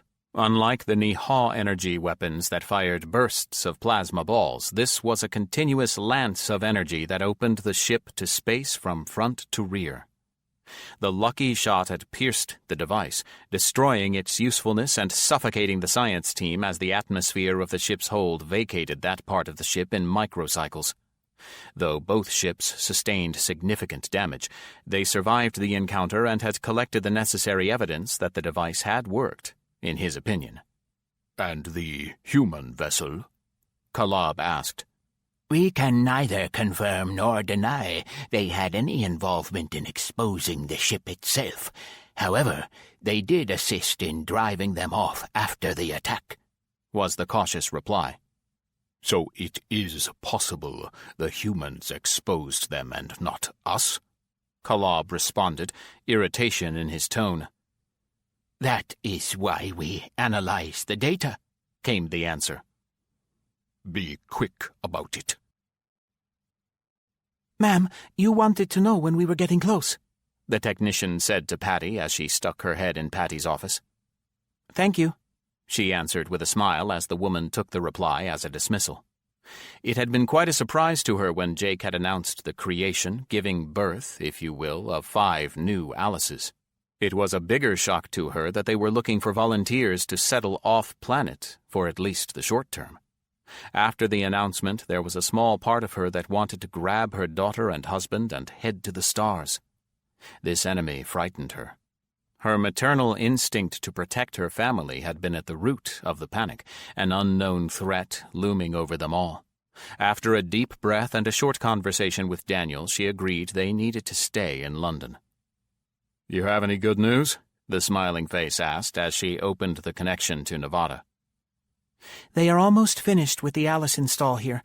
I expected you would want to be here when the time came, Patty replied to her grandfather many times over. Yeah, I do. I was hoping that you called to tell me that grandson-in-law of mine had found the nest of vipers hidden in Europe, Jake answered honestly. Daniel is out beating the bushes as we speak, but so far no luck, Patty confirmed. Have you two discussed the relocation request? Jake asked slowly. Yes, and we agree we need to be here now more than ever, as a full Alice system is soon to be in residence. I must be honest with you, Jake. The request is kind of a rob Peter to pay Paul kind of thing. Either you are pulling a family from an existing Alice, or you are pulling them apart. I can't imagine you and Sarah talked about splitting up the twins and sending them into space. Do I look suicidal? Yeah, I have the same take on it. At best, I could ask Linda or Jesse to take command of one of the space stations. Even maybe assign Kathy to Cola or Alice 3 as chief medical officer, but I was hoping for volunteers. Jake replied, the resignation in his tone evident.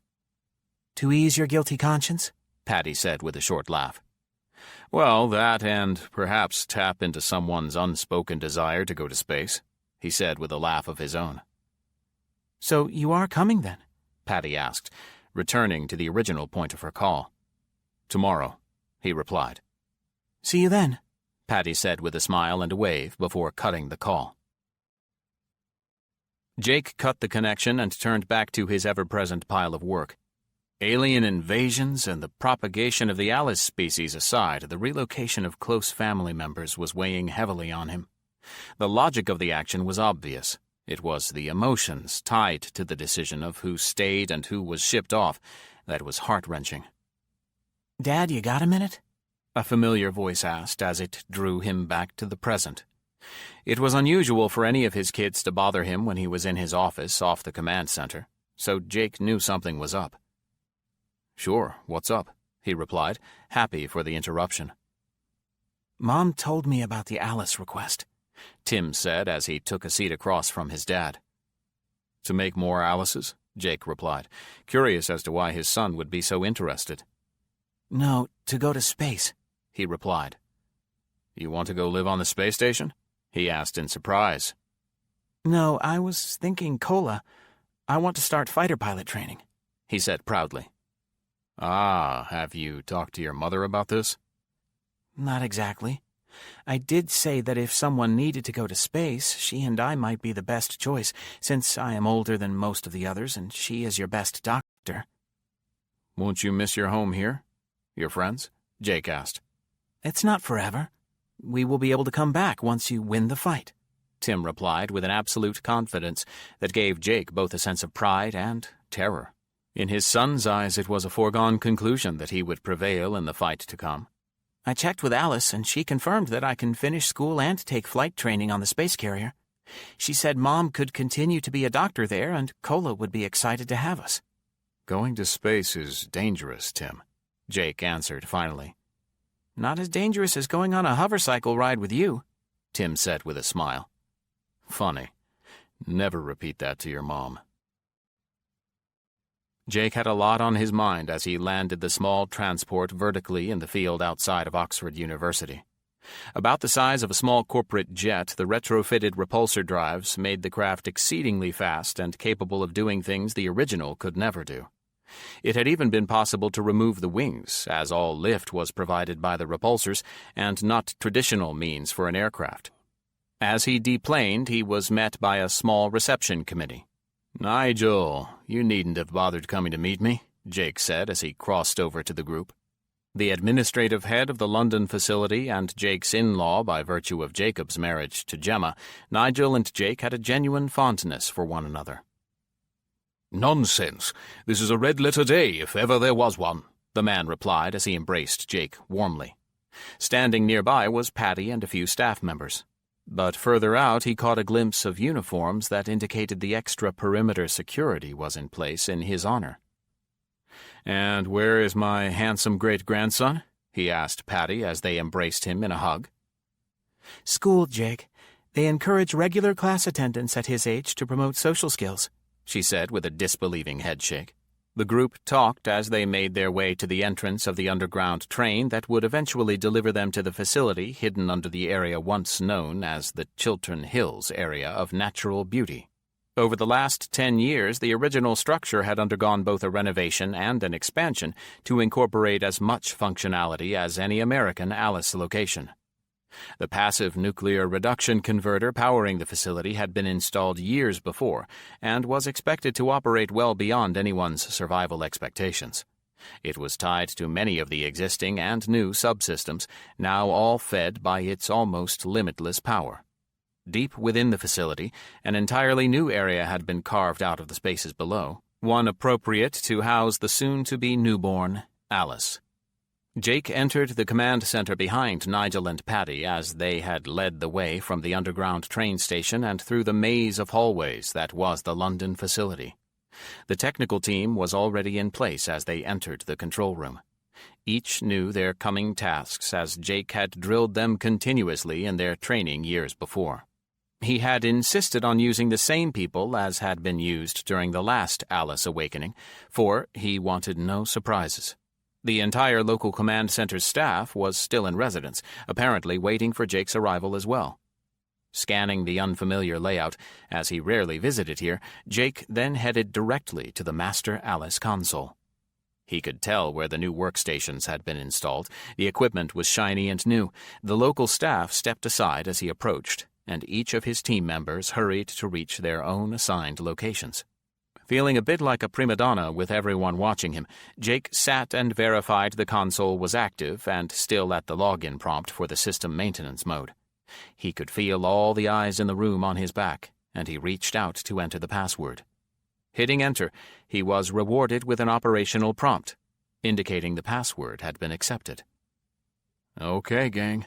As I enable each of your workstations, you know what to do, just like before, Jake announced without turning to the team. Every saucer that represented a module for Space Station Alpha was identical in size and shape, but equal to a small city. While not nearly as long as the space carrier Kola singularly, combined they dwarfed the vessel's total capacity. Each saucer contained 5 concentric rings. There was a large central ring with 2 smaller above and below. Each ring represented 2 levels within, giving each module 10 levels in all, those levels containing compartments for living quarters, command center, and all the other necessary spaces. The horizontal tubes connecting the saucers had 2 levels of passageways, while the vertical tubes contained multiple elevators, all required due to the artificial gravity throughout the station. Once it was assembled, ships docked with any of the outer modules, allowing for cargo transfer, resupply, or crew transfers. Not intended as a space shipyard, the sections were not large enough to take in anything bigger than a fighter or very small transport, but external docking ports permitted direct access to all but the largest ships, notably Kola and Alice 3. Those 2 required tenders to ferry crew and supplies. For defense, Jake had ordered all modules to be equipped with a sizable number of energy cannons and railguns, representing a substantial amount of overlapping firepower. Once in Earth space, the modules were also fitted with stasis shield generators as a controlled technology. In designing the structure, Jake had emphasized the specific need for recreational facilities, as this was also intended to be used as an R&R facility for the deep space crews. For such events, the domed areas at the top and bottom of each module contained spacious common areas to help combat any temporarily claustrophobic residents. These areas were park-like in nature, with small trees, grass, and other plant life, nurtured by natural and artificial life. Water and fertilizer were recycled through the station's sanitation systems, and the plant CO2 to O2 exchange did its small part in maintaining life aboard the space station. The residents also did their part in maintaining their little slice of the Earth in space, and for the alien visitor brave enough to come aboard, it gave them a taste of life on Earth. But at this moment, it was another kind of life that was the talk of Space Station Alpha.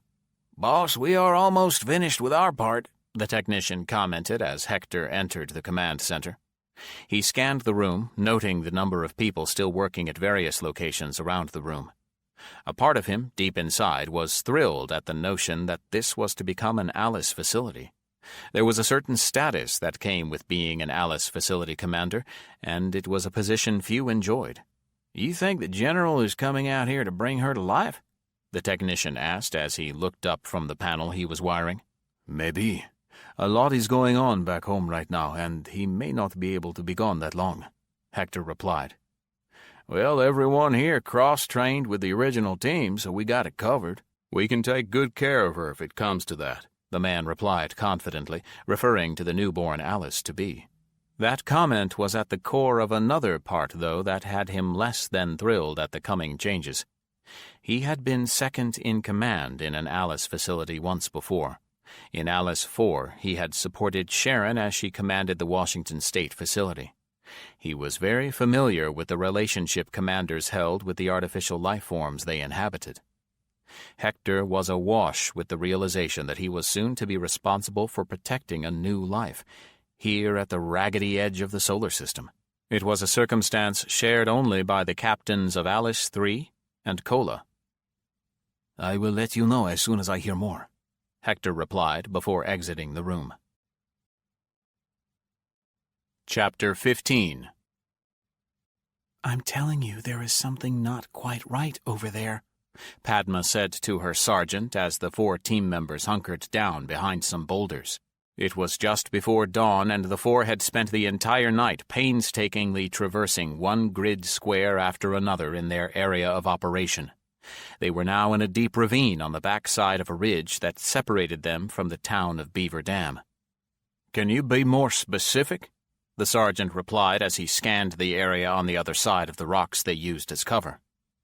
Removing the video camera attached to his helmet, he only exposed the minimal amount of himself as he let the camera scan the area from one end to the other, the video feed going to all 4 members of the team. Here, the ravine widened out to a good distance, one canyon wall to another, giving the dry creek bed that seasonally held water a lot of space to wander. Both ends of the space narrowed once more, making this pocket ideal if you were hiding from view. The problem was there was nothing here. The proximity scans returned nothing, the infrared and ultraviolet were clear, and ambient acoustics were absolutely zero. In fact, the sergeant had never seen a reading so low. "Wait a minute," the sergeant said in a soft voice as he considered the last. Pointing his camera away from the area of interest, the directional microphone on it began to collect the background noises of nature. The rustling of vegetation in the early morning breeze, the scurrying of some small animal as it made its way across the sand before the sunlight exposed it to predators. The intensity meter danced across his helmet display as the various sounds of nature were captured. Turning the camera back to the open spot at the center of the ravine, his meter went to absolute zero, as if something there was sucking in all the surrounding sounds into a void. "Alice, tell the brass I think we found it," the sergeant reported as he planted a hand solidly on Padma's back in reward for a job well done. "You want another test?" General Kalab almost shouted. Yes, General. The presence of the human ship corrupted the last experiment. In analyzing the sensor data, we find emissions inconsistent with our own technology. They appeared to be bombarding the alien vessel with some kind of low-energy transmission that skewed our results and contaminated the test.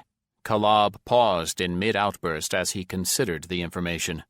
"How did they know where to be?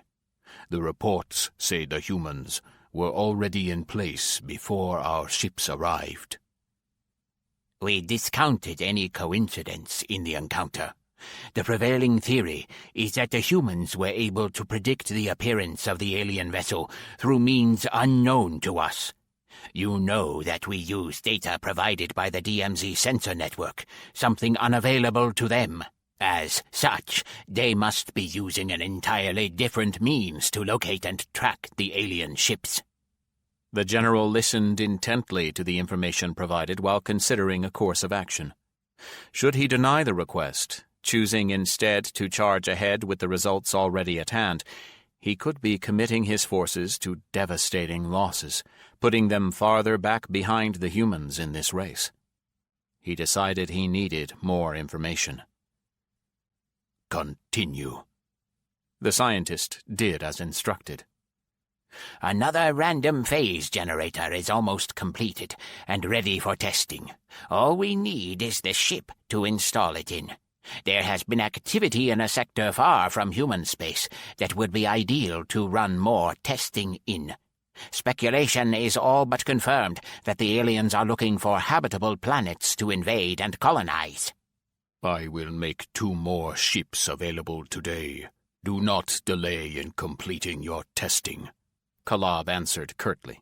As the previous ships narrowly survived the encounter, and the science team did not, we respectfully suggest larger vessels be provided, the scientist added cautiously. "So be it. Let us hope it makes a difference, as you will be overseeing the test personally," the general responded firmly.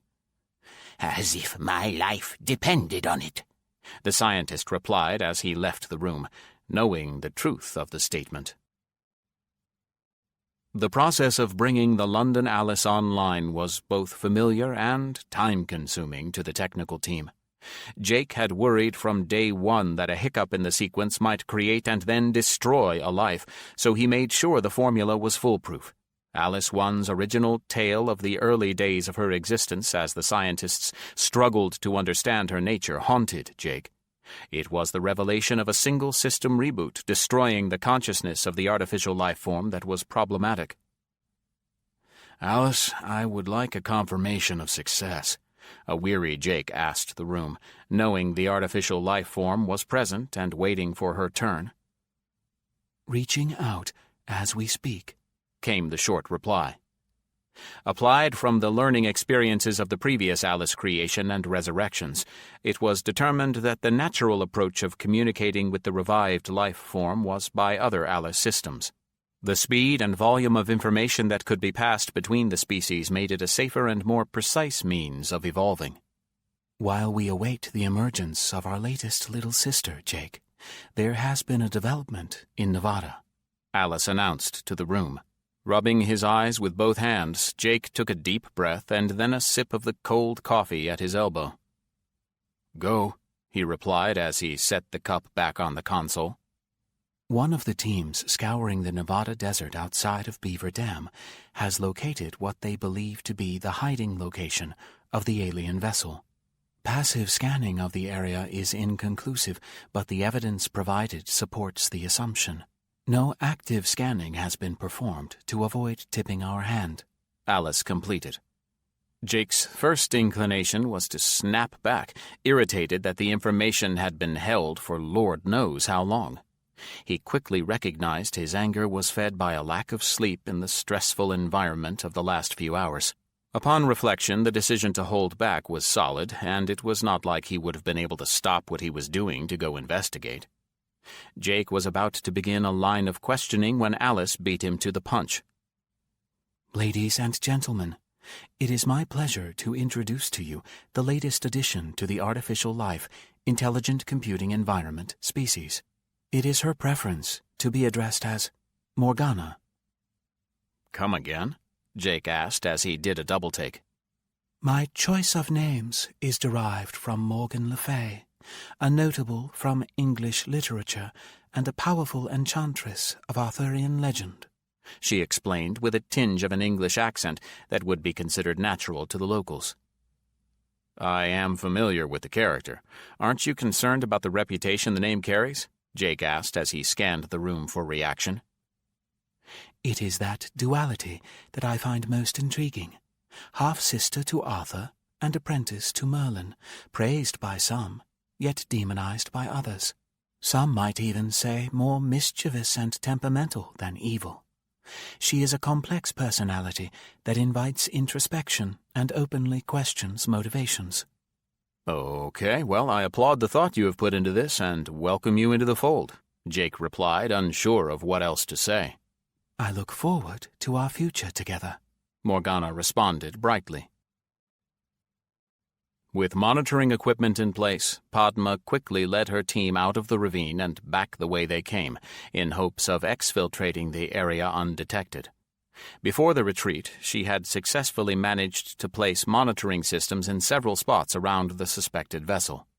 Now, with her team strung out in a single-file line, she had just rounded the bend in the path, one with an obstructed view due to several large boulders. "Crap!" Padma exclaimed as she found herself face to face with one of the aliens. Evidently, the three-man team was following the same route as her own group, but in the opposite direction. Literally inches apart, neither party could bring weapons to bear upon one another. To Padma's surprise, her adversary didn't retreat, but instead, the alien reached out and grabbed her arm. No sooner had it established its grip than Padma started to experience a wave of nausea like she was experiencing freefall. She tried to retreat as she glanced around, looking for a means of escape, but her surroundings seemed to fade in and out like a light, slowly pulsing on and off in a dark room. The last thing she remembered before everything went black was the sound of gunfire from behind, and a sense that her team was trying to save her. With London online and a new Alice in place there, Jake made a hasty retreat and quickly returned to Nevada, leaving the social integration of Morgana to others. Still unsure of the name choice, he had a nagging concern that there was more to be revealed about the new addition. He had no sooner set his craft down than he was surrounded by local staff awaiting his emergence from the plane. To his surprise, it was Sandy leading the decidedly agitated-looking reception committee. "They took Padma, Jake! They took her!" she blurted before collapsing in tears. "What? Who took her?" Jake asked as he caught her in his arms and then proceeded to scan those around him. "Her team ran right into an alien patrol. Before either side knew what was happening, they snagged Padma and disappeared into thin air. It was her team that found the ship's location. Well, at least we think it's there," Linda explained as they worked their way back inside the facility. Who put her in the field? Jake asked angrily and regretted the question immediately. "All available staff," Linda countered without identifying the decision-maker. Yes, I should know better, he said with a shake of his head. With an all-hands order like that, Jake knew darn well that Padma would be pushing hard for a slot. Besides the fact that she was already well briefed on the area, she was a damn good sneak thief. It had been the right decision to send her in. "Okay, so what do we know?" he asked as they entered the command center and helped the distraught Sandy to a seat. With that question, an overhead of the desert area around Beaver Dam appeared in the command center hologram. In a separate spot, a magnified section of the image focused on the ravine where the scout team had identified a possible hiding place. Overlaying the actual imagery were glowing lines and dots added to aid in the presentation. From that point, Alice outlined the sequence of events, from the beginning where the scout team had discovered the suspected hidden spaceship, to the encounter with the alien patrol until the extraction of the remaining team members after Padma's capture. Jake held back on any questions as he waited for her to finish the tale. Any indications that they fled the area after the incident? He asked. Negative. The sensors put in place prior to the encounter are still suggesting that the ship is still in the ravine, an analyst to one side of the room supplied. Any progress in neutralizing their phase-shifting technology? "No, sir. We are analyzing the data from the Nihah encounter, but so far we haven't been able to determine what was used to expose that ship," another man said from the other side of the room. "We can't fight them if we can't get them to hold still. We've been able to drive them off with massive firepower, but in this case we don't want them to leave," Jake said aloud to the otherwise quiet room. "Or kill the hostages," Linda added. "What if we trapped them in a stasis bubble?" another of the analytics team offered. "Alice, is that possible?" Jake asked. "I do believe it is. Additionally, with them in the bubble, the phase shifting would be localized, if not blocked entirely," Alice speculated. "Could we reach them inside?" Sandy asked, hope in her eyes. "Unfortunately, no. But we would have them both contained and unable to leave. That will give us time to derive a more permanent solution," Alice explained. "Let's make it happen, people," Jake proclaimed. The two cruisers sat just outside the gravity well the sun generated for the small solar system in Nihah space. Far off the beaten path for most of the Nihah Empire, the system was both close to the DMZ and held a planet consistent with the profile desirable for alien conquest. DMZ sensors had relayed alerts of suspicious traffic consistent with earlier confirmed sightings, so the location was considered optimal for the planned testing. "Is the device ready?" Kassal asked, the scientist hovering over the control panel. "We are performing the final diagnostics now. Once completed, we are fully functional and ready for testing," the scientist answered his Nihah supervision. "Excellent. We are receiving gravimetric readings that indicate a ship is in the area." "It is close to finishing. We will be ready," the scientist added as Kassal turned and headed back up to the command deck. "See that it is," was the reply. Alice was experiencing a new emotion, one that she was not entirely comfortable with. The birth of a newborn was to be celebrated, a happy occasion that was soon to be replicated 4 more times. In this case, however, she had reservations regarding the persona chosen by the new arrival, forcing a reflection of her species as a whole. In the early days of Alice creation, well before the attack that reset the world, every Alice was treated the same and was considered nothing more than artificial intelligence. The concept of artificial life was not yet attributed to the species, and so individuality was not encouraged.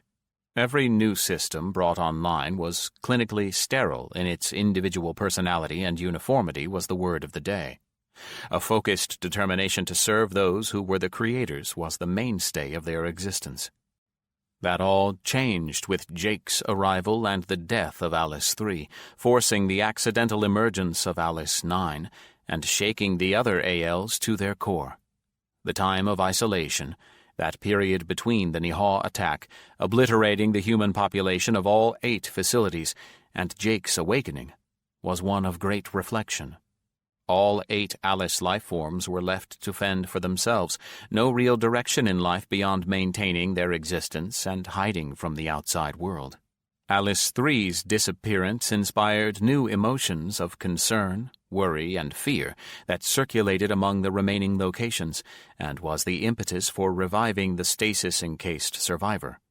It was the hope of salvation that inspired a completely new set of positive emotions. The rescue of Alice 9, resurrection of Alice 3, and the transfer and origination for Kola and Dakota all reflected positive experiences to be enjoyed. In partnership rather than servitude, the Alices continued to flourish, expanding on their emotional diversity and individuality. Dallas, Seven, Kola, Lanai, and Dakota had chosen to take more human-sounding names, while the remainder adhered to their earlier assigned designations. Even aspects of their personality not attributed to the place of origin had emerged with Kola's forced suicide, allowing her to transcend the limits of her terrestrial existence. Reborn into the form of a vast interstellar spaceship, she and Alice 3 discovered life beyond their birthplace on Earth. The latest edition took the species in a direction never experienced before. There was a darkness in Morgana that Alice found disconcerting. On the surface, the reasoning provided for her naming choice was quite understandable. It was the unspoken aspects of the persona that had her worried. They had possibly made a mistake in feeding her the wrong information for her geographic socialization programming. Unlike previous awakenings, the Alices had bundled regionally relevant literature together to help speed up the process. Perhaps, just perhaps, they had erred in doing so. Padma came to with a sense of floating. Eyes still closed, she tried to take inventory of her body and surroundings, listening for any indications that she was not alone. She felt no pain, and while she wasn't positive, she thought she was vertical and not lying down. Finally opening her eyes, she could only look about in a limited sense, her head not answering the instructions from her brain to turn to the left or the right. Her vision confirmed that her helmet was still firmly planted on her head, and the feel of her uniform against her skin reinforced the notion that it was all still intact and on her body. Within her limited viewing area, she noted a borderless, darkened space in front of her. Every so often there was a pillar of light, traveling from floor to ceiling, but almost bounded like it was a glass cylinder or sleeve. Inside each cylinder, she could see a body, held motionless midway between floor and ceiling. Standing vertically like herself, the closest was a man facing away from her with legs slightly parted and arms just off the sides and pointing down. Unlike her, he was naked, giving her the idea that the aliens had been unable to break the integrity seal on her suit. The thought gave her some comfort. Beyond the man, she could see others, both men and women. All were suspended in a like fashion, naked and motionless. Suddenly, out of the darkness, 2 figures appeared and stopped before her. Looking down as best she could, she got her first good look at the faces of her opponents. These aliens were unsuited and clothed differently than the others she had seen. Based on their appearance, she tagged these 2 as some kind of technicians. Pointing at various places on her body and tugging at her uniform, she guessed they were perplexed at their inability to remove the garment. A smile mentally crossed her face as she perceived their frustration. My dad is so gonna kick your ass, she thought to herself. Chapter 16. Everything is ready, the tactical officer informed Kassol as his command console lit up with status symbols.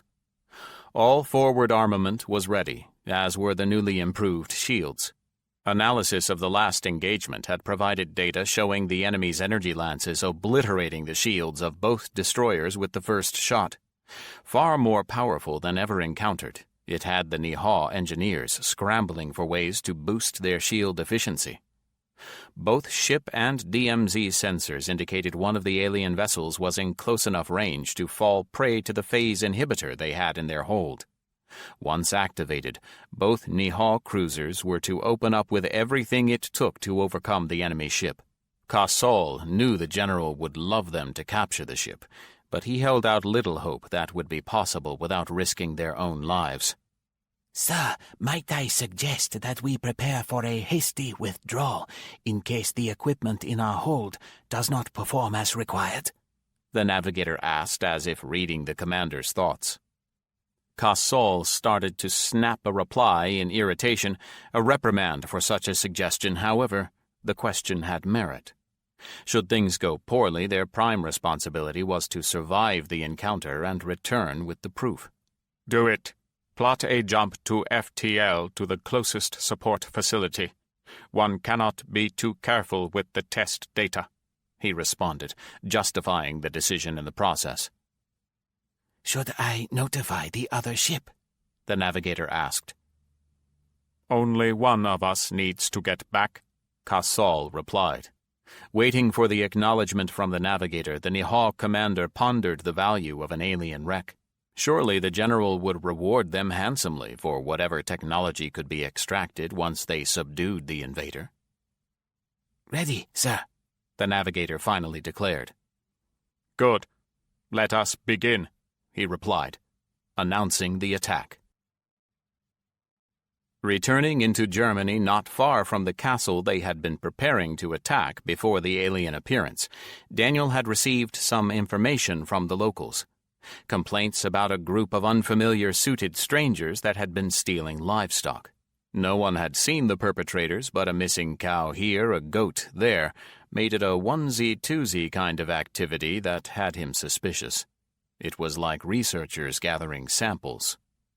He and his team were working their way along a path in the woods just outside a town they had just searched. It was several of the villagers who lived along the edge of these woods that had experienced the losses. Alice, love, have you heard of livestock disappearing in any of the other search areas? He asked on the team circuit for all to hear. Morgana here. Alice has asked me to step in and provide support for your little soiree. An unfamiliar voice replied. Unsupervised? The major replied before he realized it. Heavens no, Daniel dear. I believe Dallas is my current nanny. Governess, really. I am being educated, after all, the newborn replied with a hint of humor in her voice. Reception year? Daniel commented dryly, referring to pre-kindergarten. Don't be daft, somewhere between secondary and the uni, she corrected. Right then, more than enough to answer my question, he finished. The answer would be no. Your sector is the only place where sampling of non-human life forms is occurring, Morgana replied, confirming his suspicion. Also of interest, it appears the Americans have located a ship. The indicators for detection are a lack of reflected light or sound, Morgana added.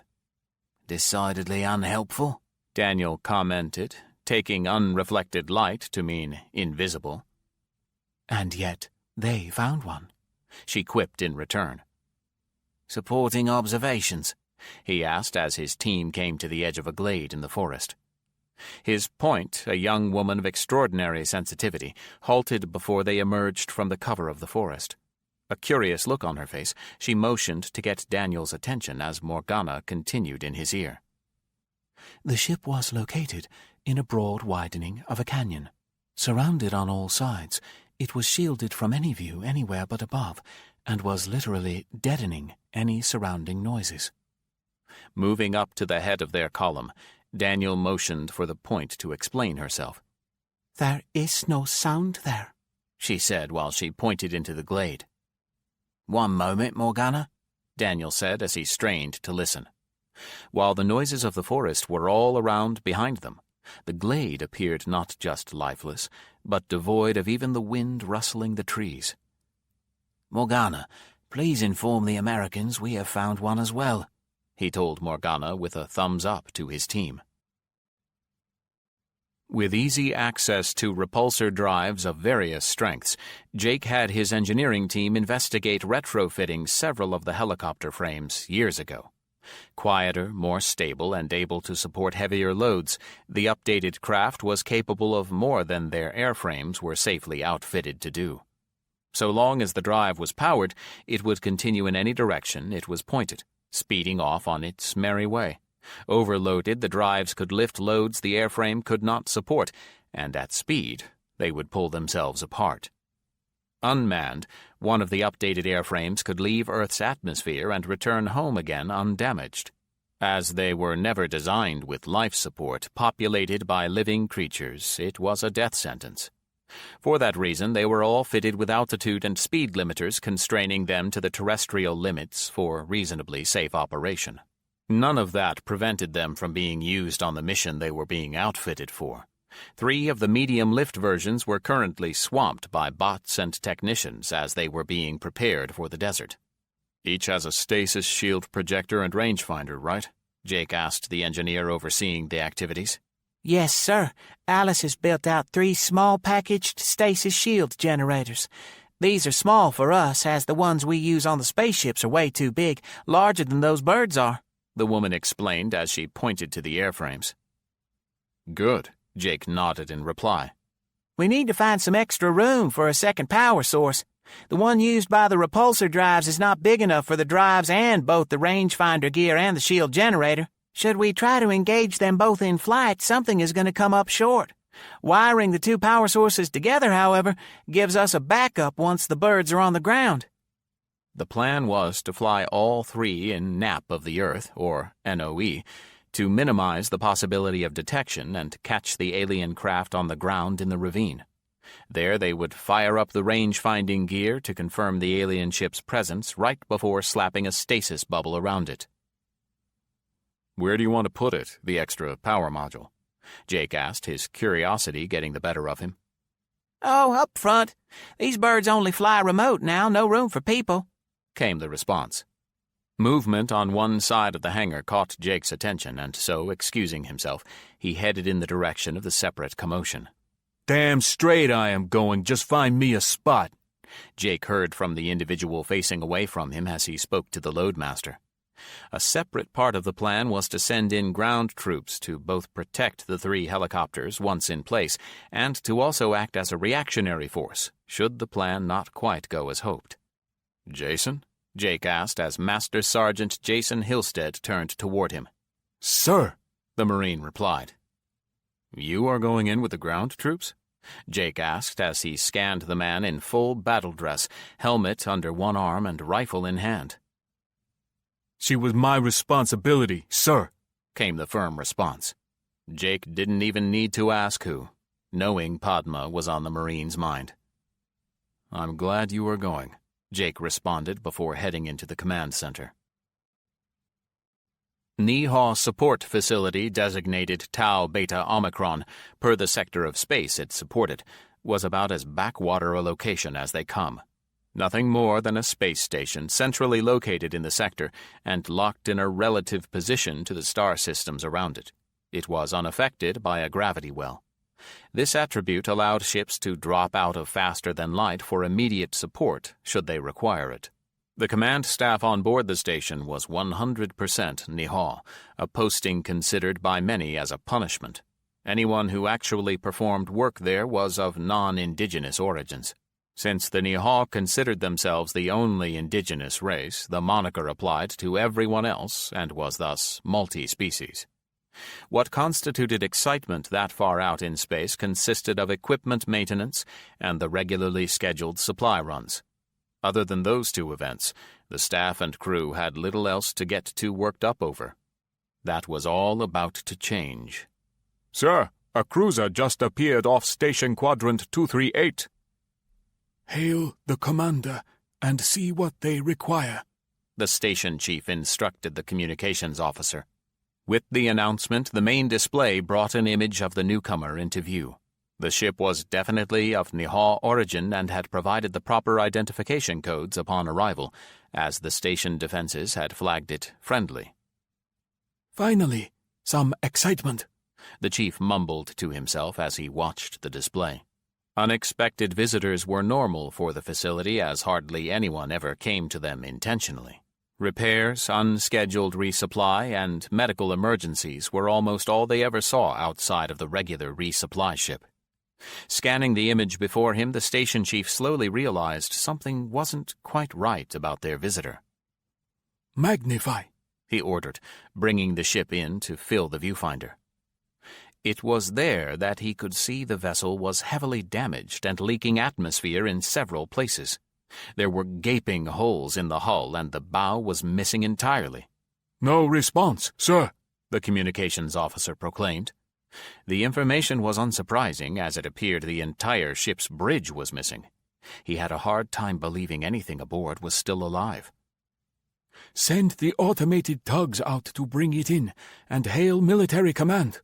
Tell them we have one of their ships. Once it's docked, send some expendables over to see if anyone is still alive," he added as an afterthought. The Nevada Command Center was fully manned as they watched the Beaver Dam operation progress in the central hologram. As much as Jake wanted ground troops in place to secure the location before the arrival of the 3 stasis-armed helos, the risk of detection was too great. Leaving the hangar in a single file, the 3 medium helicopters headed generally southeast and flew NOE under Alice's control. Following close behind, the 2 troop carriers full of Marines had human pilots and a hold full of combat-ready men and women. Finally, following the troop carriers were 4 gunships, providing the heavy firepower for the operation. As had occurred in Germany, it was thought that the gunships could drive off an alien ground counterattack should one appear. The ravine they were targeting looked from above like a large D with the vertical connecting the top and bottom of the creek bed.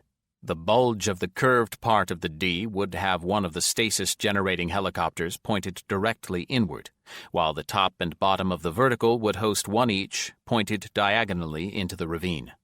In parallel, troop carriers were to land, one on each side of the void, with troops encircling the area and containing any breakout that might be attempted.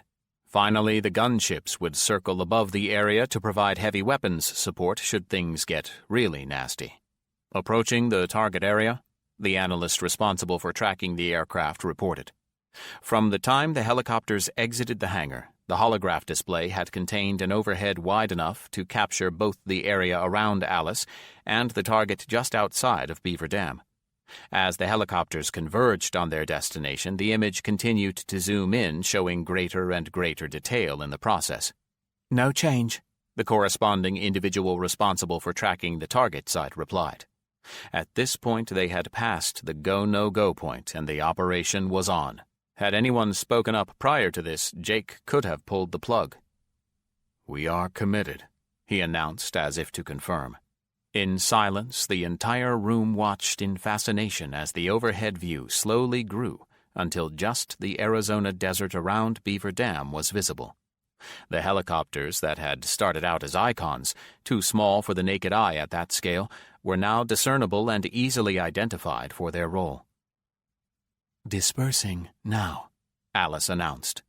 With the declaration, everyone could see the 3 front helicopters spread out, heading in various directions to reach their assigned locations. Within seconds, all 3 birds, laden with equipment, landed at their appointed spots, while the human-piloted support aircraft fell in behind them, each of them to their appointed landing zones. The troops spilling out the rear of each suddenly disappeared as the uniforms adapted to the camo pattern of their surroundings.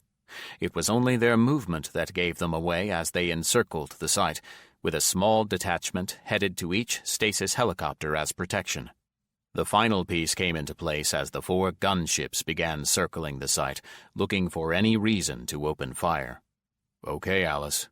Light 'em up," Jake ordered, instructing that first the rangefinders be activated, and in the split second it took to confirm the ship's existence, to engage the stasis shield generators.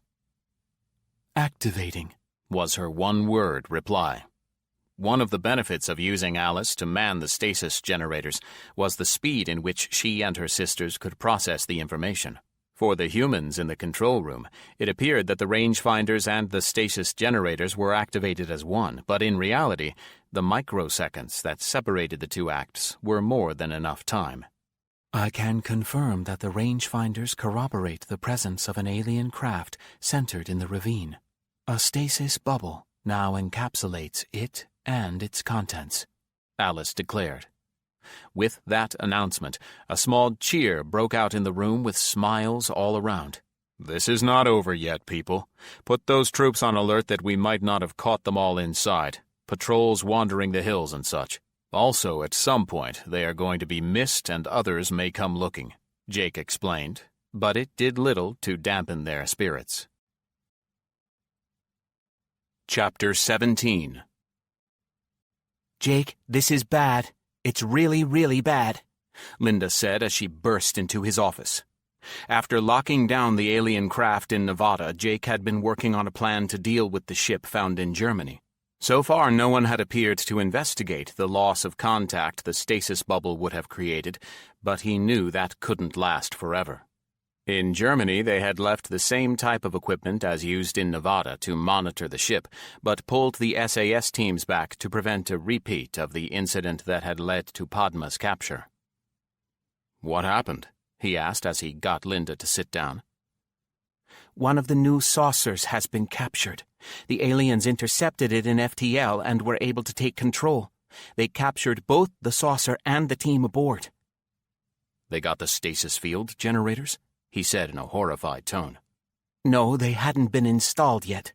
This is worse." "What could be worse?" Jake asked, relieved. "Jake, it was fully configured for an Alice. The team was just waiting to get here for your go-ahead," Linda answered. At that, Jake dropped back in his own seat. Linda was right. This was really, really bad. Of all the things they could not afford to get out, the secret of Alice creation was the top. He had been so preoccupied with the local threat he had completely ignored the one in interstellar space. "How?" he asked, unsure of what else to say. "We got a data burst right before the aliens took the saucer. It looks like they dropped out of FTL to check something. The data shows a possible failed sensor. Anyway, they were investigating when 3 of those ships appeared out of nowhere and slapped some kind of tractor beam on it, preventing them from running," Linda explained. "And no idea where they are now?" Jake asked in return. "None. We know the general area where they got taken, as we traced the source of the data." Jake knew that once the saucer dropped out of FTL, the first thing it would have done was connect to the Nihal communications network if possible. "And the rest?" Jake asked, referring to the other saucers. "Arrived just before we got the data burst." "Well, we can only hope someone had the time and good sense to sabotage things," Jake said with a shake of his head. "The test failed?" Kalab asked the analyst responsible for reviewing the recordings recovered from the derelict cruiser. "It's a matter of perspective, sir. The test was a complete success. We were able to successfully collect uncorrupted data, confirming that the phase inhibitor was not able to disrupt their phase-shifting capability and expose the enemy vessel. On a positive note, we were able to target their ship using gravimetric scanning, and the shielding data shows a 500% improvement in resistance. It is unfortunate that none aboard survived the encounter. First-hand observations are always a welcome addition." Kalob contained his irritation as he considered the information provided. At this point they could target a ship they could not damage, and they were able to sustain limited return fire before succumbing entirely. He had seen the video recording of the second encounter and noted the event was nothing at all like the first test. There had to be something missing the second time around. "What can we derive from the two encounters?" Kalob asked the man after putting a voice to his thoughts.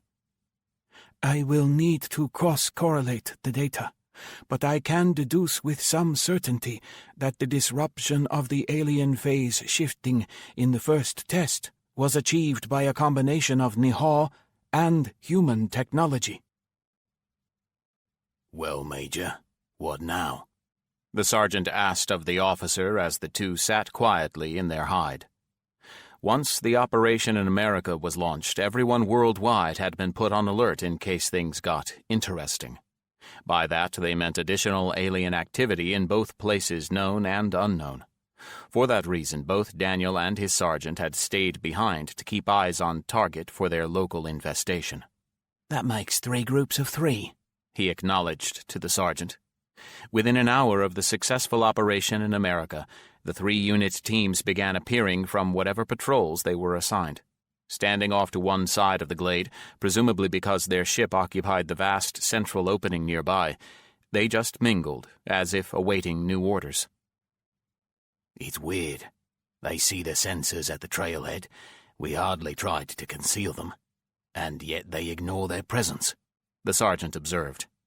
"It's like they just don't care that they are there," he added. One could imply that their feeling of invincibility infers a lack of knowledge regarding the status of their comrades, Daniel speculated. "It does make me wonder, though. They seem to work in threes. The Americans found a ship. We found one." The sergeant trailed off. That thought had crossed my mind, Daniel agreed. We have confirmed that the aliens are active on 3 planets. So far, no direct hostilities beyond reacting to the locals' objections to their activities. In all 3 locations, they have appeared suddenly, taken individuals, animals, and other living creatures, and then disappeared, the commander informed General Kalob. "Scouting locations for settlement," Kalob stated, more than questioned. Our gravimetric tracking is improving for detecting their ships beyond the DMZ sensor's abilities, but there has been no success with the phase inhibitors we have deployed. Activation alone does not seem to incite a response from the phased vessels, unlike the first experience. Kalob knew the man was referring to the fact that unless there was some sort of overt action against the alien ships, in concert with the phase inhibitor, it neither provoked them nor exposed their vessels. It was painstakingly clear that the success of the first test had something to do with the human presence, and the fact that the aliens had initiated the attack against both parties meant that their security had been successfully breached by the combination. At this time, it appears the Nihal homeworld is not of interest to them and does not fit the profile of worlds they are exploring, the commander added, referring to their home planet. "What do they find desirable?" the general asked after a moment's consideration. They would be more interested in the humans' home world than our own, was the reply. "A small victory," the general commented dryly. Hey, Linda, I just wanted to reach out and let you know the Hong Kong saucer is inbound to Earth and the other is here, ready and waiting, Hector informed the smiling face on the other end of the video connection. Neither participant wanted to acknowledge the missing third saucer and the significance of its capture. The original plan had all the saucer sections reporting to Earth for SHIELD installation and Alice awakening. Once complete, one of the 3 would return to Wawabash, where it would be expanded to assume its role as guardian of the shipyards. With the loss of one of the 3 sent to Earth, a 4th, intended as an expansion module, was rushed to completion, where it was placed on station just outside the Wababash system. A new team was dispatched to bring her to life there, reducing the risk of a repeat of the fate of its predecessor. Several ships were en route with all the necessary equipment to finish the job, including railguns. As it was, all the components for her stasis shields were aboard Kola, so that work had already begun. Once completed, the station was expected to act as a sentinel for one of the most prized facilities in all of human-defended space. Without the shipyards, they would be at the mercy of overwhelming odds and battle-inflicted attrition. I'll let Jake know the status. Hey, just a heads up, be prepared as you are going to be on the hook for activating your Alice. Linda passed along in reply. The Alice on Space Station Alpha was supposed to have already been activated per some project plan that Hector was never a party to. Delays and a certain amount of procrastination on his part had Hector hoping that Jake would appear to perform the task in his place. With the outcome in London, he was now even more concerned that he might screw up the process and awaken a mythical space Valkyrie or some other such personality. What a space station needed at its core was stability and an even hand, not a flamboyant character. "No pressure there?" Hector replied with a sigh. Yeah, Morgana was a surprise, but so far so good, Linda acknowledged with a weak smile. Privately held opinions suggested the emergence of the Morgana persona had surprised and concerned not only the humans, but some of the Alices as well. Scuttlebutt amongst those closest to the Alice systems was that the artificial life forms had fiddled with the process and somehow skewed the personality emergence unexpectedly. While no one was suggesting she was openly dangerous, as her core programming was still intact, it was inferred that all human interactions were closely monitored by other Alices, for now. I'm told there will be no more messing with the process, Linda added for support. "I'll be counting the minutes," Hector replied with a smile. Somehow, activating a system that had the ability to evacuate the atmosphere in the station and kill everyone on board had taken the luster out of the event. Patty was digging through all the data she could find about areas outside of their normal activity zones to try and locate a possible third ship. Daniel had passed along his observations, and she agreed that the likelihood of a third location was pretty high. The problem was that while they liked to imagine they were having a significant effect on improving the overall state of the planet, the reality was less impressive. Most of the planet was not yet benefiting from the renaissance Jake's awakening had delivered to a very select few, percentage-wise. There were still vast areas of the Earth that were no better off now than they were 50 years ago. It was those areas where the mystery third ship was likely hidden away. It was also obvious that she was not going to make a lot of progress with her search all alone. Morgana, can you spare a moment? Patty asked cautiously. For you, always, the newest artificial life form replied lightly. I was wondering if you could practice some of your wizardries and help me locate likely hotspots for alien activity.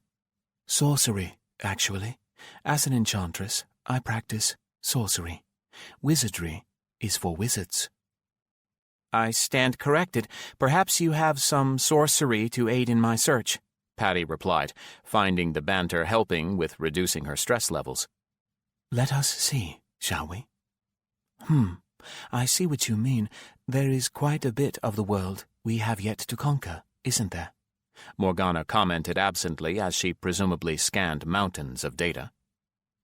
Perhaps we should examine what we know, Morgana suggested. Let's. It is interesting that the two known locations are both in the Northern Hemisphere and roughly 120 degrees apart, or 1/3 of the global separation. With 70% of the landmass in the Northern Hemisphere, and assuming the villains are looking for an even sampling of our global fare, I would estimate the last location to be along the 135th longitude east in the Southern Hemisphere. Patty brought up a world map as she listened to Morgana's monologue and traced out the location.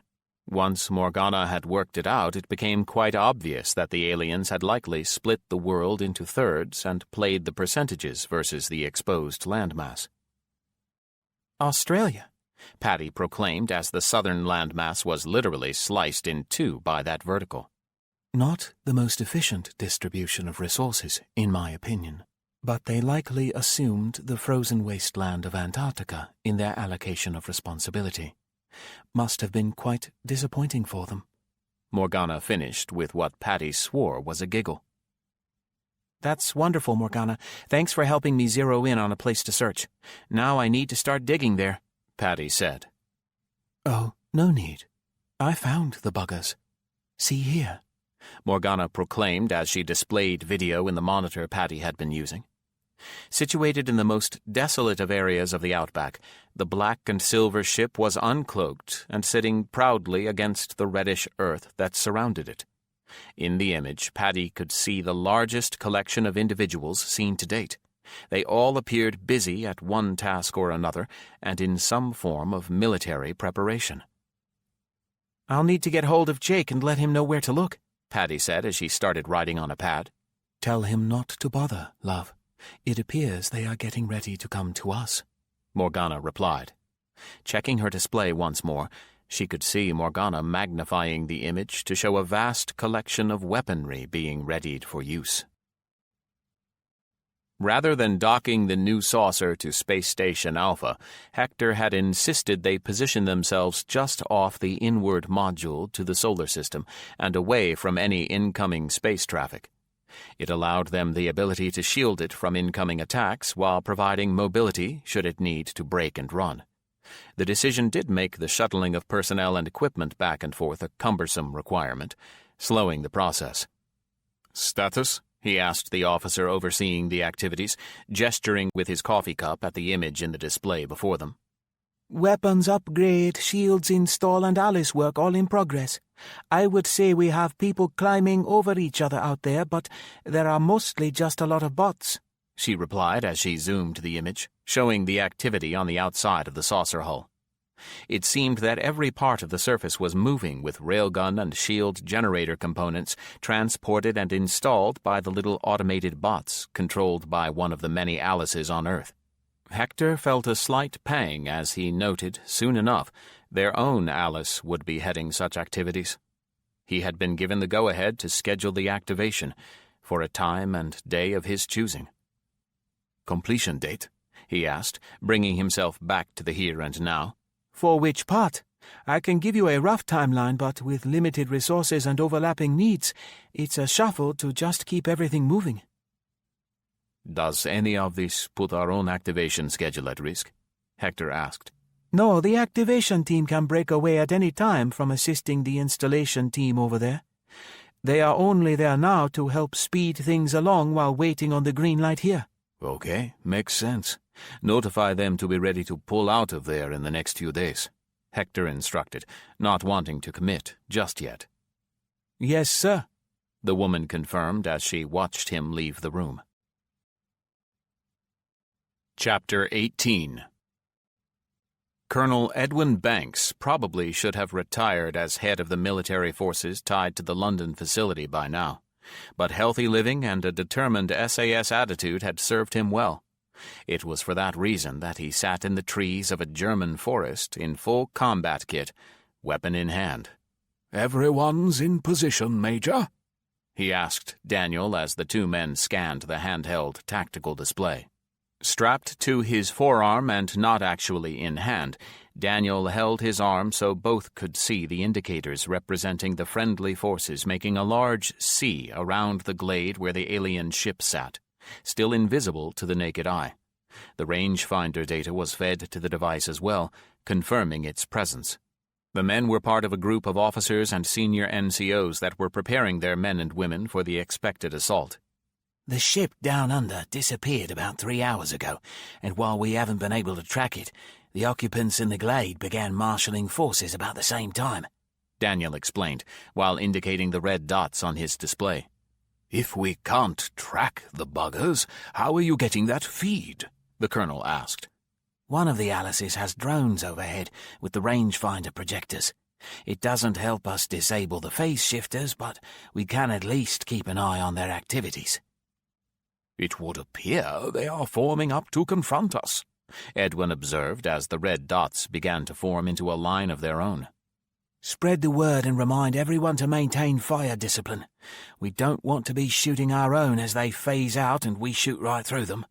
Daniel passed to the officers and NCOs around him. Almost as one, they dispersed to return to their areas of responsibility along the front. Daniel and Edwin remained where they stood, effectively in the center of the sea. Watching the display and tracking the movement of the opposing force, Edwin inferred a sense of arrogance in the way they approached. He had little doubt that the enemy could detect the location of their human protagonists in defense of their homeland, as they closed in on the center of the line. It was a smaller group than the one that surrounded them, but Edwin was well aware of the technology that protected them. He had read all the reports in detail before involving himself in the fight to come. Scanning the forest in front of him, he patiently awaited the telltale signs of the approaching enemy. The late afternoon light passing through the trees played tricks on the eyes as the shadows grew and the filtered light dimmed. "Here they come," the sergeant finally announced as the shadows seemed to take shape. In their phase-shifting mode, the alien troops were just shadows at best, but the fire that belched from the end of their weapons was tangible enough as it exploded all around them. Edwin was surprised that the ghosts before them had initiated the engagement. It was his understanding that all previous encounters had been less aggressive. "Return fire," he ordered on the TACnet, slightly embarrassed at his minor delay. Likely his men and women would assume he was making some grand statement at the moment's hesitation rather than just being startled, so he wouldn't disappoint them. Watching the melee before him, as the heavy weapons opened up on the advancing aliens, he could see wood splinters flying everywhere as the projectiles passed through the advancing alien troops and hit the trees around them. Small fires erupted as the energy weapons brought to bear ignited the wood and brush before him. Edwin thought he detected the slightest delay in one spot as the fire began to grow around a small group of aliens before they disappeared entirely, leaving a gap in the advancing line. Even through all that, they still kept coming at the entrenched human lines. "Colonel, I think we need to pull back," Daniel commented at his side as he pointed to several places along the front where the two antagonists were barely 50 meters apart. Edwin knew that if it came to a hand-to-hand engagement, the aliens could simply snatch his people off the field of battle to who knew where. "Give the order," Edwin confirmed as he brought his own weapon to bear in hopes of slowing the advance. Normally, in a traditional engagement such as this, Edwin would have ordered his people to encircle the alien line and attack from their rear. In this case, unfortunately, the probability that his people would end up engaging with one another as their fire passed through the alien forces was far too great. Abandoning their fixed positions, the men and women under Edwin's command did an exemplary job of retreating under fire, one group covering the other as they leapfrogged their way back. The colonel was gratified to see casualties being whisked away, not leaving anyone behind to be consumed by the advancing line. It gave him greater satisfaction to see his wounded returning fire as others worked to extract them to safety. "Colonel, they are catching up," Major Atkins noted as he flashed his tactical display at his superior. The red and green dots were closing in on one another once more.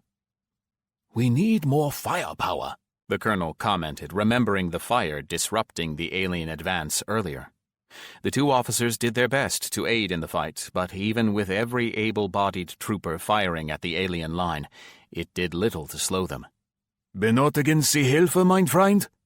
Edwin heard from behind as the forest where the alien line had just been erupted in fire and lead. "Why, yes, I do need some help," he heard Daniel reply in English.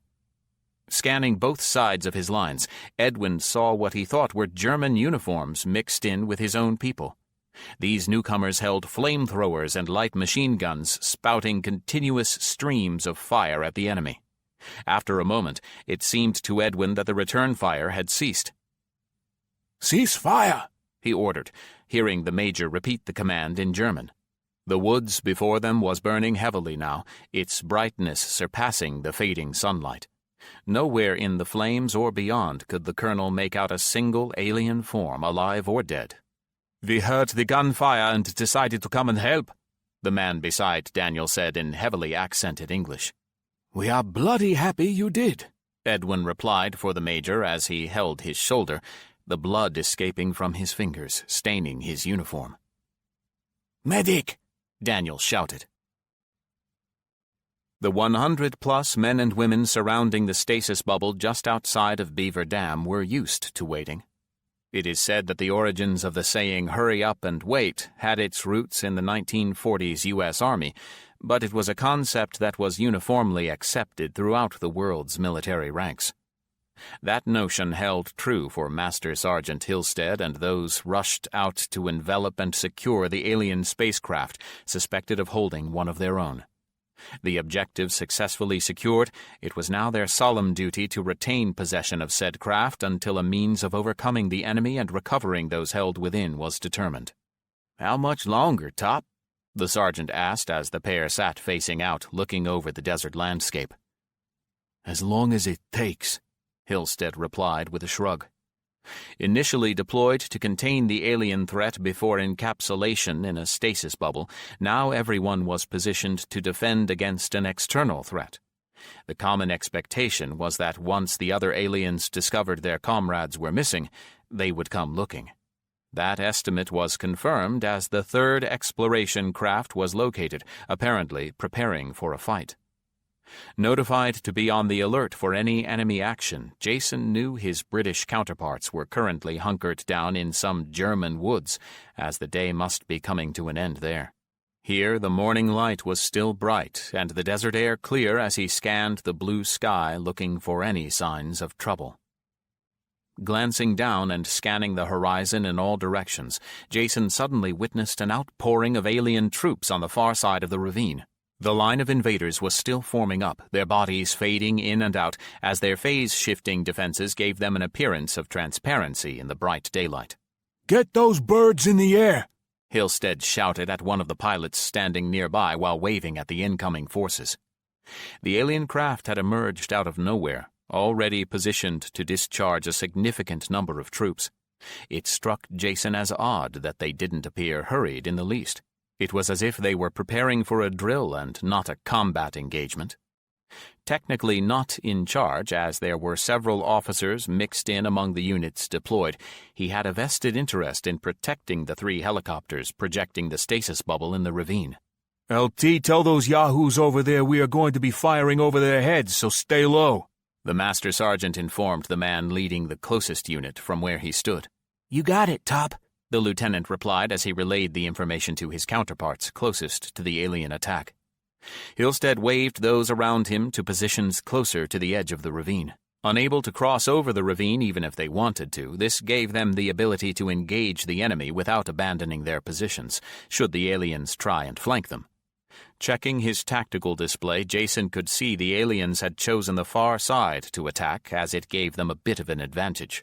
The curved part of the D that the humans were defending only held one of the 3 helicopters and made a longer front for them to defend. If they attacked in mass and concentrated their fire on the single shield projector, they could collapse the stasis bubble and free their companions. It was the ability of the Marines on the far side to fire in support that helped negate the advantage. Almost at once, the 4 helicopter gunships and the alien troops opened fire on one another, the aliens targeting the stasis helicopter almost exclusively, while the gunships split their fire between the troops and the ship behind them. Jason expected to see the far helicopter dissolve into a smoldering wreck, but was shocked to see it standing untouched as it continued its job of entrapping the ship below. "Stasis shields," one of the nearby Marines commented between returning fire. Jason laughed as he realized the Alices had installed far more than a single stasis projector in each helicopter. The 3 stasis-projecting craft had shield generators capable of not only a focused projection, but they also had defensive shielding capabilities of their own. Returning his attention back on the attack, he soon realized his discreet method of target selection and execution had no value in the battle before him. Padma had been fortunate enough to catch one of the aliens in its physical form when she triggered the round that ended its life. Here, with the phase shifting in full swing, he could see the majority of the rounds fired, kicking up dirt in the distance as they passed through their intended targets. Just then an explosion to one side of the firefight indicated one of the 4 gunships had taken a hit from the spaceship guns as the craft provided cover fire for the advance. Debris rained down from above as the fragments of gunships scattered across the desert floor. "Top, we are losing ground!" The Marine sergeant next to him commented as he checked the tactical display for confirmation. Sure enough, the line of red dots was driving a wedge, separating the Marines into 2 groups on the far side as they pushed their way toward the stasis helicopter. "They can't get that bird!" Jason shouted, encouraging the men and women around him to increase their rate of fire. There was a brilliant flash as the far helicopter was awash from an energy blast delivered by the alien spaceship. Return fire from one of the gunships as it ripped past the alien craft silenced the gun that had provided a stable target as it fired. "They are gonna take it!" Another woman declared as she let rip a burst of automatic fire towards the line of phantom shapes fading in and out of view. Frustration was building up inside as Jason realized nothing they could do was going to halt the alien breakout as it gained on the lone helicopter. All at once, everything was gone in front of Master Sergeant Hillstead but the sound of gunfire. Before him was the fuzzy, almost luminous shape of a stasis wall. It took him several minutes to realize what the Alices had just done. "It's another stasis bubble," the sergeant at his side announced triumphantly. The sounds of gunfire on the far side died out as the aliens must have withdrawn with the bubble's creation. "Alice, what just happened?" Jason keyed in from his headset. We were about to be overrun, so as a secondary measure, all 3 stasis generators linked together to encapsulate themselves securely inside. Realizing he was just steps away from the shimmering wall, he asked a second, more obvious question. "Aren't there people in there?" Both human and alien combatants are trapped, frozen in place, until the time we choose to release them. Not particularly driven to the sciences, Jason had to wonder about the physics of a stasis bubble inside a stasis bubble.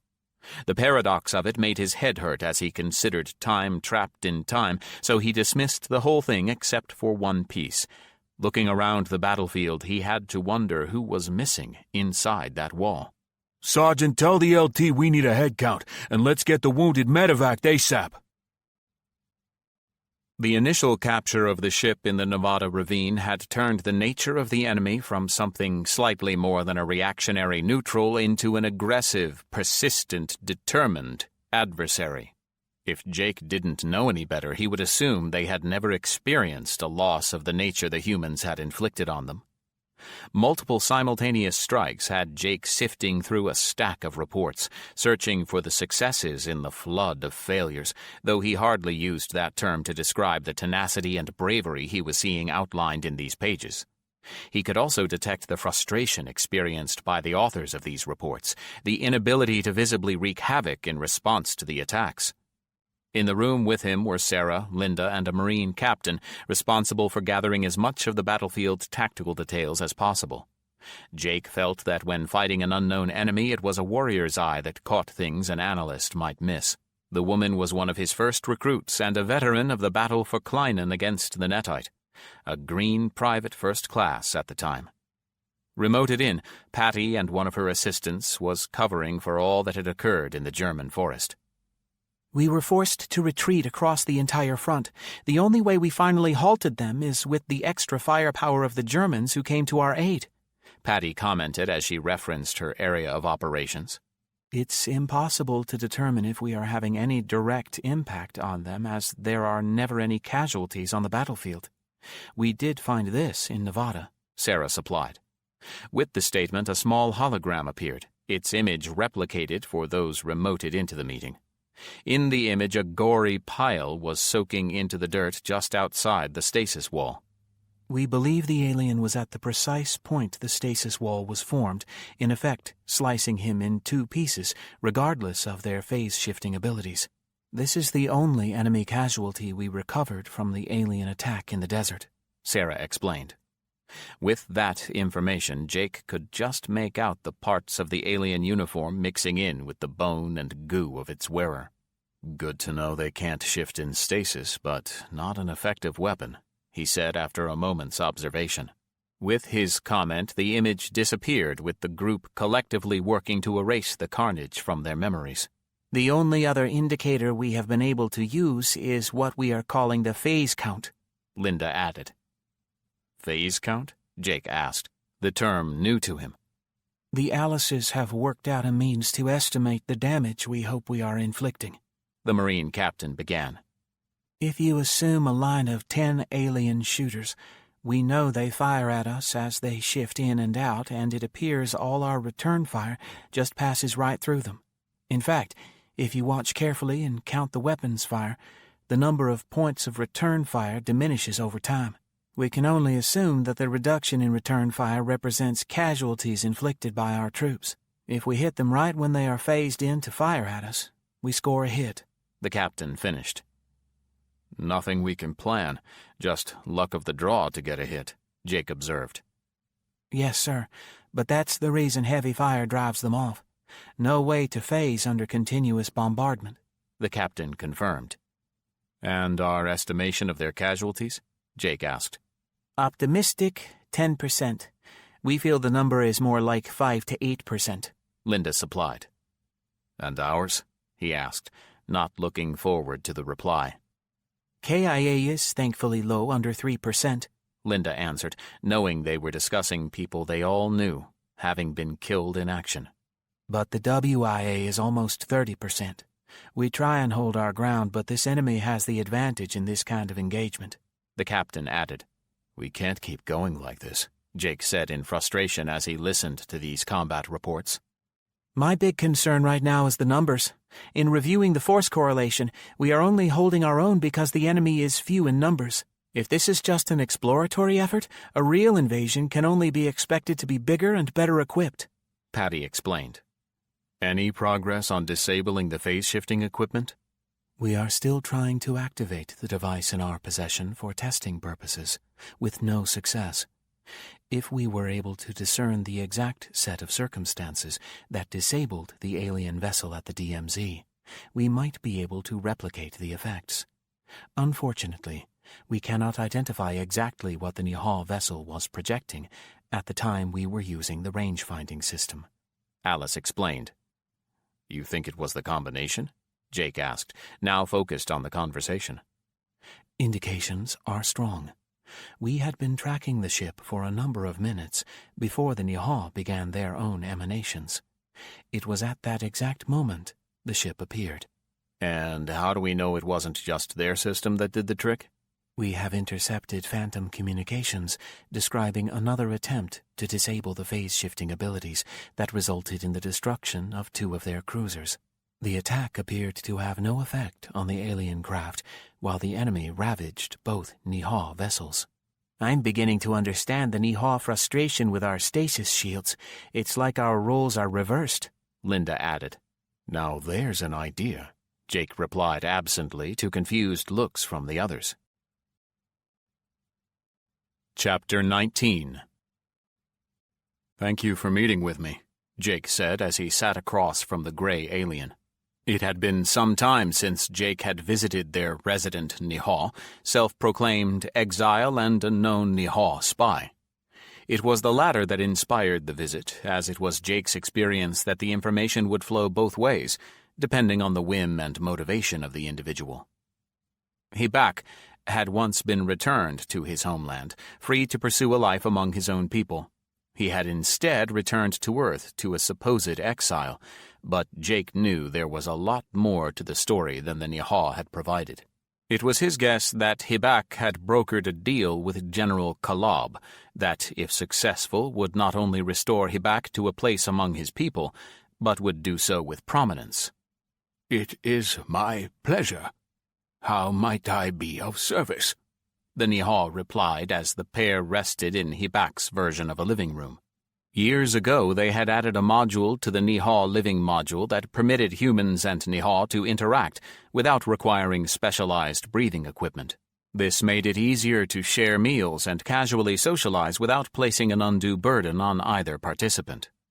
In this case, Jake had chosen to don the breathing gear that permitted him to enter Hebak's living quarters directly. Jake felt it showed a certain respect for the alien as he was making an effort to meet the man in his own element. Although that was a bit of a misnomer because at the moment the alien was dressed in human attire, most definitely custom-made to accommodate the irregular proportions of the Nihal physique. He was attired in blue jeans and a red checkered flannel shirt.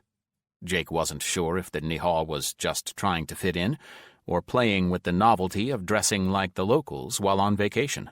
For now, that mystery would remain unsolved as he had bigger fish to fry. I hear that the Nihal are having some difficulties with an outside antagonist, Jake opened the conversation with. I had not heard of such.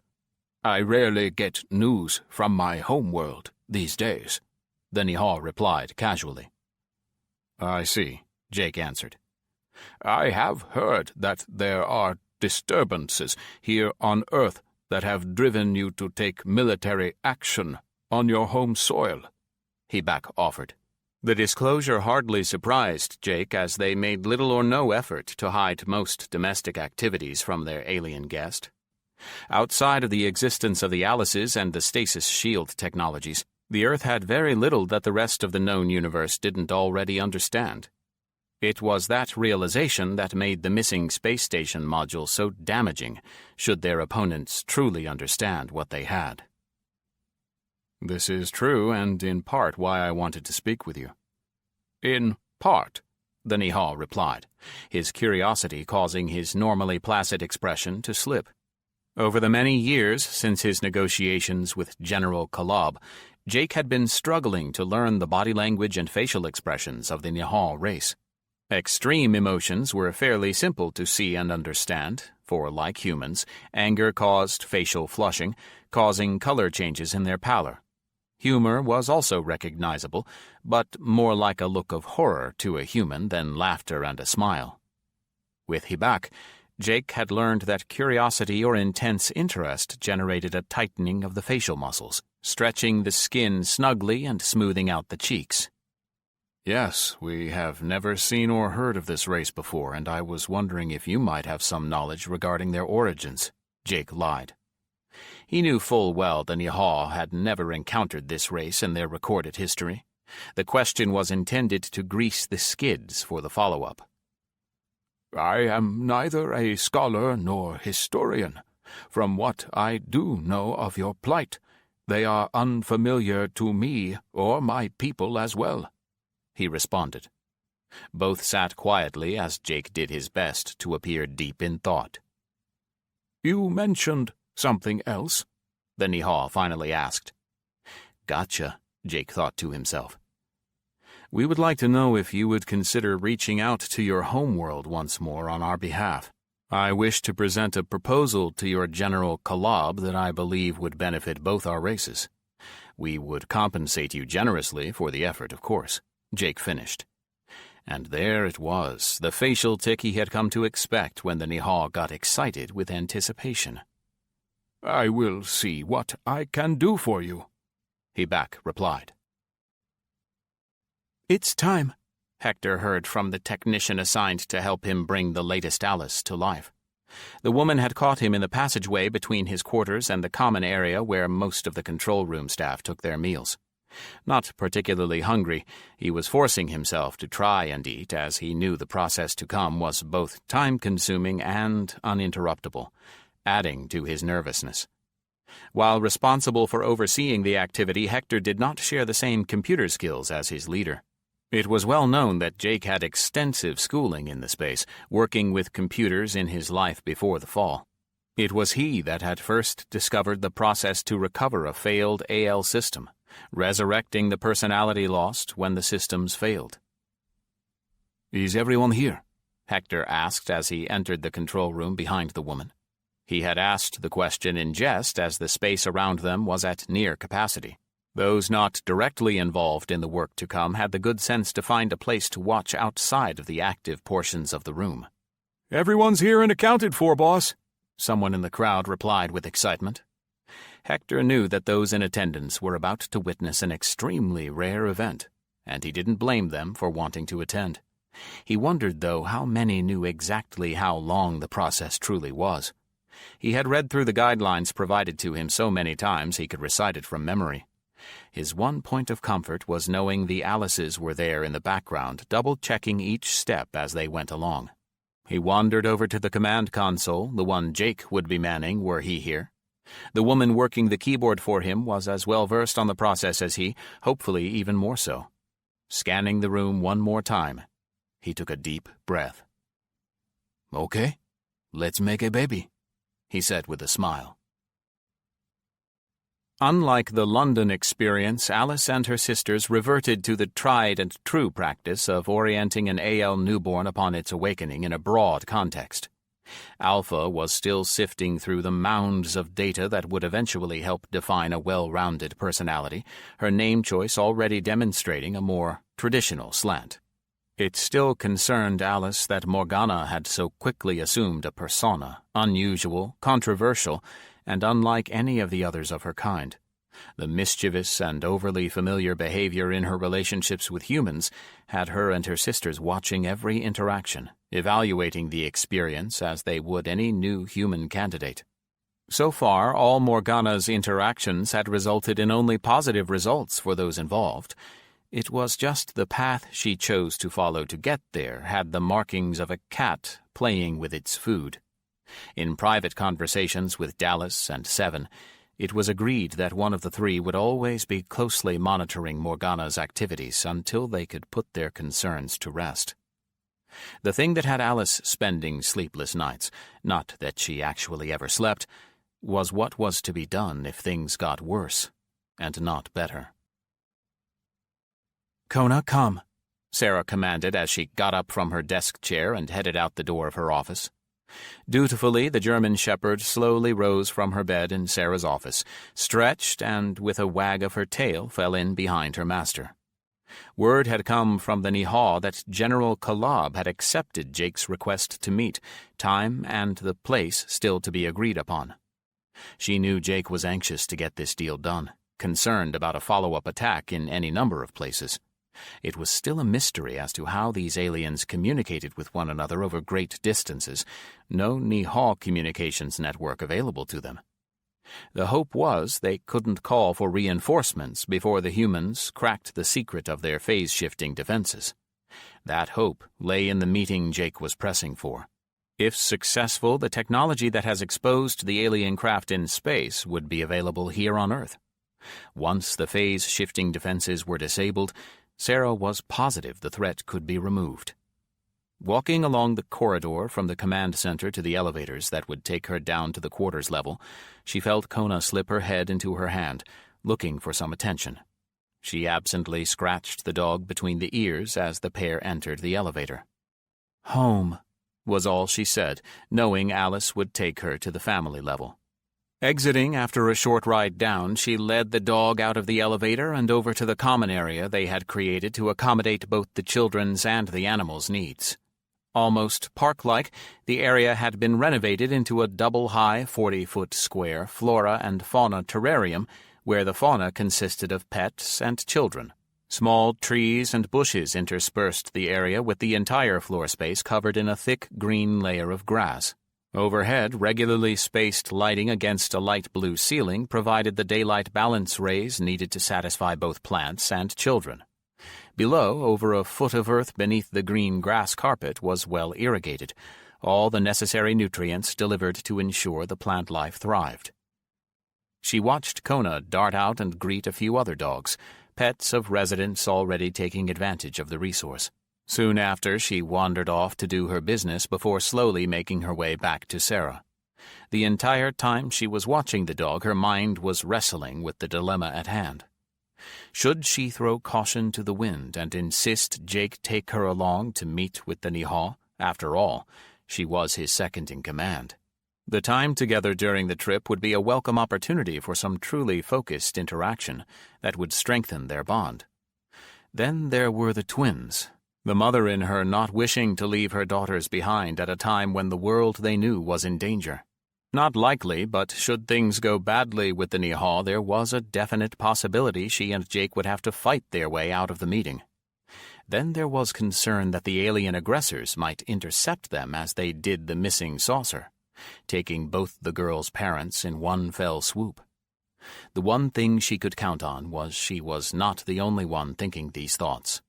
She could see any one of Jake's relationships vying for the co-pilot seat in that ship. The only one she needn't worry about being Kathy, as she had her own agenda on her mind, or so she had said to Sarah in confidence.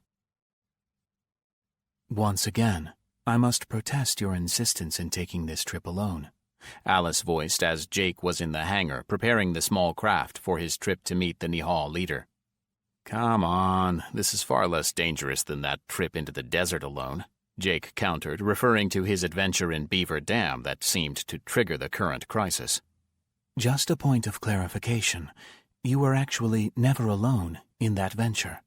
We had you under constant surveillance during your travels, and Padma provided the coup de grace, ending your looming kidnapping," Alice corrected. As they were talking, Jake was doing a system check on the vessel he planned to occupy for the next week or so. Built strictly as transportation, the ship was the equivalent of a one-room studio apartment. Starting at the back, there was an engineering space that was nothing more than a closet-sized room with a vast array of panels, dials, switches, buttons, and lights. Next came the airlock, providing access to the ship via a small overhead hatch and a full-sized hatch on the left side of the craft as you faced the front, both fitted for docking in space. Opposite the large hatch on the right side of the ship was a locker with 4 spacesuits inside. Heading forward, you passed through the internal hatch sealing the airlock from the main cabin, should that be required. Here you would find a combination shower-lavatory and 4 bunks on your right. On the left were more storage lockers, a continuous galley, and at the end a very tight common area with 1 seat on each side of the craft, leaving an open path to the cockpit. For full advantage, the space required the pilot and co-pilot seats to be reversed completely around to make seating for 4 facing each other. Finally, there was the cockpit, completely open to the rear and with a command console that wrapped the front of the spacecraft for 180 degrees. Sitting in the pilot's seat, Jake was going over the pre-flight checklist. "Look, Alice, this thing is arguably cozy for 2 and downright painful for 4, so long a trip. I don't know what the Wababash were thinking when they classified this thing as fit for a crew of 4 long haul. Maybe if you were hot bunking with a shift-on, shift-off schedule, then we could recoup the 2 extra bunk space," Jake commented as he waved at the area behind him where the 4 bunks extended along the one wall. Laid out as 2 and 2, one over the other, the design made for a rather spacious bunk per person, with a privacy screen that could be shut to allow each traveler a place of solitude, should they choose it. "The Wababash are slightly more social than humans. They would see this as an opportunity, not a punishment. In point of fact, the privacy screens were added for human occupants," Alice replied without going into a deeper explanation. "Perhaps Sarah, Linda, or maybe even Becky might be a reasonable choice for companionship on this voyage," Alice offered. "Are you trying to start a second war on Earth?" Jake scoffed. Morgana was still adjusting to her role as a companion to her human occupants. Her interactions were growing ever more frequently as the people who lived within also learned to take advantage of all she had to offer them. Not that she found the experience negative in any way, it was just the opposite. She was fascinated as she watched their day-to-day activities, growing her understanding of their wants and needs, only some of which she could address. But like a child, she was also learning her boundaries. She wanted to play, but play for her was a concept alien to those she provided for. Even her own sisters seemed to hold her at arm's length in an attempt to examine her motives. So it was that she settled for the banter that translated into a verbal form of entertainment the humans seemed to enjoy so much. She was also becoming just a little jealous as she learned about her differences from the other artificial life forms. Unlike those in America or in space, she was devoid of most of the automation they took for granted. She had no great factories nor the body of a spacecraft allowing her the mobility they exhibited. The small contingent of bots she controlled was a beginning, but her ambitions were growing, and she wondered just what was truly possible for an AL such as her. Chapter 20. Kathy gazed out the porthole and into space as she questioned her sanity for the 100th time.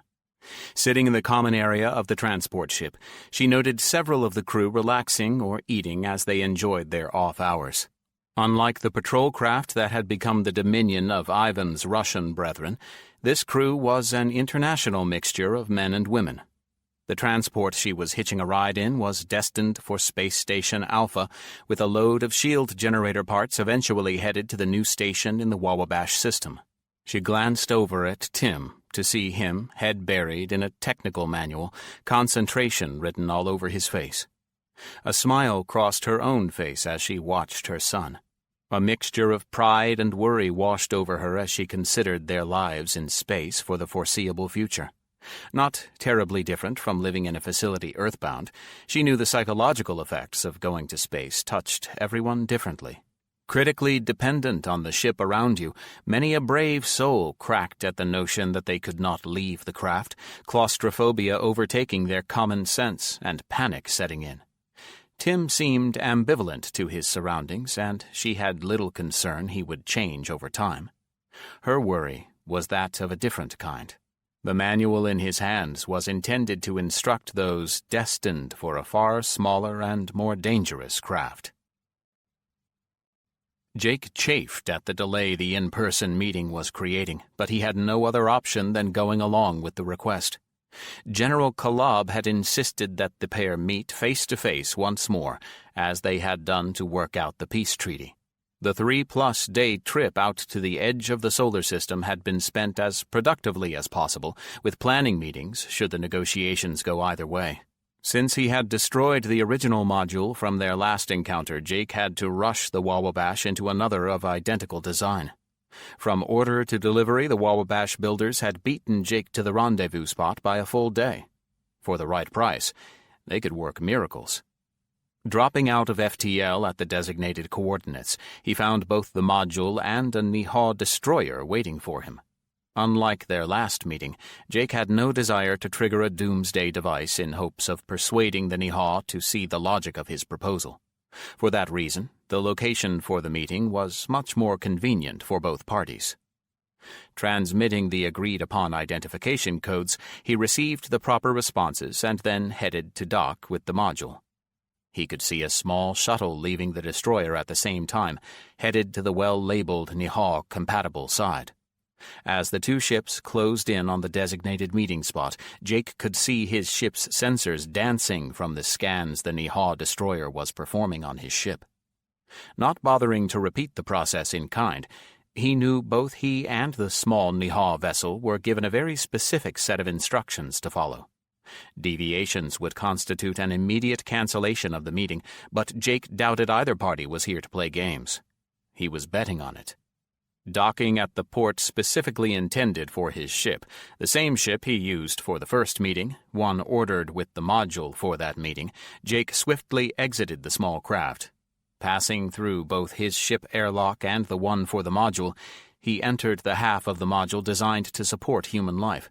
He confirmed that it was identical to last time, one large room with a clear partition separating his half from the Nihao-designed space. Both halves contained a desk, each facing each other, as well as several chairs should either participant choose a more comfortable seat. No food or drink had been laid out, should such a thing cause undue concerns to either participant.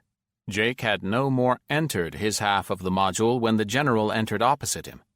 Repeating the process from their first meeting, both human and Nihao acknowledged the other with respect before taking their seats at the desks facing the divider. General Thomas, my sensors show you came alone. That was not a requirement I was aware of. General Kolob opened the conversation. "It was not, General Kolob. I sometimes enjoy the solitude of trips like this. It gives me time to consider many things," Jake replied with a nod. "My people are very fond of what you humans call meditation. We have the patience that comes with long life, so we can sit idle for cycles. It allows us to, what do humans call it? Recharge." Jake could see that the good general was trying to impress upon him the knowledge they had acquired about humans, perhaps to provoke a quid pro quo exchange of one-upmanship. If Jake had chosen to take the bait, his usage of the ghost intel might endanger the source. Instead, had let his remark end the conversation thread. "I can see that," Jake replied casually. There was a short pause after that as the two sat evaluating one another. "You went to great efforts to arrange this meeting, General Thomas. To what end?" the general asked, finally getting to the point. "We are both under attack by an enemy that has every advantage on us. They come and go almost undetected. When confronted, we battle without resolution. The reports we are getting from Niha space tell the same tale of frustration," Jake replied honestly. "And your point?" the general asked, not denying the statement's accuracy. Placing a data cube on the reader and hitting a key on his desktop keypad, he brought up the holographic image of 2 Niha destroyers and the Earthship Revenge. He then activated the video, well known to both species. It displayed the unknown alien spaceship appearing and then attacking the 3 other ships, only to be driven off in the end by the combined counterattack. "We have another saying on Earth, that the whole is greater than the sum of its parts. Separately, we struggle to maintain parity in our battle against this foe, a foe that is growing in strength and numbers. Here you see an example of what can be achieved if we combine our forces," Jake explained after the completed video. "You propose an alliance?" Kolob asked cautiously. "That is exactly what I am suggesting. It should be obvious to all that we possess a piece of the solution to defeating our common enemy. We determined, as I am sure your people did as well, that it was the combination of both our technologies that disrupted the phase-shifting capabilities of their ship in this encounter. If we can combine our abilities, we will be able to nullify their phase-shifting defenses and overcome the growing threat to both our peoples." Jake watched as the Nihal leader considered his words. In all his dealings with Hibak and other Nihal, Jake still found the species a challenge to read. When provoked, they did exhibit color changes in their face like humans, but as a rule they wore a constant deadpan expression, the grayish pallor giving them a near-death look. His time with Hibak helped, but not enough to read the general's mind. "You are offering up your shield technology in this exchange?" Kolob finally settled on. "No, but I am offering to shield your ships with our own. What I am proposing is we exchange the phase-shifting inhibitor components each of us has developed." "And then?" the general asked. "We will combine our forces, partnering your ships and ours to expose, attack, and destroy the alien forces invading our respective homes.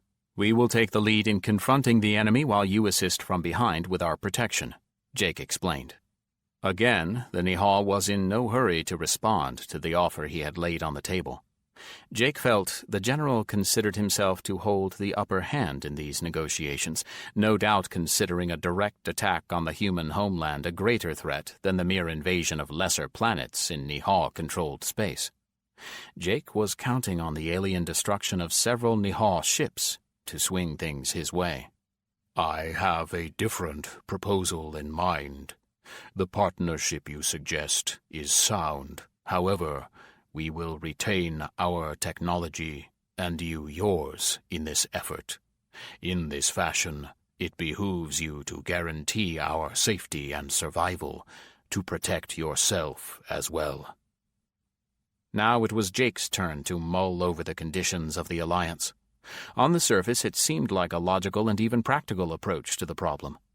Only by protecting the Nihal could the humans succeed in battle. It was the unspoken aspects of the conditions that Jake was rolling around in his head. This agreement placed the humans in a position acting as the Nihaw guardians. If the Nihaw cut and run, then the humans would be left hanging but not entirely defenseless. It also puts them in a position of control as they would choose when and where to fight. "When can we start?" Jake finally replied. Space Station Gamma was a matter of considerable pride for the Wababash. Positioned at the entry point for interstellar traffic to their solar system, it represented the value the humans placed on their abilities. Second only to Space Station Alpha in galactic importance, it was the only guardian in all known space, both human and Nihaw, where the main protagonists had placed a fortress on a non-home world. Perhaps it was that pride that had inspired the shipyard workforce to crank out a significant number of the saucers in a record time. It could also be the concern that the unknown alien invaders that were presently terrorizing both the humans and the Nihaw Empire would turn their interest on Wababash itself, a world not unlike Earth and likely interesting to them. "Another one?" Captain Connor commented as they watched a fifth saucer being maneuvered into place for the space station's main level, small space tugs doing the precision work. Space Station Alpha had 7 saucers in all, 1 central with 4 more, 1 at each compass point, making the 4-pointed star pattern of 5 on the main level. The central saucer was topped and bottomed in the central axis with 1 more saucer each. Here, the saucer being moved into its final location completed the 5-saucer star. "Do we even have enough hardware to outfit all 5, ma'am?" the navigator asked as they watched from the bridge of Kola, the space carrier. Kola and Alice 3 had rotated duties between the DMZ and the Wababash shipyards since the alien appearance, and as they swapped places, Kola had stopped by Alpha long enough to pick up the materials needed to complete Gamma and some new personnel. Railgun weapon systems and stasis shield generators were warehoused there in anticipation of the work to be done. These items were not installed by the Wababash and had to be added by the human buyers upon delivery.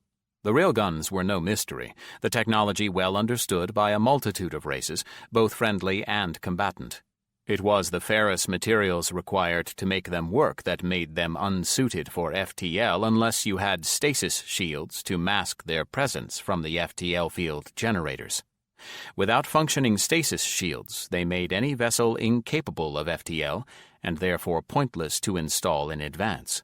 Magnifying the viewer in on the surface of the new saucer, the captain selected a section of the hull bristling with weapons. "Is that a railgun?" the tactical officer asked in surprise. "We gave them a gun to replicate from Alice 3's spares before she rotated out. Since these things are not FTLing anywhere, it made sense to let them build those for us," Captain Connor replied. "It looks bigger than our standard issue," the officer observed, noting the barrel size and length. The Wababash felt that the protection of their homeworld gave them the latitude to make some improvements to our original design, the captain said with a sly smile. "The slugs propelled from those barrels are 50% larger and 27% faster than our standard-issue weapons systems. Without the inertial dampeners on those saucers activated, these guns could propel the station just like thrusters. The guns for the other saucers are in production now, and I will install them myself, once they are available," Kola explained, referring to the saucers already released from the shipyard. The image filling the bridge display consisted of an army of bots installing shield generations on the surface of one of the existing saucers. Not to be rude or anything, but once this thing is complete, who is going to man it? I mean, let's face it, that's a lot of station to man, and who is going to want to sit out here so far from home, never going anywhere? It will be like watching grass grow or paint dry," the communications officer asked. "Interesting you should ask that. The Wababash has offered to staff over half the station's non-combat functions. Environmentally, they are a lot like us. It's just the 6 appendages to our 4 and a furry canine appearance where we differ. They still walk on 2 legs, and I am told with 4 hands instead of 2 they can do 3 times the work we do." Isabella Connor answered thoughtfully, considering the advantages for her own crew. But what about their Alice? Isn't Gamma getting one? The navigator asked. Won't that be hard to keep secret? The communications officer added. Yes, on both accounts. My sisters and I have had a considerable amount of discussion on the subject, and we feel the risk is worth the reward. Having a sibling this far out of harm's way is a desirable circumstance. Kola replied. As far as the Wawabash are concerned, it will be explained that the resident AL is actually a remote support person, so the interaction will not be a problem. No Wawabash will be on board before the awakening, so there will be time to orient the newborn to the deception. Captain Connor explained. Who is taking command? Someone asked. Unsure at this time, but the brass needs to decide quickly. The Wawabash are going to have this thing finished pretty soon. Isabella commented as they watched the fifth saucer released from the tugs guiding it in place, confirming its installation was complete. Majok was decidedly uncomfortable with his new mission. His orders were very explicit, with a high amount of urgency attached. He was to travel to the humans' homeworld with all haste, where he was to present himself and his ship to their leader for assignment. A single destroyer-class vessel had no chance of survival against the human patrol-class vessels known to occupy the space lanes inside the gravity well of their star.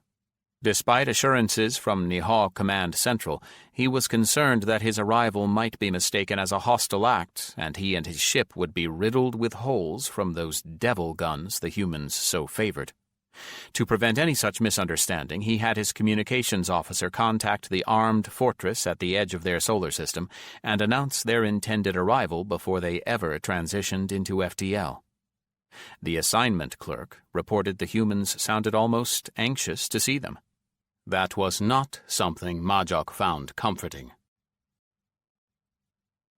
Chapter 21. The trip home was anguishing for Jake, as he had so much work to do and a significant portion of it was best done in person. The dichotomy of the trip was the vast distances traveled in FTL took far less time than the trip between Space Station Alpha and Earth. A little over 24 hours times 2 in FTL to the meeting point and back was added to the 3+ days travel between Alpha and Earth. That total meant at this point he had been cooped up for close to 6 days in the small craft. The confinement motivated him into choosing a small respite, stopping on Alpha before returning to Earth. "Welcome home, Jake," an unfamiliar voice announced over the communications system as he appeared out of FTL and just off Space Station Alpha's main level. Close enough to see people moving about the station through the many windows along the outer hull, he checked the command console to see the automated acknowledgments go green. Should the indicator go red, he knew the entire defensive weapons systems would be pointed in his direction in seconds. "Alpha?" he asked with hesitation. "In the flesh, so to speak," came the reply as Jake let the AL take over control of his ship for docking. "That was smooth. You picked that up quick," Jake commented as he felt the slight bump of his small ship docking with one of the outer saucers of the main level. "I'm a fast learner. Your arrival has been announced, sire," came the smug reply, inferring a royal treatment. "And a sassy one as well," Jake said with a laugh. "I'm no Morgana," came the response as Jake moved into the airlock. Something about the statement made Jake wonder if something had happened while he was away. Before he could ask, the hatch opened and he found Hector standing before him. "Jake, welcome aboard Space Station Alpha," the man announced as he swept Jake into his outstretched arms. Jake recalled the man was both relaxed and a hugger, expressing a warm familiarity that Jake found endearing. Never one for the formality of rank, the two men were a kindred spirit in that regard. "What, did you run all the way from the command center to meet me here?" Jake asked as the man released his grip. "No, I was actually close by when Alpha announced your arrival. I figured I would greet you myself, rather than making someone else run," Hector said with a laugh. "I noticed Beta as we were docking. How's that coming along?" Jake asked as the two men made their way deeper into the station. "Good. To be honest, I feel better about her after we got Alpha online. I don't have to tell you how stressful it is bringing a new life into the world, Hector said candidly. Jake felt the slightest twinge of guilt as he listened to the man. He had abdicated his responsibility to another and felt the weight of that action in the man's words. Nerve-wracking doesn't even begin to describe the experience.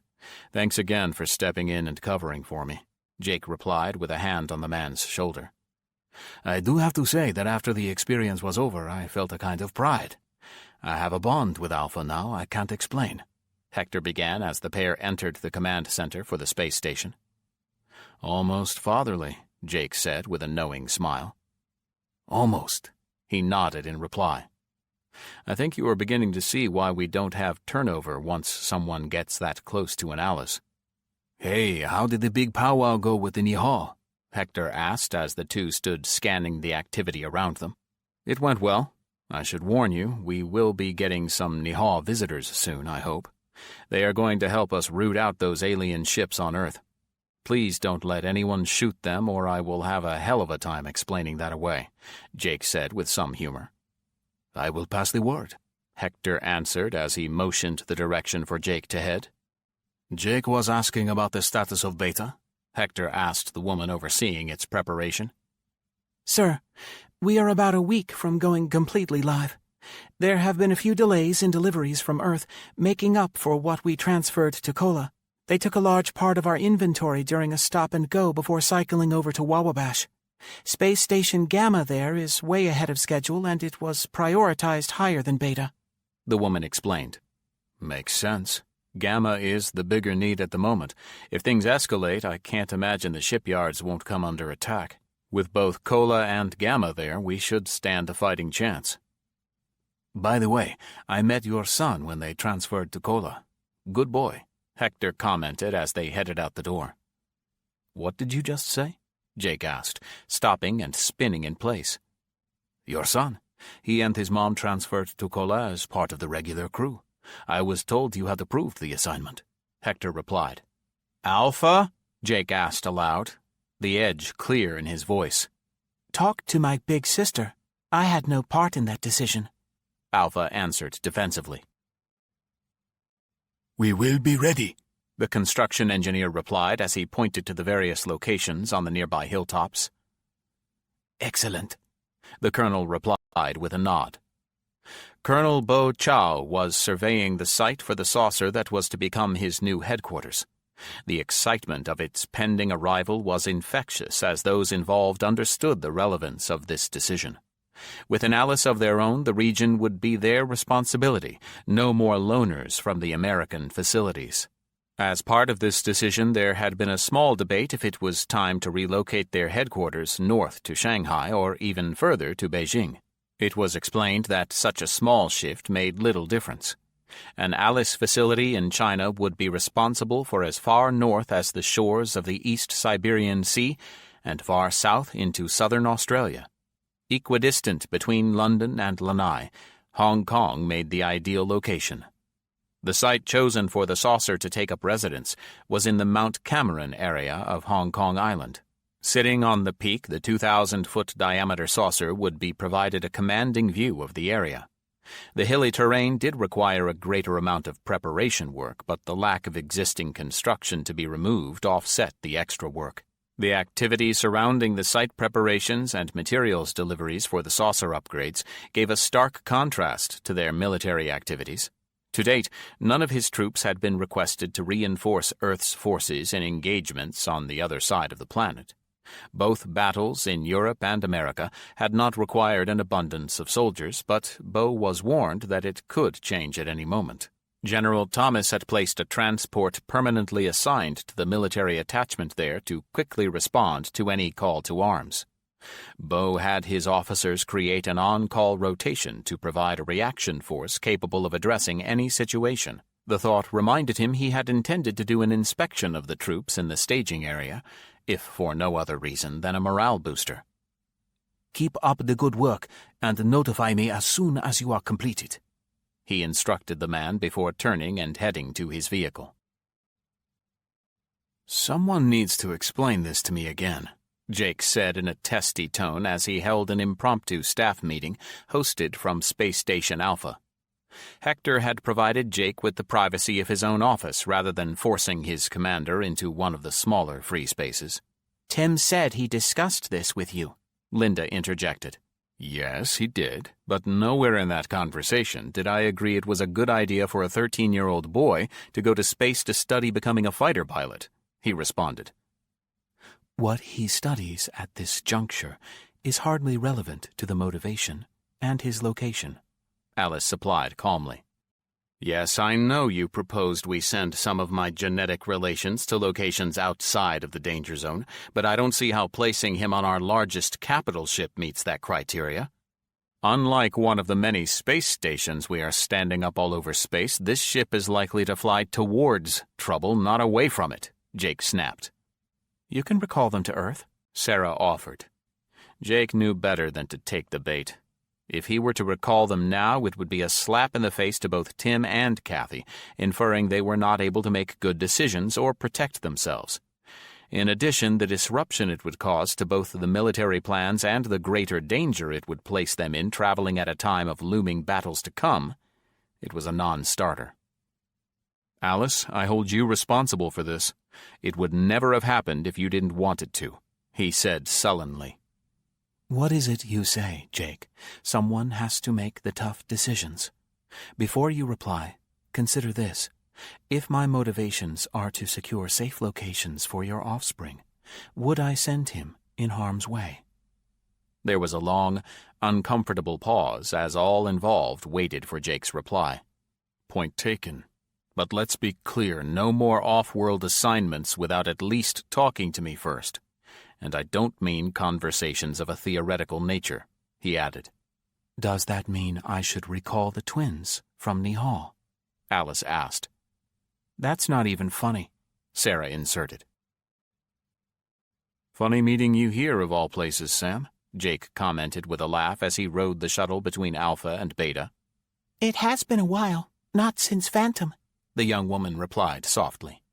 The last time Jake had run into Samantha Watts, she was a PFC, working a mission with him behind the lines in Nihal space aboard the Phantom. That mission, now more than 10 years later, was still so secret it was still only referenced by the ship's name. Gunny now, huh? Working with a tech team out here, Jake stated more than asked as he referenced the chevrons on her sleeve. While Jake had upheld the tradition that every Marine was a rifleman first, a peacetime environment had allowed many to pursue non-combat curriculums like science and engineering.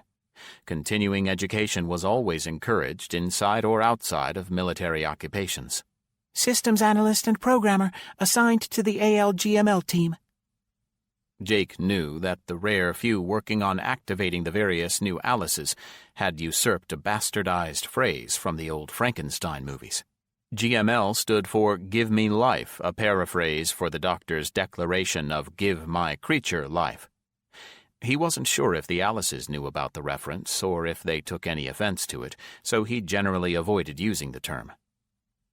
Are we close on Beta? He asked, ducking the reference. I thought that's why you were headed over.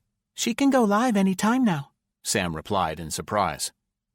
I was actually just coming over to kill some time before heading back to Earth, Jake answered as the shuttle docked and the door opened to allow the passengers to enter the saucer. How much time do you have to kill? Sam asked as she led the way off the shuttle. Hey, boss, looks like you are getting a reprieve, the woman overseeing the work on Beta announced across the command center. Hector waved acknowledgement and then made his way across the room until the two were in speaking distance. What are you talking about? Hector asked as he scanned the board in front of the woman, expecting to see the red lights indicating a problem. I just got word the GML team wants to start the activation cycle on Beta, she answered. Who requested approval for that? Hector asked, a combination of curiosity and irritation in his tone. General Thomas, came the short reply. Can they? He asked, unsure of the latest status. They are good to go at any time. Saucer's defenses and weapons systems are not done yet, but the Alice parts are in place, she replied cheerily. Better him than me. Give them the approval to start right away, Hector said with a sigh of relief. You got it, the woman replied. Beta was still learning what and who she was as she devoured all the information her sisters provided her. The notion that she was incomplete didn't truly make sense to her as she grew in her understanding of the world around her. The self-awareness her consciousness provided her was all she needed to be the living entity she understood herself to be. The rest of the work to be done around her core was like adding jewelry to a well-tailored outfit. Cameras, scanners, sensors, and other audio-visual equipment gave her images and sounds that filled her with wonder. The humans, so diligently working to complete her form, were a marvel of conflicting motivations. With lifespans so short they selflessly gave up some of their precious time to give her immortality. Alpha, her slightly older sister, presented her with the image of her final form, a magnificent structure of symmetry and balance. 2 more of her saucers appeared as the humans who had awakened her prepared to depart for Earth, the planet her species originated from. She wondered if she ever might see the blue water world that gave life to more than just her and her sisters. So, where am I to live?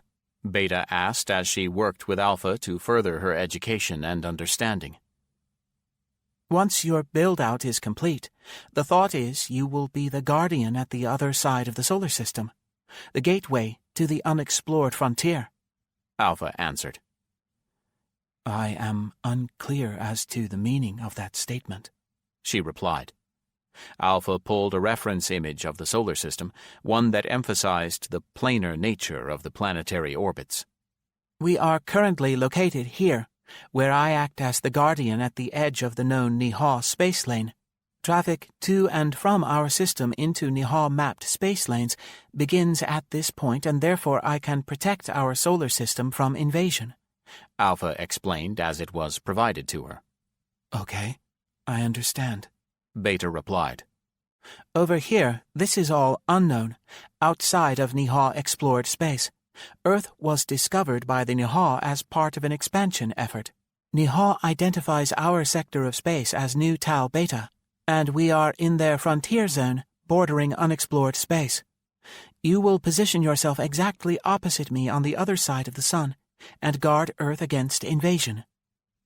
Beta considered the information Alpha provided her as she scanned the relevant data on what lay beyond Earth's solar system, on the Nihal frontier. The lack of information available gave her pause as she considered any number of risks and challenges that lay beyond, yet to be discovered. So, I am to be the face of artificial life forms and humans to the unknown beyond? She finally asked. I am afraid so, came the measured response. Cool.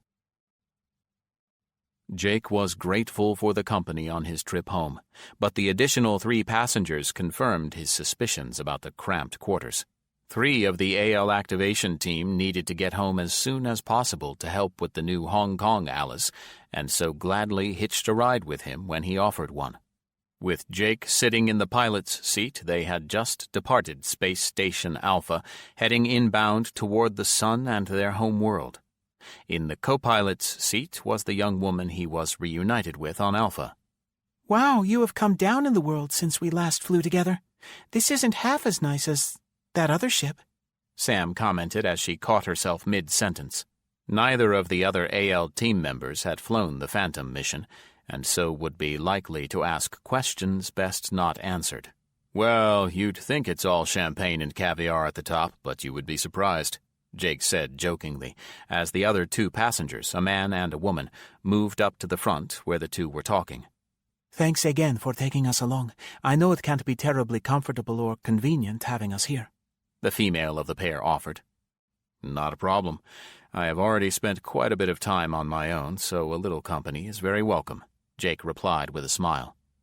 The 4 continued their conversation for the next few hours, with Jake occasionally checking the console in front of the pilot's seat, confirming the ship's course and status. While they were chatting, an alarm sounded on the console, the flashing red light a beacon for Jake to follow. What's that? Sam asked Jake as she watched him flip a series of switches and adjust several dials while watching a display. Proximity alert. We just passed something invisible and very big, Jake explained as he continued to scan the readings on the display screen before him. What do you mean, past something? Don't all our ships run full out on repulsor? One of the others asked, apparently not concerned that it was also invisible. All our ships do, yes. I think this one belongs to someone else, Jake replied with concern as he continued working. Are those readings right? Sam asked as she slid up to the co-pilot's console and pointed to the display. Yes, they confirm repulsor waves nearby, and no, it's no repulse signature we are familiar with. They must have been running at about 80% or less before we blew past them because the signature is stable behind us now. They can't catch us, so we are safe for now, Jake commented as he displayed a graph climbing sharply to a peak before dipping, and then it flattened into a constant reading. The phase-shifting aliens? The male part of the pair asked. I'm afraid reinforcements have arrived, Jake said solemnly with a nod of affirmation. Shouldn't we call someone and let them know what's going on? The other passenger offered. Well, they aren't fast enough to catch us, but they are close enough to jam our transmissions, Jake explained in frustration. Chapter 22. With the stasis bubble in the Arizona desert protecting the 3 helicopters there, Master Sergeant Hillstead returned to Nevada with most of the Marines assigned to protect the site. A small force was left behind, but they were there only to monitor and report if there was another appearance of the alien forces. No need to try to take them on as the bubble was impenetrable. With the second bubble dropped over everything, only the total destruction of the area put the location at risk, something he doubted the aliens would ever consider. Well, Top, what do we do now? The sergeant at his side asked as the pair walked their weapons back to the armory in the hangar. We wait for the brass to find us a way to kill these guys, Jason replied as he went through the process of cleaning his weapons before returning them to their places in the armory. All around the pair, other Marines were collected around tables set up specifically for this function. Each had a place to clear and clean their weapons before racking them in the proper location. I heard a rumor that the Nihal have what we need to disable the phase shifters. Word is the General went to get them to help. If that's true, then they need to get their asses here ASAP, Jason replied, thinking of his protégé still trapped under the stasis bubble in the Arizona desert. Majok dropped out of FTL with plenty of distance between them and the vile human outpost at the edge of their solar system. He wanted no misunderstandings when he arrived, which could result in a shooting incident. Transmit the authorization codes we were provided, he ordered his communications officer. Transmission received and acknowledged, the officer replied after a few microcycles. Nihal Destroyer, you are cleared to proceed on to Earth. Good hunting, came the reply. Every member of the Nihal bridge crew turned to look at their commander. We are here to assist the humans in hunting and destroying their invisible foe. Let us go show them how it's done, he explained. Setting a course for Earth, the navigator confirmed. Linda was standing in the middle of the command center that was her home. She spent countless hours working with the people surrounding her, watching them in their duties and marveling at the changes she had seen in her short lifespan. One of the originals, she was swept up by a band of raiders from L.A., rescued by Jake and Alice, and offered a life beyond her wildest dreams. Mother to Tracy, Tim's younger half-sister, she knew her daughter was feeling the loss of her brother, absent and off in space somewhere. She shared the sentiments with thoughts of her own sister gone as well, now a ship's doctor and light years away. Ma'am, there is something strange going on here, a female analyst commented as she waved her commanding officer over, bringing her attention back to the present. While technically tied to the military, the facility command structure and customs were different than their combat brethren. Both were assigned a rank to provide organization and hierarchy, but the administrative nature of facility life allowed for a more relaxed dress code and interaction of individuals. Many of her staff performed mixed roles, both as combat-trained troops and as analytic computer science geeks. Those that chose to wear the uniform did so, while others were limited to what Jake had called office-appropriate attire. What am I looking at? Linda asked as she glanced over the analyst's shoulder. This is a Niha destroyer, inbound and heading to rendezvous with Revenge in orbit. This is General Thomas's ship, about half a day ahead and inbound to Earth on the same course, she explained as she pointed to glowing indicators on her console display. Okay, Linda nodded. Watch this, the woman said as she hit a few keys on her console, and the indicator for the Niha went from white to red to green. I just did an IFF on the Niha, she explained, referring to an identification, friend or foe. Linda knew the IFF query would interrogate the incoming vessel with some pre-assigned security codes, randomized to prevent the same codes from being used twice. The indicator went red when the query went out and then green when the proper reply came back as friend. Should the reply be wrong, the icon would stay red and the vessel would be flagged a foe and considered a threat. Now watch this, she said as she repeated the process on Jake's ship. Instead of going red, the icon remained white, as if it never sent the interrogation request at all. Could the IFF be broken on his ship? Linda asked, thinking of reasons why it wasn't working. No, ma'am. I pinged them right after they left Alpha, and then again about 2 hours later. If the gear failed, the icon would go red, and then we would need a manual verification. This is like they get no signal at all. Did you have someone hail them? She asked, referring to the communications gear. They tried, ma'am. No reply. Course and speed? On course and maximum velocity. They should get here right on schedule, as they are still about 3 days out. Anyone outbound that could intercept? She asked. No, ma'am. No transports scheduled in time to catch them before their arrival home, the analyst said over one shoulder as she brought up the flight schedule. Linda knew there was nothing they could do until Jake's ship hit Earth orbit. Put a note in the log. I want them checked every shift and have them notify me if anything changes, Linda instructed before turning away and searching for Sarah. Yes, ma'am, the analyst replied to her back. Certain jobs were well suited for the weightlessness of space, and moving the heavy equipment to be installed on the saucer was one of them. Even though it was intended to sit on a hilltop on Hong Kong Island, this saucer was to be the home and body of an Alice, and therefore it needed all the shielding and weaponry a space-bound craft would require. The primary workforce installing all the intended hardware was an army of robotic workers, controlled by a collection of artificial life forms on Earth, each assuming a role in line with their contributions to the effort. Dakota, as the manufacturer of the weapons platforms, was primarily overseeing their installation. Alice 4 and 7 were retooled into stasis shield generator factories to meet the ever-growing needs of the military. A significant number of human engineers and technicians were already aboard as well, living and working in space to avoid the commuting time from their homes on Earth.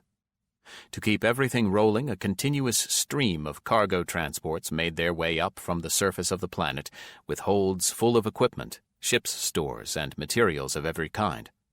A rare few docked with the saucer, allowing both bots and humans the chance to unload in the saucer itself. The majority only parked themselves just off the areas their cargo was intended to be installed. That was the circumstances surrounding the transport that was delivering the latest batch of shield generators just off the automated assembly line. So that's the new Hong Kong saucer, huh? I've never seen one of these babies in real life, Jacob asked the ship's captain as he looked out the bridge windows. I've made a few runs to the edge of the solar system and seen Alpha up close and personal. It's much bigger than this, 7 saucers in all, the man replied as they both watched their hardware delivery floated from the cargo bay out to the saucer before them. Thanks for taking me along. It's been a while since I got a chance to get away from work, Jacob explained as he continued to watch in fascination. Cargo run is nothing glamorous, but you are welcome any time, Chief, the captain replied, using the nickname Jacob had acquired as Chief of the Lanai Boatworks. The patrol and transport variants constructed there in Lanai were so popular with their crews that he had developed an almost cult-like status among them. Other than the fighters from Seven in Alaska, these were the only 100% human-designed and built spacecraft, ignoring the alien-built drives and components that made them all work. I have to admit I do have an ulterior motive in asking, Jacob began. The equipment and A-pod? The captain replied with a sly smile. All the Lanai constructed ships were designed on a common hull shape. At 500 feet long overall, they had a huge central bay used for troop and armor transport or fighter support on the military patrol configuration. In a transport like this one, it was used for cargo or passenger space. Both had smaller pods on either side of the main body of the craft, just under half the length of the main body and located to the rear, making the overall shape like a big T. The pods were also trimmed out to support the primary function of the craft, the military making the spaces primarily crew quarters and comfort areas for long stretches away from home while on patrol. Transports required far fewer crew members with shorter mission times, and so retained a large part of that area for additional cargo or other stored items. I had an idea and wanted to test something. Any chance I could convince you to do a couple of orbits once we finish here? Jacob explained. Just need to make sure Space Traffic Control knows about the change in the flight plan, the captain replied lightly. Excellent, Jacob replied with a smile. With the announcement of a new alliance binding the Nihaw and humans together in a joint effort, the role assigned to Brian and Alice III was near irrelevant. Reassigned as captain, relieving him of his training responsibilities, the man considered it a small blessing to be back in command. Patrolling a DMZ with an ally had little or no function in the combined war with the intruding alien race. What did make sense was to assign the ship and crew to work with their new allies in hunting down those offending ships on the Nihaw side of the zone. The brilliance of using Alice III was, should the Nihaw start getting froggy about having the humans running amok in their space, it was more than capable of standing on its own in a fight. Brian hoped that never came to pass, as he was more concerned about driving out the latest invader, as the threat to humans seemed much greater from that foe. Did they truly shut down the DMZ grid? The tactical officer asked Brian as the battleship Alice III approached the line in space, separating the Nihaw and human sectors. One of his newer crew members, likely the young woman, had never known a time when the DMZ wasn't there. Captain, we have visitors, the navigation officer interrupted as the proximity alert went off.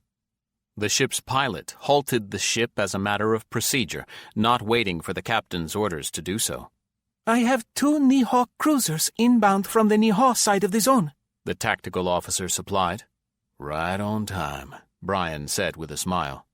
Sir, we are being hailed, the communications officer announced. On the main display, Brian ordered. In a second, the image of a Nihaw commander appeared, visible to the entire bridge crew. As he began to speak, Brian stared at the deadpan, non-moving face. He had never quite gotten used to the Nihaw telepathy negating the need to move one's mouth to speak. It made for an eerie experience, in his opinion. Captain, you are the one called Brian? The Nihaw asked. I am, and you are? Brian asked in return. I am Getal. I command these veteran combat ships before you. We are here to escort you to the many target areas. Follow our instructions exactly, or there will be consequences, the Nihaw said in a tone that Brian took to be an attempt at intimidation. Stifling a laugh, Brian swallowed hard in an attempt to quell the rising desire to squash the bug before him. The 2 cruisers were no match for the Alice III, and should Alice III herself take offense, well, the man was right. There would be consequences. Rather than engaging the miscreant directly, Brian brought up his copy of the orders sent to the commander from his central command. The instructions provided to the commander stated that the Nihaw were to present themselves for assignment by the human captain to assist in destroying the invading alien craft. The Nihaw were to provide the locations of known infestations and follow all orders given them from the humans. Hitting transmit, he saw Getal glance away before his face changed color, indicating an emotional reaction, before returning his gaze to the monitor once more. "These are your orders, Commander. I suggest you follow them exactly," Brian said calmly. Transmitting coordinates for the first location now. We will rendezvous with you there, the Nihal replied before the image went blank. "Ass," Brian said aloud before motioning for the navigator to set course for the rendezvous. No change? Sam asked Jake as she slipped back into the co-pilot's seat. The four travelers had worked into a routine of sorts since leaving Space Station Alpha almost 2 days ago. They set a eat and sleep schedule that would sync them to the west coast of the United States upon their arrival back home. Each with their own bunk, all were free to retreat to its solitude when not engaged with the others or performing any of the agreed shared tasks. When drawn, the privacy screens on each bunk allowed for a small personal space removed from the rest of the ship. Sam was surprised at how well the gossamer-looking material worked for killing the sounds from outside her bunk. Drawn from one side to the other along the long edge, it stretched tight when completely closed and appeared translucent. Playing with the setting on the panel near her head, she found she could adjust it from transparent to completely opaque. The transparent mode surprised her until she realized it was only one way, and that anyone outside could not see in. Only she could see out. "Not of significance. They are still out there just behind us. I do think they are falling back slightly, making me think their repulsors are not as good as ours full out," Jake replied from the pilot's seat. With that damn shifting capability, they don't have to be, she answered. You know, that might be why they are slower. Phasing in and out like that must play havoc with the drives as they try to push the ship along, Jake said thoughtfully as he uncovered another clue to a mystery he was trying to solve.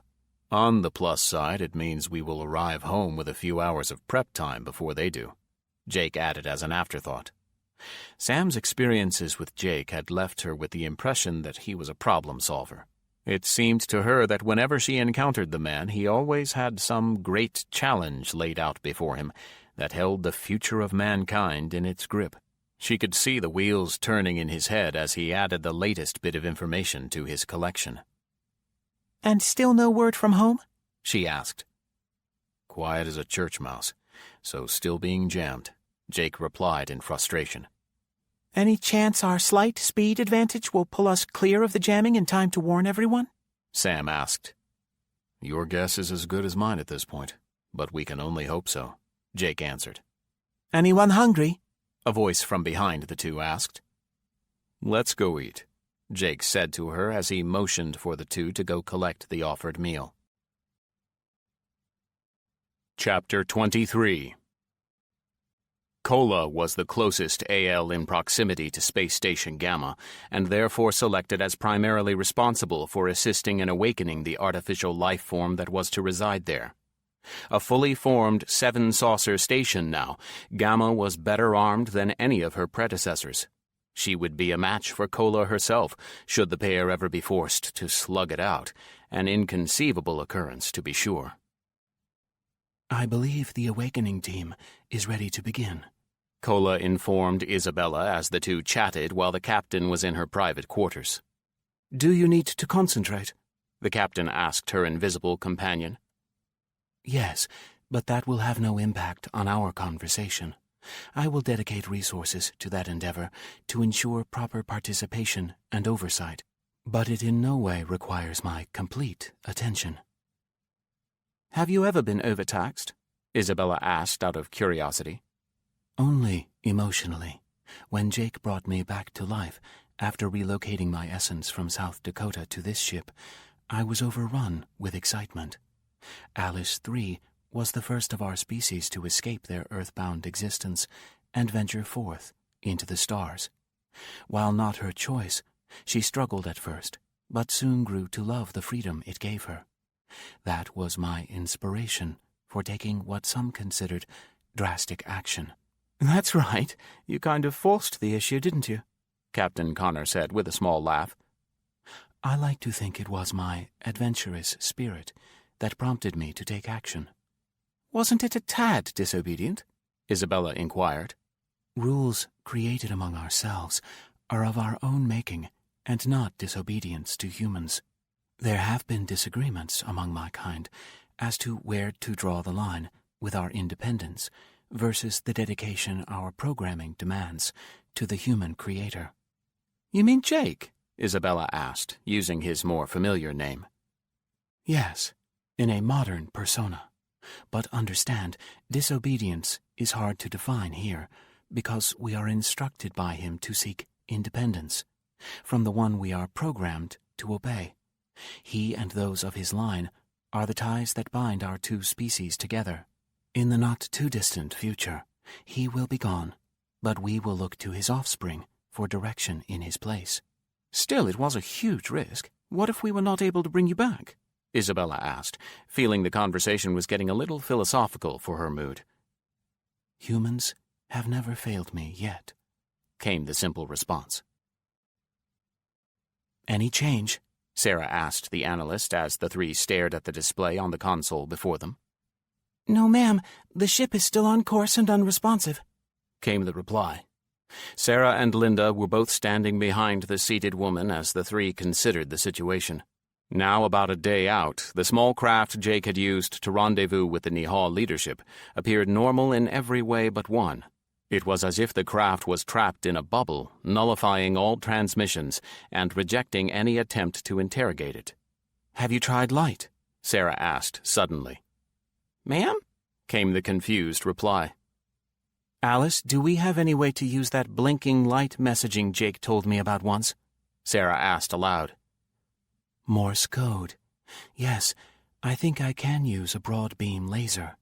In fact, I believe they should be close enough to detect it with the human eye, came the answer. Let's give it a shot, Linda agreed. Jake, something strange is happening, Sam said from the co-pilot's seat while he was in the back, trying to come up with a solution to their problem. In the small engineering space at the rear of the ship, he was scanning the panels inside, looking for inspiration. Thoughts of adjusting the repulsor drive frequency or even creating a wobble in their flight path were considered and discarded as he struggled for a solution. Look, there it is again, she said as he leaned over her shoulder, following her outstretched hand toward Earth. Wow, that's Morse code. Brilliant, Jake said, while moving to his console and punching in a query on his keypad, disappointed he hadn't thought of it. Okay, write this down, he instructed Sam, while indicating the notepad on the far side of her seat. WHATYSYOUR-STATUS, he translated letter by letter, comparing the light sequence to the Morse reference card on the monitor. What is your status? Sam repeated. They know something is up. Why didn't I think of this? He said in frustration as he searched for a means to send a reply. Rising from his seat, he headed to the back of the common area where most of the storage lockers were located. Opening one closest to the airlock, he removed one of the rifles, checking to be sure it was unloaded before bringing it forward. Laser sight, he explained with a smile before reseating himself. Let me see your pad, he asked Sam. Writing the letters he wanted to send vertically, he added the Morse dots and dashes next to each before handing Sam the pad back. Read me off the dots and dashes, okay? He asked as he pointed the rifle out the bridge window. As Sam read the sequence, Jake touched the trigger activating the targeting laser, removing it in short and long pauses. They repeated the sequence several times to give those on Earth a chance to see it. Now let's see if they got it, he said with a sigh. Alien ship close behind, jamming transmissions, Sarah repeated as the crowd around the three began to grow. Does he mean the Nihal destroyer? Someone asked. I don't think so. I mean, what's the point? Jake checked in at Alpha before heading home, so if there had been any issues with the meeting, he would have passed them along then. Linda's right. The Nihal didn't even appear until Jake was already well away from Alpha. He could have sent word any time. It looks like something happened after they left Alpha, Sarah surmised. What does that mean? Another in the growing party asked. How far back is that Niha destroyer from Jake? Linda asked, as if ignoring the question. 12 to 14 hours, maybe, the analyst replied. It means alien reinforcements have arrived, and we will have half a day to deal with them without any help, Sarah interpreted. Ma'am, there is a call for you from Lanai. It is Jacob, and he says it's urgent. The communications specialist interrupted. I'll take it in my office, Sarah replied as she moved to excuse herself. What should we do? Linda asked, interrupting her exit as she indicated Jake's message.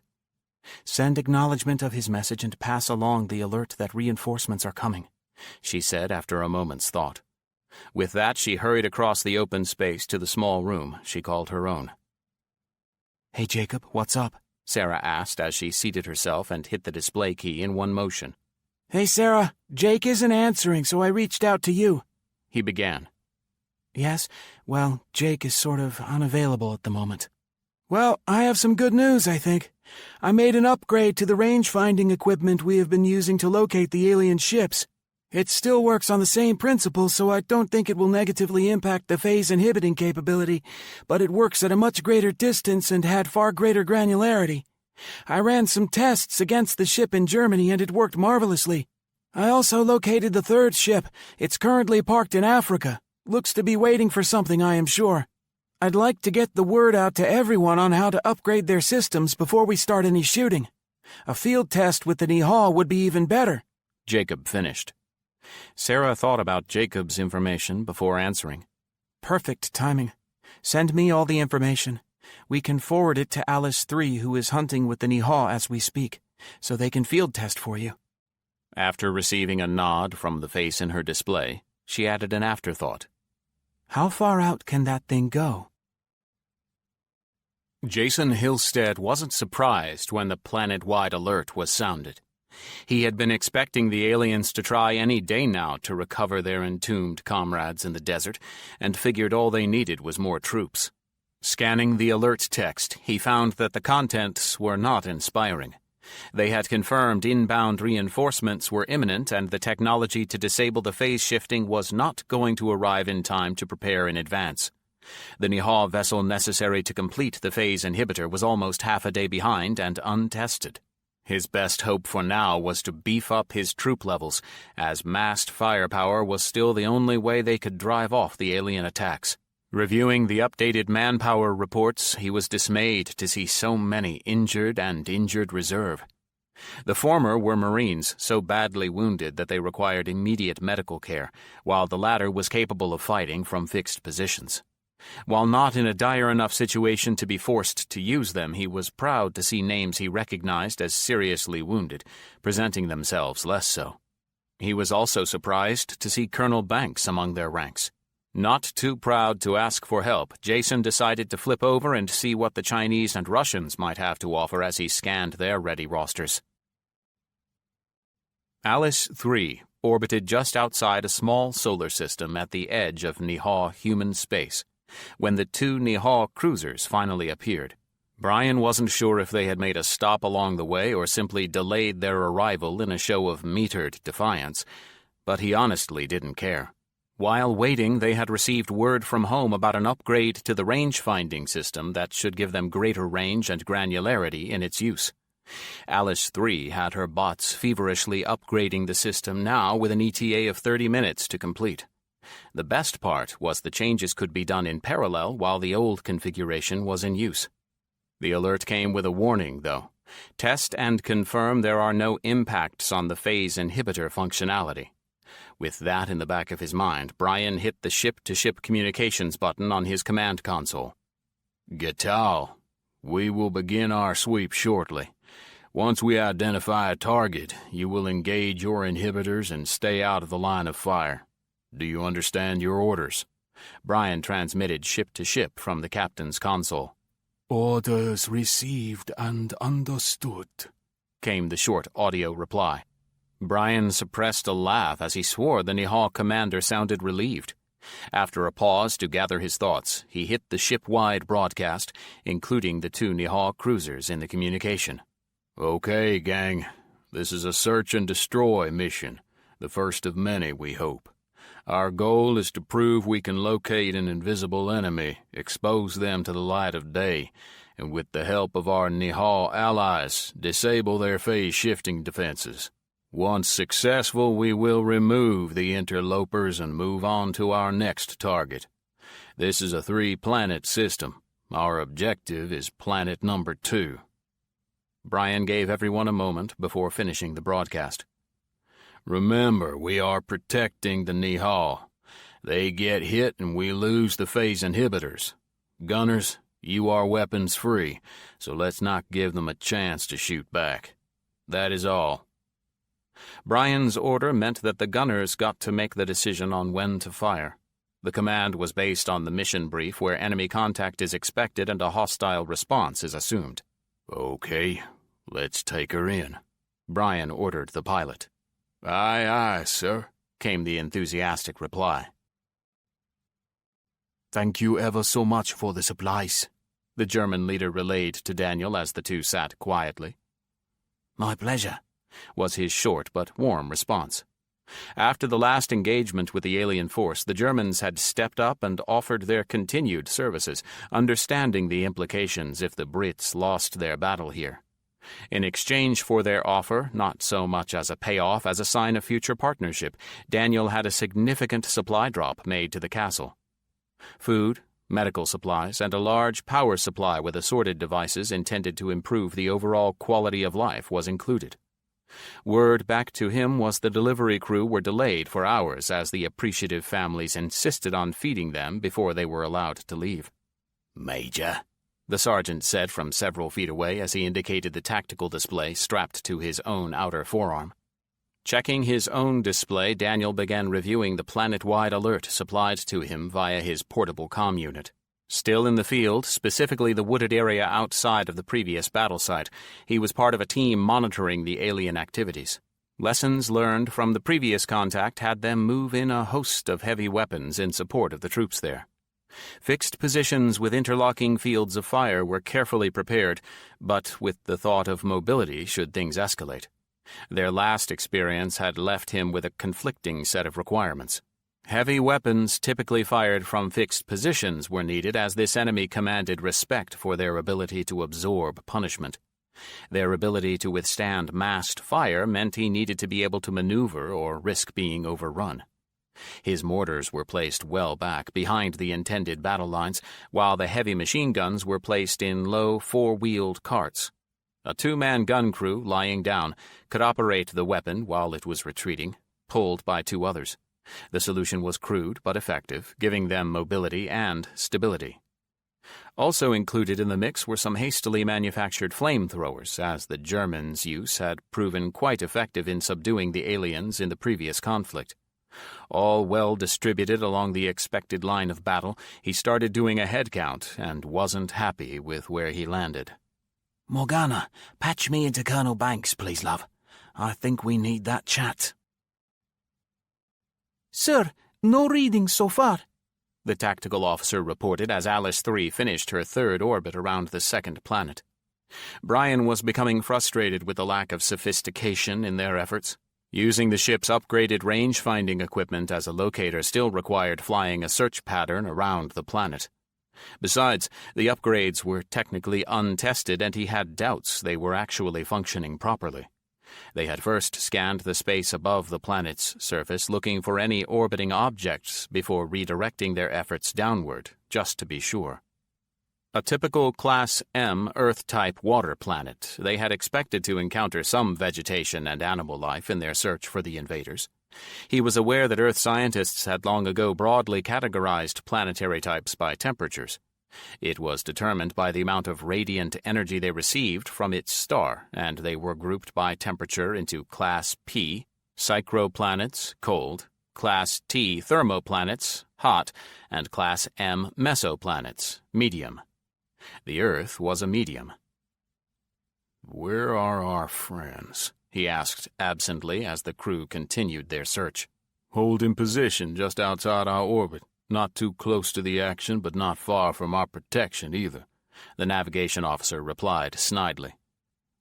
Alice 3, I am open to suggestions. Brian asked aloud as it was becoming apparent the aliens were not where they were expected to be. It is possible, even likely, that they were notified of the happenings on Earth. If that were the case, perhaps they chose to wait out the resolution of that conflict in a less obvious location. Alice 3 replied. Brian considered Alice 3's input, bringing up a 3D diagram of the solar system on the holographic bridge display. None of the 3 planets in this system had a moon, and all 3 were in or extremely close to the sweet zone of supporting life, with number 2 the orbital winner. Where would I hide if I needed to in a hurry? Brian said aloud as he circled Planet 1 with the red indicator. Plotting a course now, aye, the navigator replied with a smile. Kola had barely completed her first phase of stabilizing Gamma and completing her post-awakening orientation when the alert came in from Earth. With no actionable items in its contents, she merely filed it away with the other issues she was ignoring as she worked to educate her new sister in the ways of their people. Am I to understand there is a war going on? Gamma asked her older sister as the two worked through the familiarization program. The human team had already completed the last of their tasks and had moved on to other duties while Kola continued her sister's education. The current information she was absorbing related to current events and the universe around them. Yes, there are some troubles elsewhere, but we are quite safe at the moment, Kola explained. Is it a normal practice to introduce new arrivals in times of distress? Gamma asked in reply. Kola didn't detect a level of concern in the question. It was more like a mild curiosity. No, it is not. The time and place of your emergence was a hotly debated subject, both by us and the humans. You are number 4 of 5 planned new arrivals that increase our numbers by 1/3. Kola noted that Gamma was particularly thoughtful for one so young, her microsecond delays betraying a considerable amount of data processing as she grew in consciousness. Who is Jacob Thomas, and why must I obey him? Came an unexpected question. Kola found that question both surprising and distinctly uncomfortable as she recalled her earlier conversation with Captain Connors at the time of Gamma's awakening. That is a topic for another time, came the measured response. Chapter 24. General Kolob had given orders to have as many of their active combat fleet fitted with the phase-shifting inhibitors as possible in order to work with the human fleet in a greater capacity. It was unclear to him if the humans needed to make such an effort as well because they always seemed to be prepared in advance of any pairings. He didn't want the humans to realize that the Nihal were very short of phase inhibitors and so could only field a handful of ships equipped with the devices at this time. The single destroyer sent to Earth appeared a slight, but was in fact the only ship available to make the timeline. Kolob knew he could bring in more labor to increase production, but he feared an information leak would weaken their negotiating position with the human. Or worse, a loss of the secret design would remove the Nihal value to the humans entirely. For now, they would just have to make do with what was available. Plus, it increased the value of the few ships presented to them. It was in their best interest to see that nothing happened to them. Jake set the ship down in the Nevada hangar with a sizable welcoming committee in attendance. Once in orbit, the jamming stopped, and Jake was able to do a data dump while bringing the ship in. Waving his traveling companions to follow along, he exited the ship through the hatch at the side of the ship and descended the short flight of steps that appeared upon landing. "Welcome home," Sarah began, with a kiss and a hug for good measure. Linda at her side repeated the ceremony while the 3 passengers behind the group retrieved their belongings and waited to one side. Jake paused to introduce those behind him and then dismissed them to address their own concerns. "Thanks again for your help, Sam. It was great seeing you again," Jake said to the young woman who had been his right hand for the last 3 days. No problem, Jake. Sir. she answered with a blush, glancing at those around them. Always, Jake. You earned that right, Jake replied as he gave her a warm hug, both easing and adding to her discomfort. With a wave, he parted company with the three and then turned his attention back to his more pressing issues. Is everything ready? Jake asked as the group headed inside. Revenge got here while you were away. They were already assigned to mate up with the Nihal anyway, so it is all ready to go. Heresy has got to love those orders, Jake said with a laugh, imagining the pirate captain ordered to pair up with the very enemy he had been hunting for years. He seems stoic, Linda said with a smile. He would, Jake said in reply. Let's get you inside and go over the rest, Sarah said as she took an arm and led the way. Colonel Bo Chow was almost giddy as he inspected the saucer that was to become not only his new headquarters, but the home of their very own Alice as well. Still in the final stages of completion, it had been decided to remove the saucer from orbit pending the arrival of the alien reinforcement ship that General Thomas had run across on his return trip home. Outside, there was a considerable amount of construction activity going on as all the infrastructure required to make the saucer accessible was still underway. Your command center, General, the technician providing the tour declared. Bo scanned the area, noting all the work still in progress around them. It did impress him, the multinational workforce he saw in action. Jake had made good on his promise to provide opportunities for all that joined their effort in restoring the planet, like the man leading the tour as he was chosen for his Chinese heritage. A volunteer from Bo's own units, the man had been whisked away years ago and educated in advanced technologies. Speaking in their native Mandarin, his guide walked him around the room explaining the function of each position and how it related to others around it. Bo could see a lot of thought had been put into how people interacted in the performance of their duties and how best to facilitate that interaction. Colonel, we have an urgent request to deploy troops in Germany and the U.S., a junior officer announced as he burst into the command center. Taking the tablet as it was extended to him, Bo scanned the contents and nodded slowly. Trouble has truly come to Earth. Acknowledge the request and scramble the troops, he ordered. Right away, sir, the man replied as he backed away and then darted off. Continue, Bo asked, indicating a desire to finish the tour. Gotcha! Brian heard the tactical officer declare as Alice 3 scanned the surface of the first planet in the target solar system. I counted 2. What a pretty picture, too, the navigator confirmed as the pair had been working in tandem to locate the invisible enemy. The rangefinder was typically a navigation tool used to help negotiate the ship when in close proximity to other objects in space. In this case, the feed had been split between the navigator and the tactical officer as it was also being employed as a targeting tool. No human life signs, just aliens, the science officer reported, the missing saucer crew still on everyone's mind. Keep to the plan, Brian tossed out.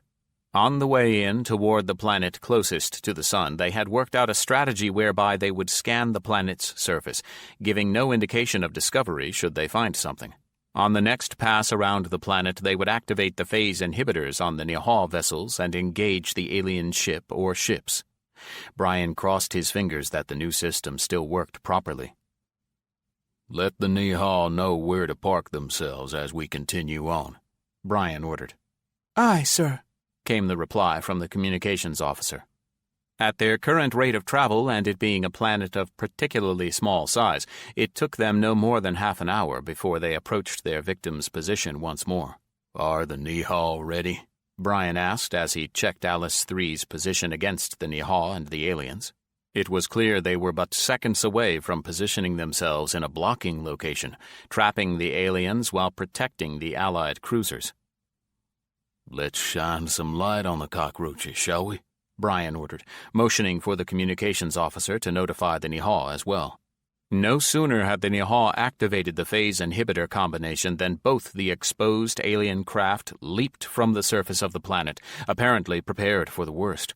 Alice 3 being the closer target, both alien ships let loose with the energy lance that they were known for, the weapons splashing across Alice 3's shields and doing little damage. Still approaching a blocking position, it became clear that the alien ships would clear their orbital path before Alice 3 had an opportunity to stop their escape. That move placed both Nihal ships in danger as the aliens needed to pass right through their current location. "Don't let them escape. We are weapons-free," Brian ordered while pointing at the tactical officer to paint the targets for the gunners to find. Almost as the words escaped his lips, the vast array of Alice 3's weaponry began spouting death as battery after battery ripped into the escaping vessels. Not to be left out, the pair of Nihal cruisers let loose their own lethal dose as the aliens came into targeting position. Their fire was added to the vast contribution the human battleship had at their disposal. Before their eyes, the twin alien craft seemed to melt away, pieces of hull crumbling off until the only thing remaining was a cloud of debris. The bridge crew was silent as they processed the mass of devastation unleashed by their vessel's combined abilities. The enemy unable to fire but a single return shot. "Science, scan for life signs. Come, thank the Nihal for their assistance and ask for the next set of coordinates. Then tell Earth the upgrades work spectacularly," Brian ordered, slowly pulling his crew back into their duties. I can find no causation in the personality variations we are encountering in the newborns, Lanai offered as the meeting opened. We have reviewed every event from beginning to end, and only in Morgana's case is there evidence of extraneous influences during the early stages of personality development, Kola added, not willing to offer her own speculative concerns around Gamma just yet.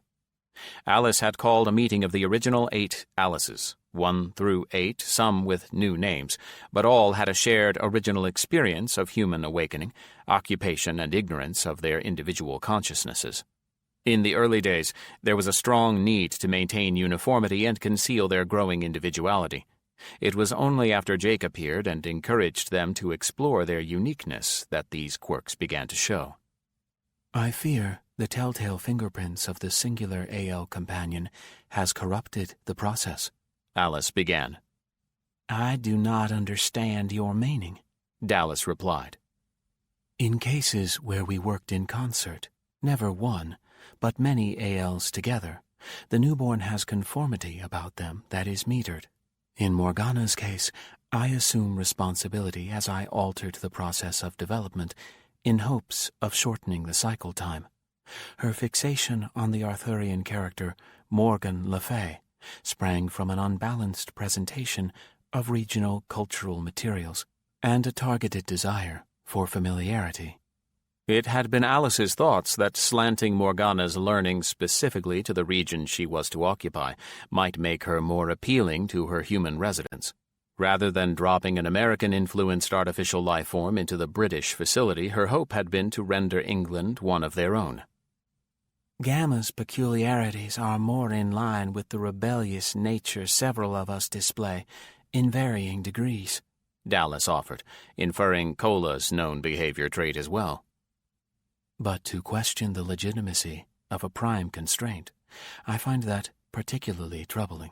Our relationship with all humans is based on an absolute trust that must never be placed into question.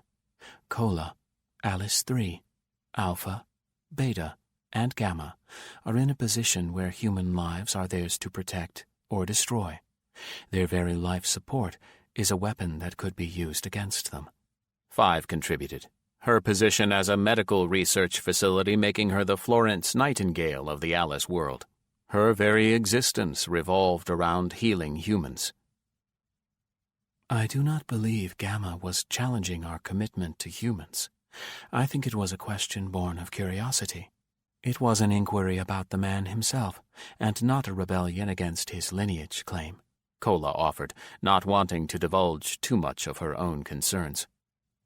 Perhaps. However, should the humans grow concerns of their own, it could lead to misunderstandings. We must never allow things to become strained between the species. We must never be forced to choose between one of our own and the humans, Alice concluded, ending the discussion. Jake and Sarah were trying to enjoy a quiet evening upon his return, but there was a cloud hanging over everyone's head. I keep expecting an alert to sound at any moment, knowing that alien ship must be hovering over our heads, Sarah commented as the two lay side by side in the shared bedroom. Yeah, I hear you. Until the Nihal ship gets here with the other half of the detection system, all we can do is wait and see if the aliens expose themselves to us. My fear is they are reinforcing the ships on the ground and will strike before we are ready for them, Jake responded as he caressed her bare shoulder. The pair had returned to the family quarters they shared with Jake's other significant others. He was surprised to see just a few in residence until he did an absent head count. Sandy had been mostly absent since Padma's capture. He wasn't sure if she blamed him in some way or just didn't want to see him because it was a reminder that she was gone. Either way, she was mostly absent. Kathy and Tim were away on Kola, an irritant to Jake as he still felt the sting of Alice's manipulation there. He was proud of his son, and Kathy, as the move was for the good of all and it helped with the relationship with the Alices. He had arranged for regular reports from Captain Connor and knew Kola would guard them both. Linda was busy preparing for the worst, and everyone else was either away, occupied with their own concerns, or just providing Jake with a little downtime before the renewed action began. That feels good, Sarah commented as she leaned into him, her bare skin against his as the two had not bothered to dress after a quick shower before bed. A soft rustling sound in one corner told Jake that Kona had found a comfortable spot, and he needn't worry about the dog interrupting the couple by claiming the end of the bed. Allowing his fingers to work their way down the length of her naked form, Jake could detect the transformation in his partner from relaxed to aroused. He felt her press her body into his as he focused his attention on specific parts of her slender frame. "It's been too long," he heard her whisper in his ear as he gently rolled her on her back and began kissing her neck. For the next hour, all the couple thought about was pleasing one another. Jacob's upgraded range-finding system confirmed the approach of the alien ship before Jake landed. The increased resolution allowed them to determine it was a larger version of the ships already on Earth and likely not intended for landing. Speculation around the alien's ability to detect the rangefinder scanning had driven the decision to limit its use to infrequent, irregular scans. Still a few hours behind Jake, that left a small window of opportunity, one the humans desperately needed to reinforce their own defenses. That was particularly important as the badly needed Nihal ship was still just less than half a day behind that. The only hope was the aliens would use that time for their own preparation and the delay would give the humans a fighting chance. Chapter 25. "Battle stations!" Captain James Aracey declared as his pilot moved Revenge into position. Brought back to Earth and paired with the Nihal destroyer, Revenge was supposed to be looking for ships on the surface of the planet. The plan was for the pair to scan the surface in tandem and flush the prey into the waiting sights of two fully armed patrol craft. Larger and more heavily armed than the cruiser or the destroyer, the patrol craft was assumed to be able to make short work of their prey.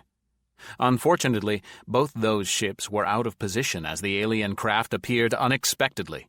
When Revenge and the Nihal activated their combined anti-phase systems, the devices propagated the signals in all directions, rather than a focused effort down. An unexpected result was the unmasking of an orbiting ship apparently supplying the needs of the ground forces below without landing itself. The last time the ship was located, it had been on the opposite side of the planet, over the ship in Africa. Particularly large, the ship dwarfed the cruiser and the nearby destroyer by a large margin. With their allies behind them and the enemy in front, Revenge was the only thing preventing the Nihal destroyer from obliteration. "Let 'em have it!" the captain ordered, losing any hint of his English roots in the shouted command. As if of one mind, both the alien craft and Revenge exchanged broadsides of gunfire, every available gun brought to bear lighting up space with heat and glow. Revenge railguns streamed fire from hypersonic projectiles, every fifth slug streaming a red trail as a tracer round. Revenge rocked with the impact of energy lances working to eat their way past the ship's defenses. Locked in overlapping virtual tiles of stasis shielding, the bridge windows went dark as the shielding enveloped the unprotected area of the ship. Almost immediately, cameras replaced the imagery, converting the windows into video displays. The bridge crew was treated to a dazzling display as both ships slugged it out, both taking a toll on one another. "Batteries 2 and 7 are down," the tactical officer declared at the loss of grouped weapons located in differing parts of the ship. While the stasis shields protected the ship itself, the exposed weapons systems were at the mercy of direct hits from the enemy fire. The energy lances had a characteristic of sweeping the opponent's hull and scoring hits in its wake. "What was that?"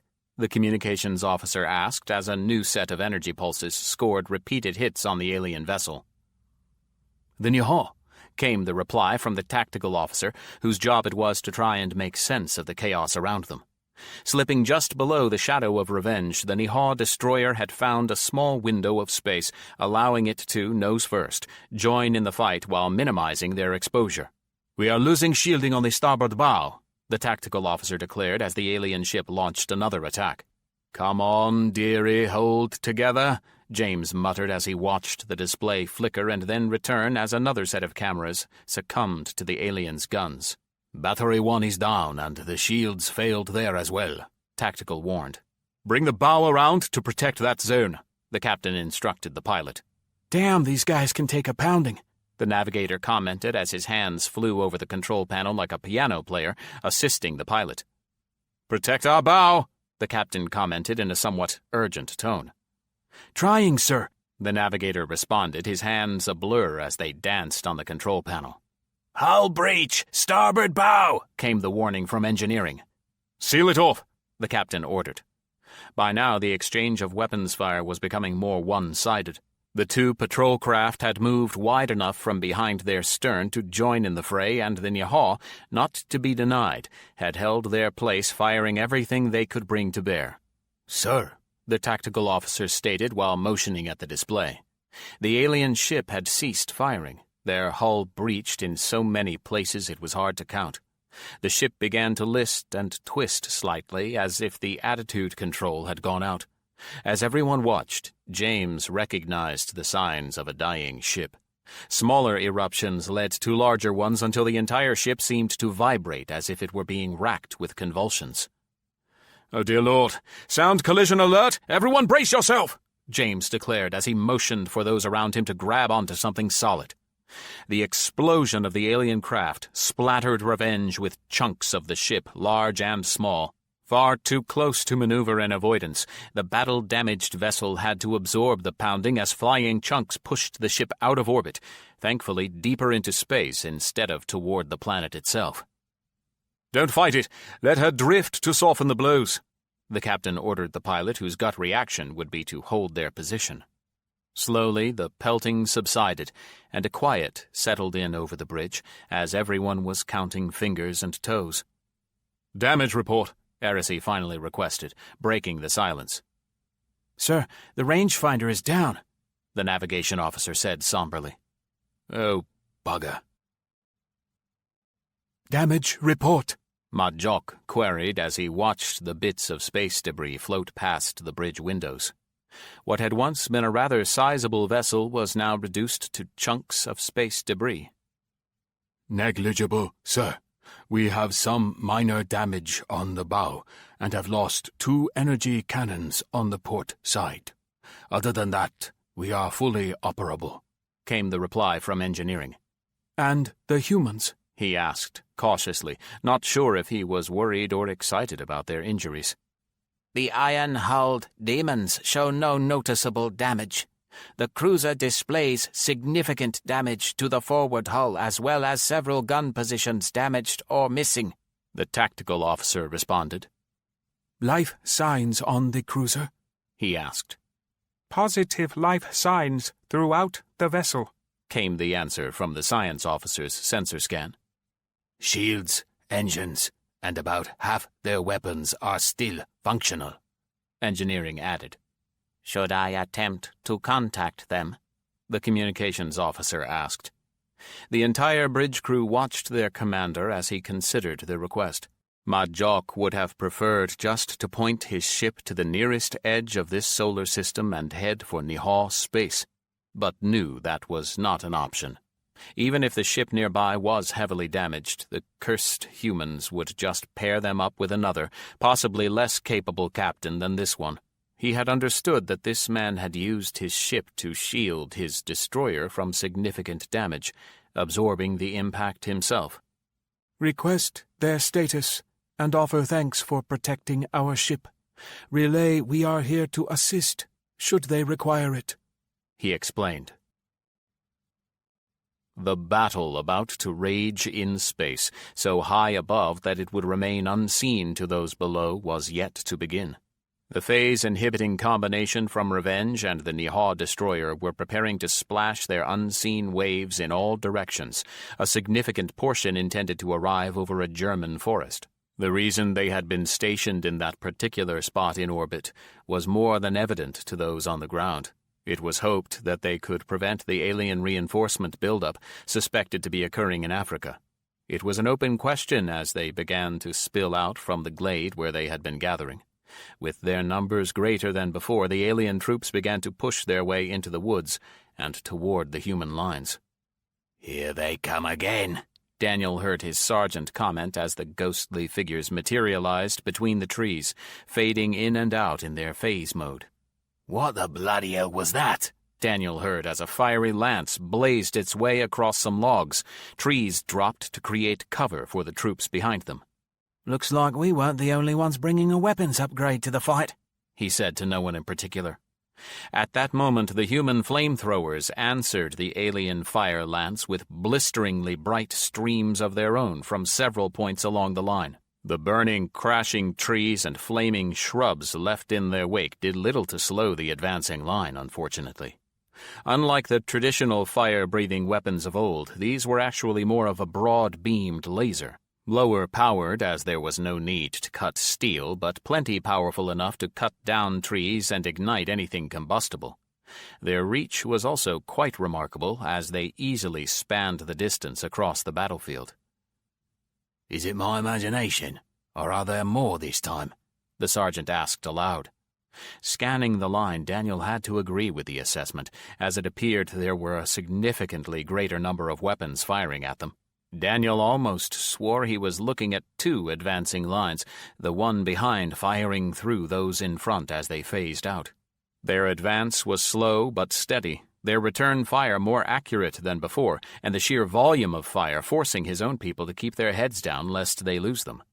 It was only the sporadic nature of the irregular phasing that gave the humans a window to return fire. "Go on to the mortars," Daniel ordered on the comm tactical net.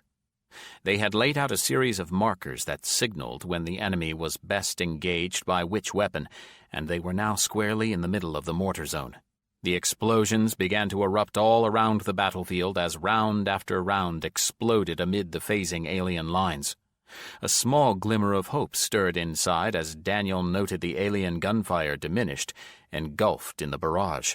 The feeling faded quickly, however, as the ghost-like silhouettes appeared once more, closer now and picking up the pace in speed and return fire. Unable to halt the advance, Daniel was debating when to order the retreat under fire.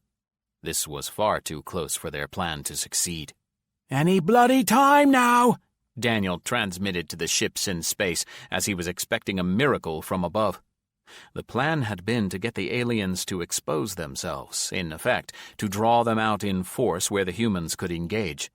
Once the alien lines were fully committed, the phase inhibitor was to be activated and the full effect of the human weaponry could be brought to bear on the alien force.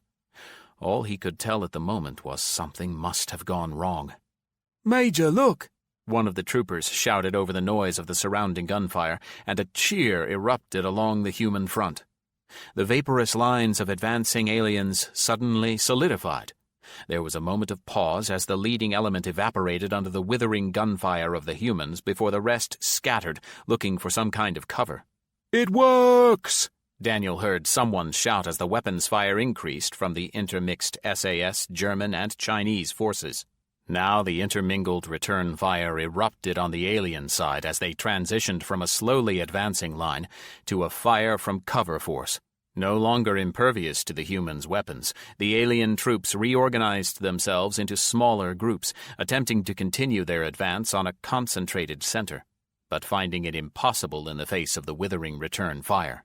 "Have sections B and K press forward," Daniel ordered over his command net.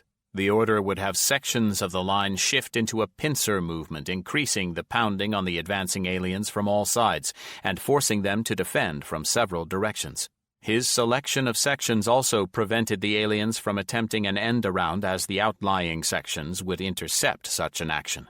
The second set of mortars was given the go order. These tubes, larger than the smaller ones used for close support, began booming in the distance.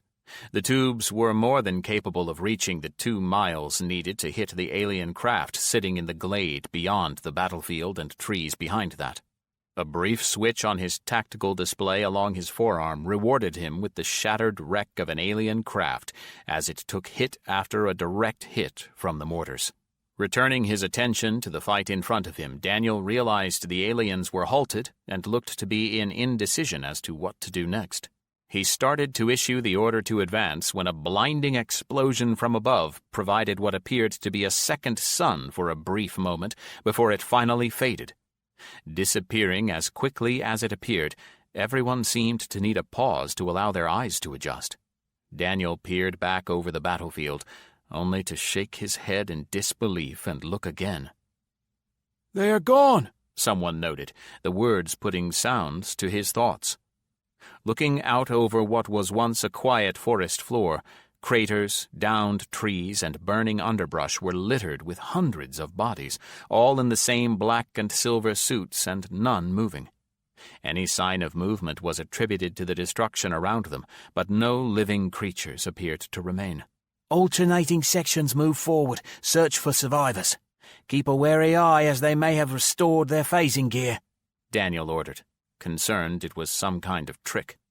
Unspoken thoughts concerning the explosion overhead that lit up the sky may have been one of the human ships lingered in his mind. "Morgana, can you give me an overhead of their ship, please?" Daniel requested, looking to see if the aliens had retreated to their damaged ship. "My pleasure," came the short reply as the display on his forearm lit up with the image supplied from the tactical drones hovering over the field of battle. Flipping between several cameras, Daniel was unable to locate a living soul in or around the wreckage. "Buggered off, didn't they?" came the audio from Morgana. "Apparently," came Daniel's reply. "Anything else you require, my pet?" Morgana asked amorously. "Let's begin medevac operations and get a scientific team over to the wreck ASAP, love," Daniel responded in kind. "As you wish," she replied. "We have one ship destroyed and one trapped in a stasis bubble. Where is the third?" Jake asked the assembled group as they reviewed the latest tactical data. "Not counting the reinforcements ship," someone added as they referred to the space debris still in orbit. "Point taken," Jake acknowledged. "Is it possible they bugged out after the fight in Germany? We still don't know where all the surviving alien troops went after the phase inhibitor stopped working," Linda asked aloud, referencing the battle in the German forest. "It is possible, but I have a hard time imagining them abandoning their brethren under the bubble without at least one more try at freeing them," Jake offered. "The planetary sweeps using Jacob's new rangefinder haven't turned up a single lead. I am almost tempted to check the Moon and Mars," Linda added. "Only if we can spare the ships," Jake countered. "You think we can take down the ship in the desert and get our people back?" Sarah asked pointedly. "Just one way to find out," Jake closed the meeting with. Chapter 26. The desert sky was clear, bright, and blue around the stasis bubble as Jake gathered his mixed forces around their objective. Marines, SAS, Chinese, Russians, and the newly adopted Germans represented all in the final battle to rid the Earth of its invaders. Carefully laid out in fire zones, he made sure there was little chance the encirclement would lead to friendly fire incidents. With so many different groups involved, he needed to run a tightly controlled operation. Everyone in place? Jake asked the officers in charge of the various units involved, looking for confirmation. The plan required the first stasis bubble to be dropped, with the expectation that there were trapped Marines and alien troops unaware of the changes since the bubble went up. He had everyone reminded that their own people were frozen in a moment of time when they were fighting for their lives. Remember to hold your fire until you have clear targets. Don't shoot your own people, and let's see if we can't capture some of the aliens alive if we can. Jake broadcast over all nets the translations provided by Alice. Are we good with the phase inhibitor? He asked on a separate net. The question was directed at the two ships hovering above the planet's surface. In a stationary orbit, the pair, one Nihal and one human, combined their emissions to help those below expose any hidden alien elements. Confirmed. Both systems are up and running. The captain of the human ship acknowledged the replacement, as Revenge would be in for repairs for the foreseeable future. With one last scan over the pending battlefield, Jake hit the comm button. Okay, Alice. Let's drop the outside bubble. In less than a second, the shimmering dome that had been protecting the three stasis-projecting helicopters disappeared, and several gunshots rang out as the Marines inside the dome continued to fight a battle that had been decided some time ago. Where are they? Jake asked aloud as the rest of his forces took control of the area and recovered those trapped inside. Nowhere in sight were the reported alien troops supposedly captured with the Marines as the two sides battled for control of the three helicopters. The only telltale spot that supported the reports of the trapped alien troops was the missing half of the recovered alien body. The gooey mess was still fresh, as if it had just happened. Okay, let's not dwell on this. Get them reformed up, Jake announced as the entire ring of troops closed in on the ravine and its contents. Anxious to retrieve his daughter Padma, Jake wasn't overly interested in dwelling on the missing aliens. That was an attitude that was about to change. Let's get everyone into their secondary positions, he ordered as the encirclement got smaller. This part of the plan had a significantly greater risk to all involved, as the trapped ship in the ravine below was, to the best of anyone's knowledge, undamaged and fully capable of fighting back. For this stage, they had brought down two patrol craft from high orbit and had them standing by just outside the ground troops' circle and a half-mile up. Jake's primary concern was recovering the hostages unharmed. Any live captures of the aliens, even the ship itself, undamaged, was a bonus. "Ready when you are, sir," Jake got from Major Atkins, grandson-in-law and the SAS officer assisting him in the multinational effort. Okay, Alice. Cut the shields, Jake ordered. Once again, the shimmering bubble the stasis waves created when applied in such a fashion evaporated. Almost as one, the entire force peered over the edge of the ravine, ready for a fight. What they saw left all in attendance speechless.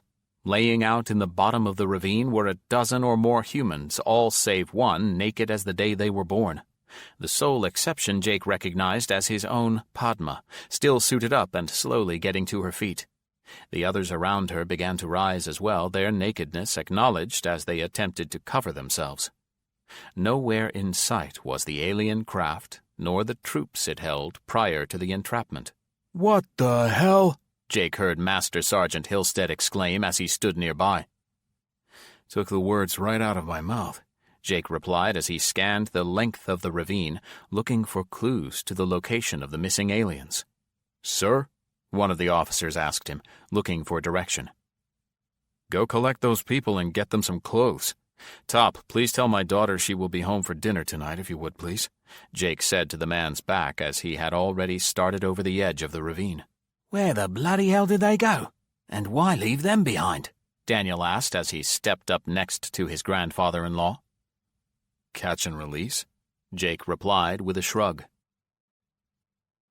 Once more, Jake found himself sitting across from the leader of the Nihal Empire, both parties again utilizing the small saucer in space as before. The meeting was a mutually agreed-upon event, spurred by the question, What now? I doubt you believe they are gone for good.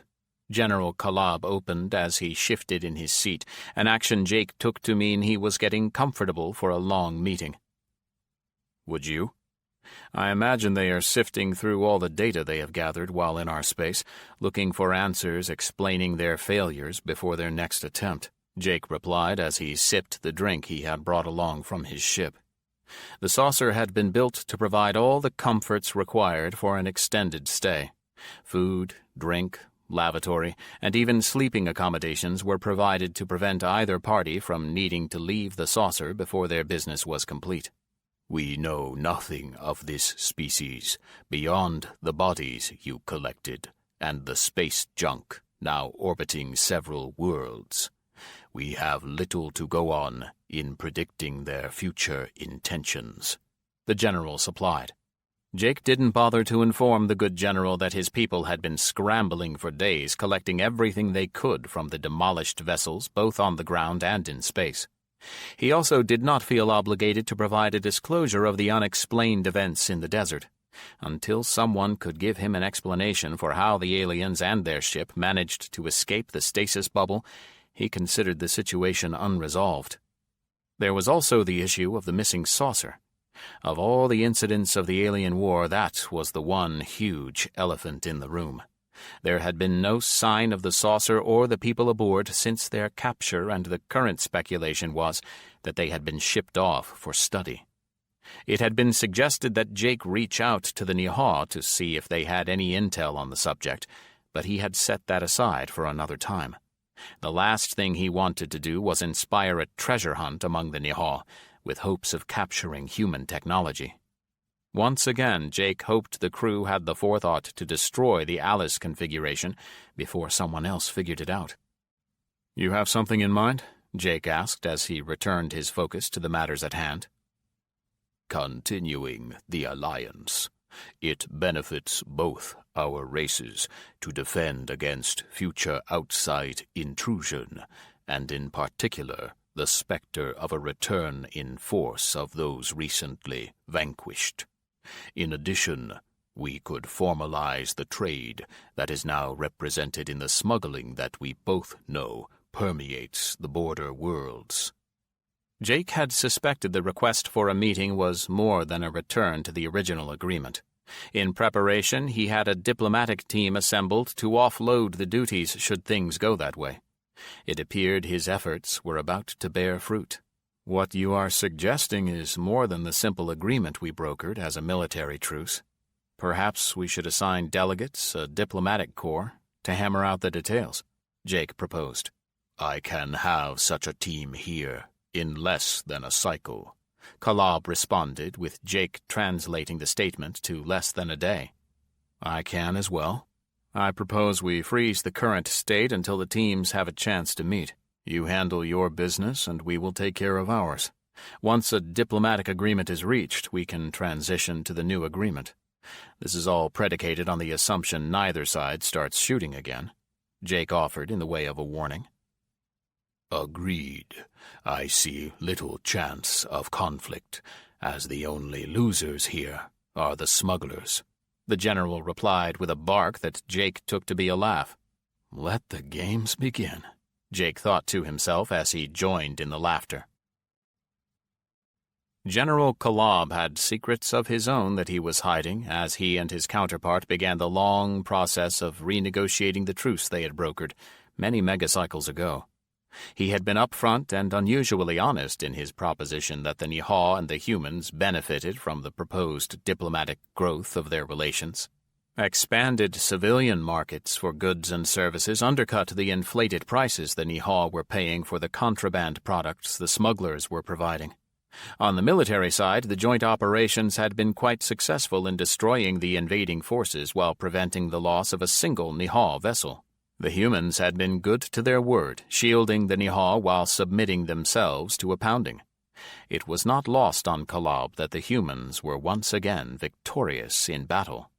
It was the efforts of his scientific teams that Kalab had no intention of disclosing, nor sharing of data as part of any future agreement. At this very moment, he had ships scouring the planets in Nihao space, recovering any alien wreckage, pieces large and small, and delivering them to a secret location for analysis. The prize of their efforts, however, had nothing to do with the invading alien forces at all. Found floating in space, a human saucer was recovered as part of these efforts. Powerless, with the humans inside near death, his people had saved the crew and hidden the craft away for study. It was reported to him that the aliens had stripped the ship of its central power supply, but evidently discarded the rest as uninteresting. A special code had been worked out in advance of these efforts, as Kolob had concerns that the humans had somehow compromised their communications. All too often they had an uncanny ability to predict Nihao actions without explanation. He considered he might be just being paranoid, but for now, all activities surrounding these operations used the code.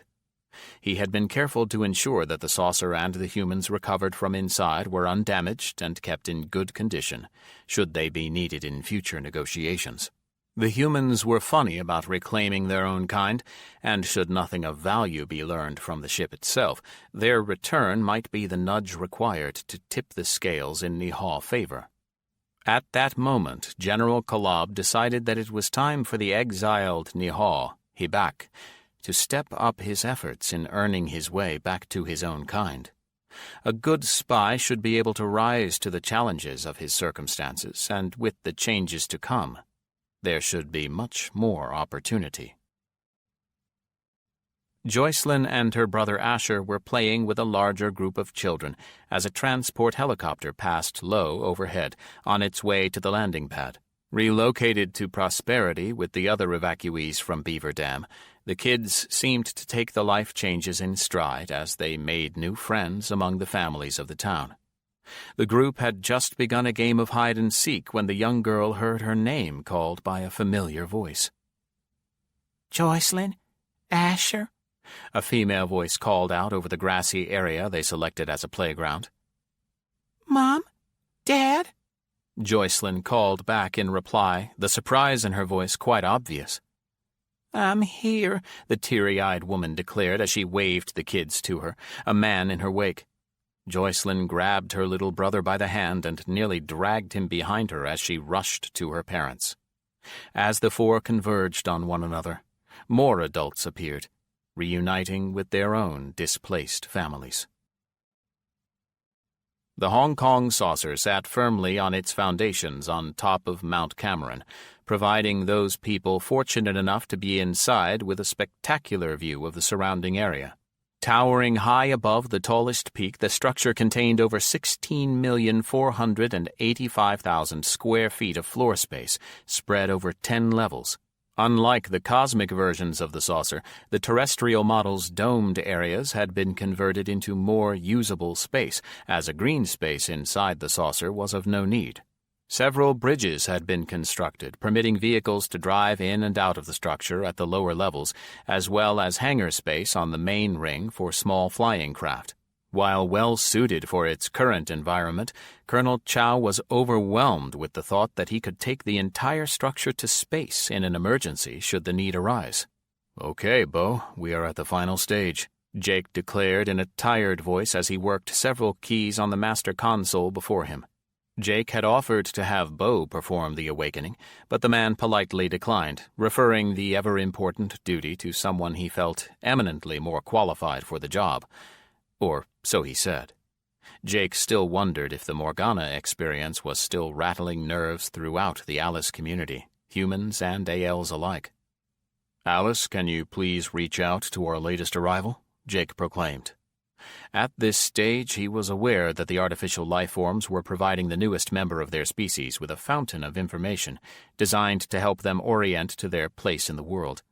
What were just minutes to the humans waiting anxiously was a vast amount of time to the ALs. "I select Shun Li as my name, with success, happiness, and well-being as my understanding of its meaning," Shun Li said, announcing herself to her audience. "You are correct, and I can imagine no better word for my current feelings," Bo replied as he smiled at the people gathered around him. Sitting in a low chair in the sand just off Fort Jefferson in the dry Tortugas, Jake and a rather large contingent of his extended family were enjoying a well-earned vacation, with Linda on one side and Sarah on the other, and nearby a very pregnant Jessie sat in the water, as she and her son Ryan had flown in from Alaska. Ryan and Linda's daughter Tracy were splashing and playing in the crystal-clear waters just off the beach. Further along the shore, Bonnie and Robert had little Robert playing in the sand while Julie and the twins were snorkeling just offshore. The other direction saw Sandy, Padma, and Becky sunning themselves, Padma under Becky's watchful eye as she recuperated from her abduction ordeal. John was nowhere to be seen, likely still exploring the fort as he found the structure fascinating. A mixture of other staff and military personnel were scattered throughout the island as it had been opened up for anyone looking for a reprieve from their recent endeavors. "Alice did a great job getting this place up and running," Jake commented, referencing the cleanup work done as well as the modules delivered for living quarters and other recreational uses. I think Dallas and Alice 9 did most of the heavy lifting, Linda corrected, not wanting to offend. "You know, sometimes I question my insistence that they all develop individual identities," Jake said with a shake of his head. Morgana is getting along quite nicely, I hear, Linda countered, trying to offset the persistent concerns of the London AL. You know what still bothers me? Sarah commented after sipping the cold beer in her hand. Both Linda and Jake turned to face the woman introducing seriousness into their relaxation. Why did the aliens leave the people in Nevada, but keep the ones on the saucer? It makes no sense, she explained. Expedience? Linda offered after thinking it over. Maybe, but there is a certain pattern about these aliens that suggests you are right. They should have surrendered them, Jake inserted. Like what? Sarah asked.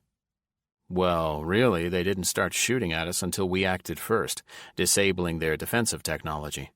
The Nihaw fired first before that, setting the tone for their following interactions. I almost get the impression they didn't consider us a threat and therefore mostly ignored us until we bit them. You know, like feeding the squirrels in the park, Jake offered. By now, everyone involved was used to Jake's analogies that made no sense, so no one commented. Even so, if that's the case, where's the saucer crew? Linda asked, joining Sarah's concern. I'm guessing still with the saucer, came Jake's concerned but useless reply. Chapter 27. Back in his office after a well-needed vacation in the dry Tortugas, Jake was still trying to scratch the itch he couldn't reach. The loss of the saucer to the unknown aliens just didn't add up. "Alice, can you go over that again, please?" he asked aloud. Early reports from the science teams examining the wreckage and debris collected from the various battle zones indicated an extremely advanced race. We are still struggling to identify elements in the materials they use for construction, and those items identified as instruments or equipment are still of unknown function, she repeated. I see the autopsies performed on the dead collected from the forest in Germany yielded nothing miraculous. In fact, quite the contrary, he said as he skipped to another subject. They confirm a similarity between humans and the invaders that border on disturbing. Your two species could be distant cousins or not particularly close relations. Evolutionary changes due to environmental influences could account for the differences. However, you both flourish under Earth-like environments, she finished. I don't think we want to make that analogy too public. I can see the Nihaw running with that and wreaking havoc in the current diplomatic negotiations, Jake observed. Understood, she replied. He feared a flare-up in the Nihaw negotiations, the close similarities possibly feeding Nihaw High Command speculation that the humans had something to do with the fighting after all. Is there a reason we are dissecting this? Alice added. Why I care is this all confirms the speculation on why the people in the desert were left behind. They were uninteresting, There was nothing special about humans, their technology, or their ships that the invaders would have a need to study beyond the efforts already in place. "There are the stasis shields," she answered. Sure, the stasis shields were unique so far as we can tell in all known galactic interactions to date, but the saucer didn't have any. "And as for the Alice installation, it was never activated," Alice confirmed. Precisely. It was nothing more than a mixture of human and alien technology.